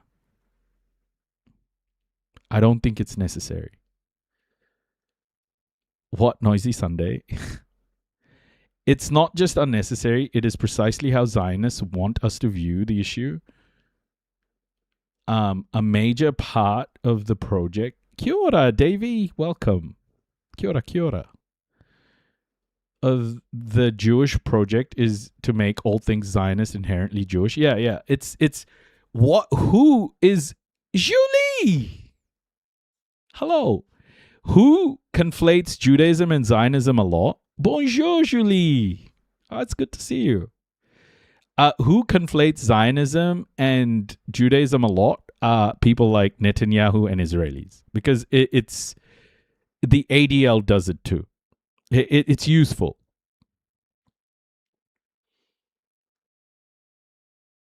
There is a supremacy that exists within Israel too. Ashkenazi are a group. Yeah, that's the other thing. There is, like, if you look at Ethiopians, for example, who've migrated there, Ethiopian women were sterilized, and like, there's this piece that was written.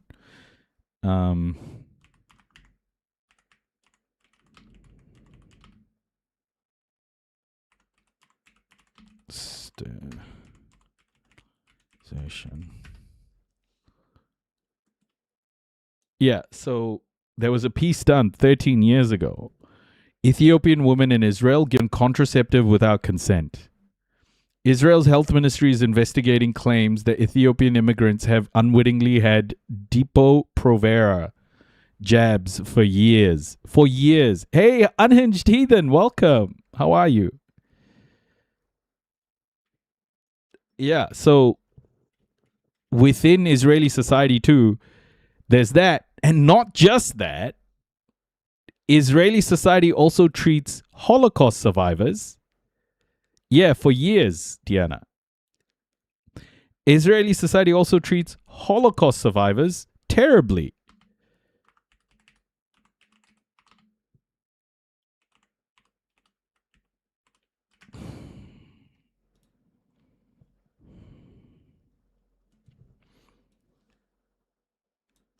One third, so this is PBS, 1/3 of Israeli Holocaust survivors live in poverty.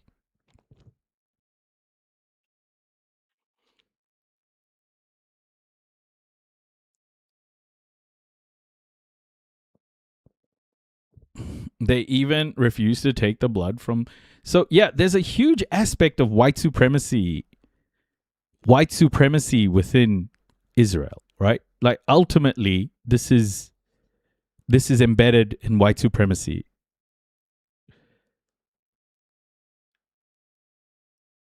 And whenever people hyper-focus on Judaism and generalize that way, I always think that it's missing the point. It's a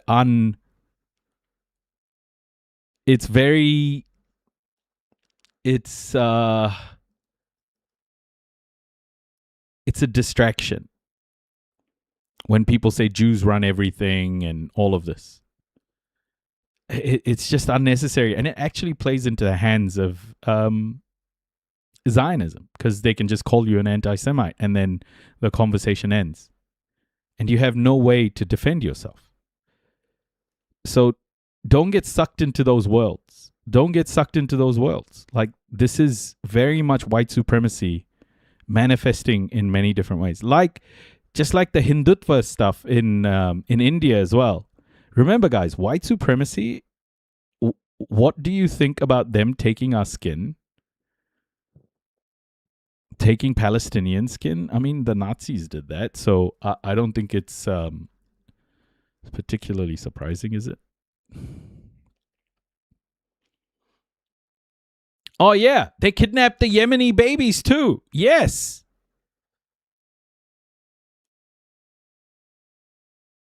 They kidnapped Yemeni babies. Yeah.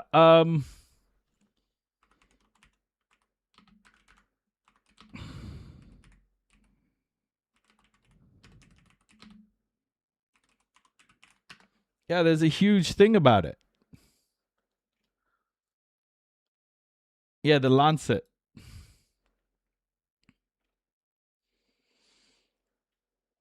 Evidence mounts on scandal of Yemeni children. Hold on. Who did this? Missing babies. Israel's Yemenite children affair. Yeah, this is a crazy one.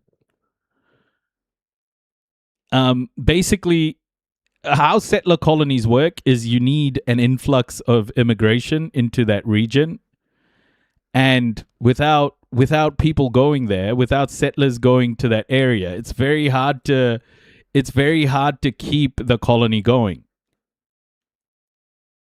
Yemenite, Balkans, and North African children, yeah. And yeah, within Israel, there's a hierarchy. So we can't just... Don't ever fall for the trap of, like, you know, Jews this, Jews that, and Zionists this, Zionists that. You're kind of giving a pass to how the world got to this point. You're ignoring the basis. You're ignoring the basis of how we got here, which is ultimately a European colonial project. This is 600 years in the making, folks. So when you reduce it down to, like, Jews run this and all of that, you're missing 600 years of an architecture built piece by piece through genocide, apartheid, wealth theft, slavery, and this is exactly what Europe wants too, right? Europe wants a way to launder its crimes away through something else. And Europe found that personality. Europe found that personality with Hitler. When Hitler did what he did, Europe was like, great, now we can tell the whole world Hitler is the problem. And they will forget about what we've done to Africa, to Asia. The craziest thing about post-Holocaust world is that the Netherlands,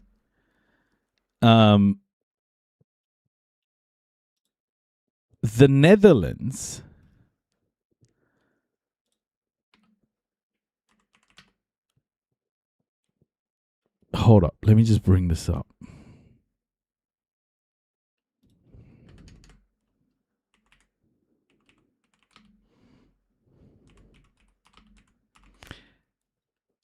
Yeah. So there's this piece by the Middle East Eye that everyone should look at. Hey, Halen, welcome. That everyone should read. So this talks about how the Dutch were involved in the Holocaust as well. They gave 700,000 Jews to the Nazis.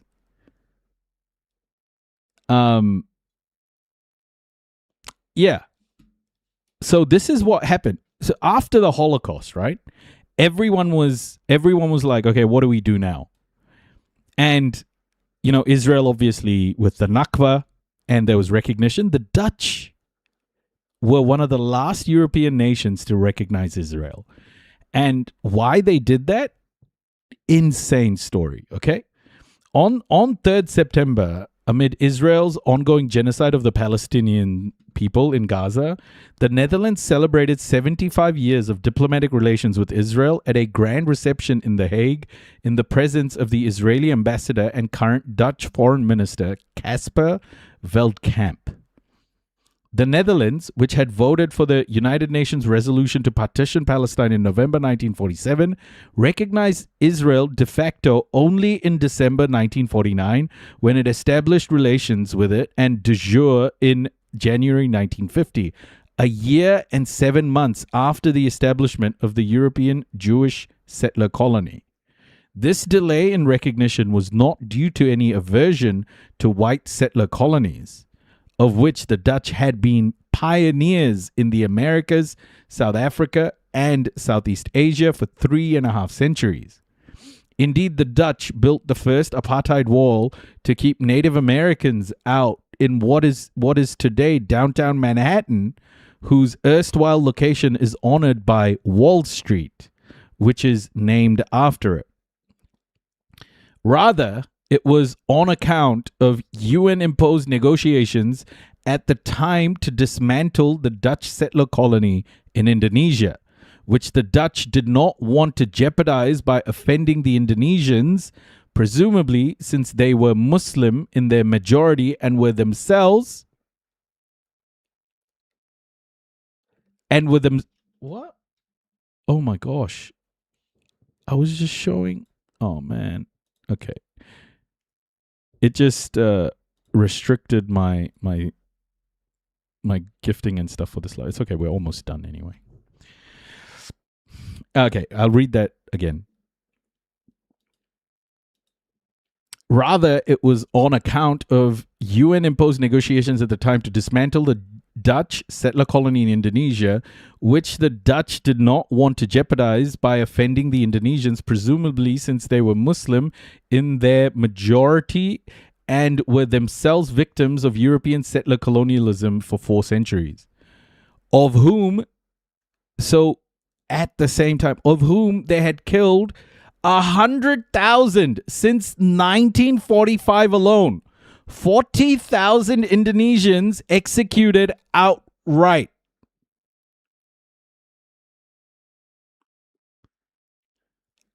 Okay?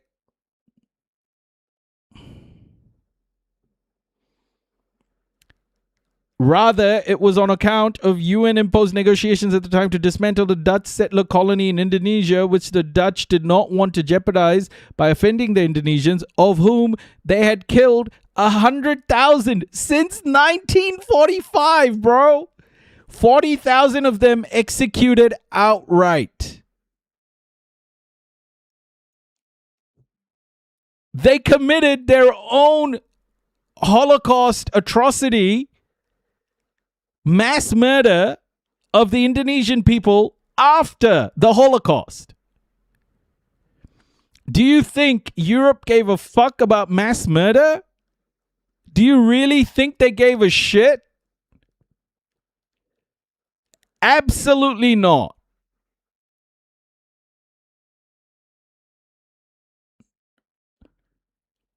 Okay, so in Hitler, Europe found a way to whitewash its own crimes, which is why Europe doubles down on support for Israel, which is why Europe doubles down in support for Israel. It's not a guilt thing. It is actually about rewriting history. It's about saying, actually, Hitler was the worst guy ever. You know, he committed the worst crime. They don't want you to talk about they don't want you to talk about transatlantic slavery. They don't want you to talk about the genocides in Africa, South America, Latin America, in Asia. They don't want you to talk about this stuff. They don't want you to talk about what King Leopold did in the Congo. They don't want you to talk about the Herero and Nama. They don't want you to talk about the mass murder in India. They don't want you to talk about what they did to the Caribbean, South America, to the Native Americans to the indigenous people in North America, all across the Americas. They don't want you to talk about this stuff because Europe decided that Hitler would be the fall guy for all of Europe's crimes. If you think Europe, yeah, I can share it. Did this come up? I just shared the link.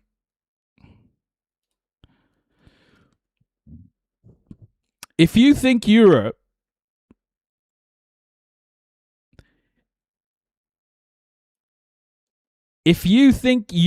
gave a shit about any of what happened to Jewish people during the Holocaust, they did not care.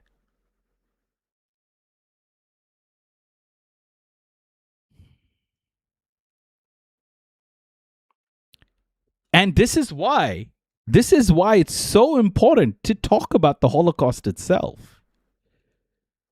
It's so important because every time these chuds, you know, they bring skepticism to the Holocaust. Every time these people question the numbers of the Holocaust, they're actually giving Europe a free pass. They're giving Europe a free pass. Never ever think you downplaying the Holocaust is good for the Palestinians' cause. It's ego. It's your ego. It's not good for the Palestinian cause. It's not good for anybody's cause. Because if you can deny the numbers of how many people were killed in the Holocaust, or you're like, oh, it wasn't 6 million, then what's stopping the Belgians going, oh, nah, King Leopold killed like 10 people? Or what's settlers in Australia denying how many Aboriginal Torres Strait Islanders they killed? How many Native Americans were killed by white supremacy in America? North America. Like, you got to understand, when you downplay the Holocaust, you're giving people room to downplay all of it. Don't do it. Don't give people an opportunity to downplay Europe's crimes. What Europe has done to the world is the largest man-made human suffering ever, and Europe is continually trying to wash its hands of what happened and what it has done. Don't ever give them the opportunity to deny what Europe has done, to whitewash 600 years of mass murder. Don't do it. Acknowledging the Holocaust is so important. It's so important. And when people do that,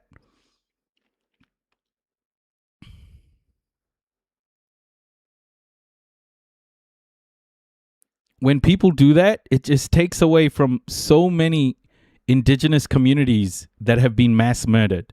Don't do it. There is an excellent book I want all of you to look at, okay? It's written by a Jewish lady, and it's about let me bring this up. It's so important to read this book. I think every single person here should take a look.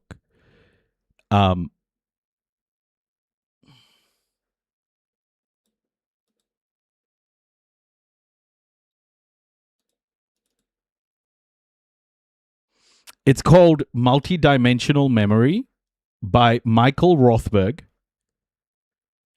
Remembering the Holocaust in the Age of Decolonization. And it's such an important concept of not minimizing the Holocaust, but to piggyback on the amplification of the Holocaust, because everyone complains, right? Oh, why do people talk about the Holocaust so much? Why don't they talk about those other crimes, etc., etc.? It doesn't matter.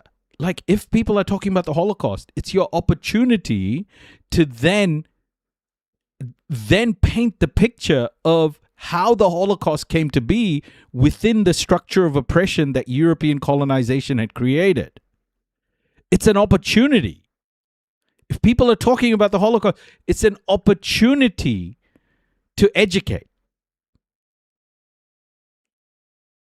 When you start minimizing the Holocaust, you take that opportunity to educate away. You should never minimize the Holocaust, guys. It is so important that you don't.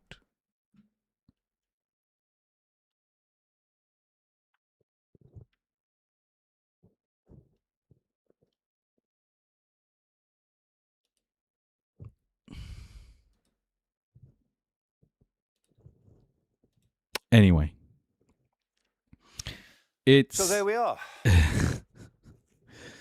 Nice, my clothes brush.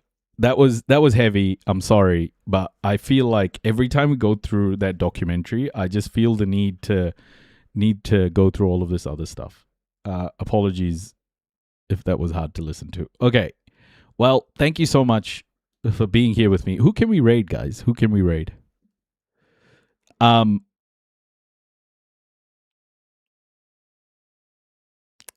Santana speaks for you. Okay.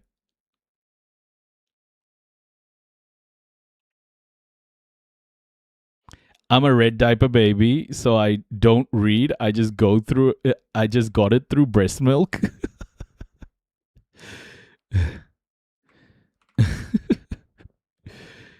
Oh my gosh. Yeah. So a lot of this I've learned over the last 3 years as well. Okay. I've never rated Santana Speaks for You. I've rated Kairos a few times. We rated him, I think, a few days ago as well.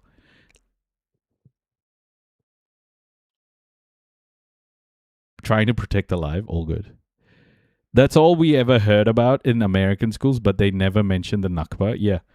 Over the last 3 years, guys, it has been an eye-opening journey of like connecting with my own ancestors, but also learning about how to communicate these concepts, these events, these horrific events.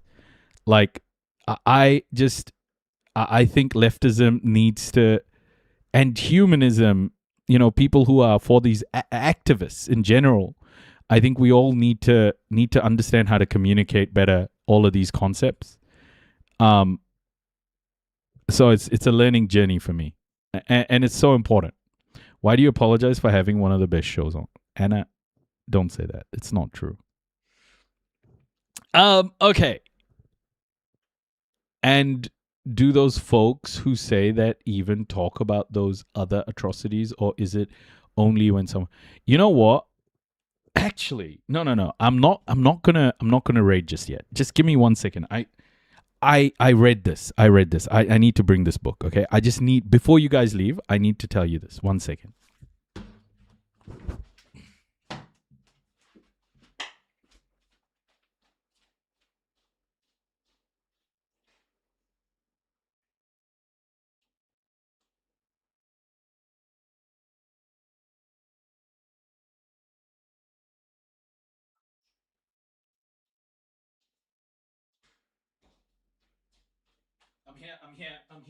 I'm here.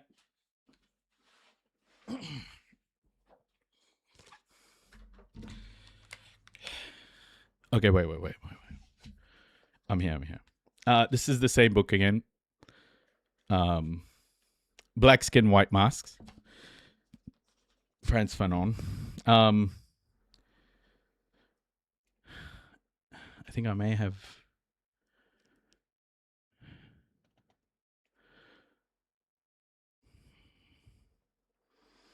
Yeah, it's so important. Like, he says it. They say it in this. You just can't search through the book. I wish there was like a Control F, so I can just search through it. This is from a... This is from chapter 5.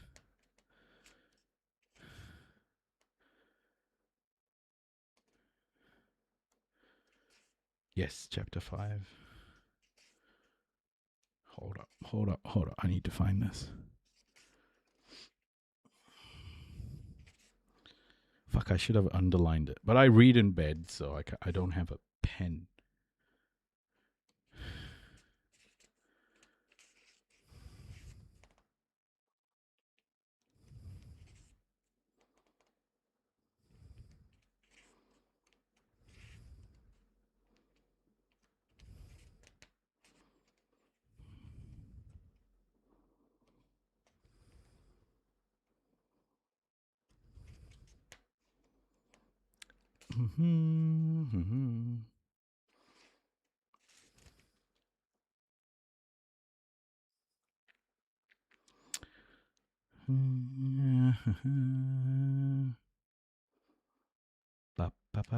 He talks about anti-Semitism. Oh my gosh. Where is it? Come on. I can find it. Find it. This is such a good book, by the way. All of you should get this book. Every single one of you. If you haven't already got it.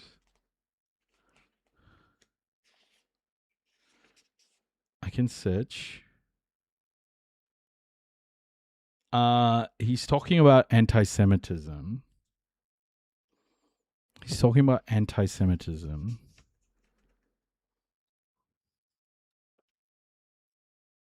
Oh.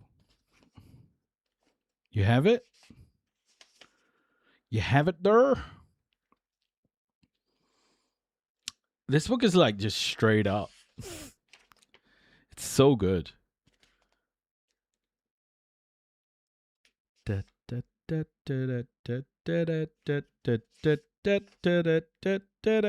Ah, here we go. Here it is. I think this is it. Yeah, here it is. I'm going to use some words. I'm sorry, but I'm just reading the book, okay? At first glance, it might seem strange that the attitude of the anti-Semite can be equated with that of a N-phobe. With a Negro phobe, okay? I just don't want to say that. It was my philosophy teacher from the Antilles who reminded me one day, when you hear someone insulting the Jews, pay attention. He is talking about you. And I believed at the time he was universally right, meaning that I was responsible in my body and soul for the fate reserved for my brother.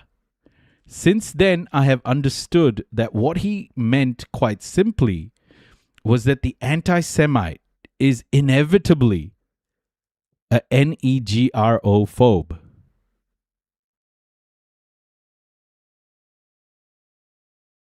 Think about that. So whenever you see someone, taking part in anti-Semitism of like Holocaust denial or minimizing the Jewish experience because of the genocide in Palestine, they're taking part in a rhetoric that they can very much turn on you.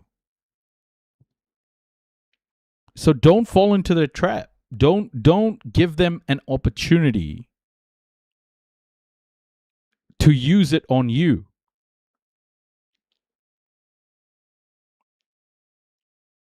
Okay, so anti-Semitism is real.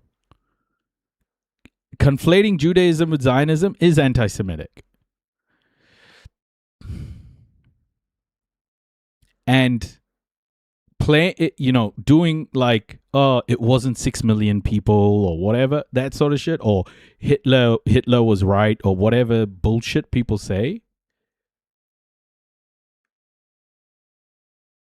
Don't fall into the trap. Don't follow people into that abyss. Don't do it. Because if you are a black or brown person, those people who are drawing you into that abyss will use it against you. Don't let them. Don't let them, folks. Think through it. Don't let anti-Semitism get in your way of... Most deny how many LGBTQIA plus people were unalived in the Holocaust too. Yeah, exactly. It never ends. They keep moving the goalposts. Don't fall for it. Don't fall for that trap. It's so important. All right, we're rating Santana Speaks for You. Are they still online? Sorry, I had to go through that. I don't know. I felt like I had to go through that. I read it yesterday, and I was, again, like, this book is so good. Read it. It's incredible. I'm learning so much by reading it. Okay. Thank you so much, everybody. Thank you so much for being here with me. Always a pleasure. Never a chore. I love this. I love this community. It's a pleasure to be able to learn all of these things along with you guys. So thank you for being here. Thank you for supporting me and being part of this community. And yeah, just keep going. Thank you, Julie. Julie, it was good to see you. But kakite, everybody. Pomarie. And I will catch all of you soon. Morena, if it's your morning. But I will catch all of you soon. Raiders, get ready. Get ready. In 3, 2, 1. Enjoy the raid. Please let Santana speaks for you, okay? Let them know. I want to be a good boy. Let them know that I've gone to bed. Take care. Have a good one. And Kakite, hey Faye, Kakite, I'm heading out now, Faye. Thank you so much, everyone. Thank you. We love Santana. Nice. Take care, TikTok. Take care, YouTube. I'll catch all of you soon, okay? Good night. So there we are. Thank you so much. Good night, everybody. Po Marie.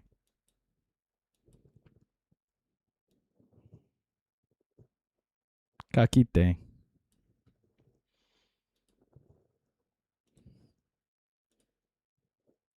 Take care, YouTube. Davey, I'll catch you soon.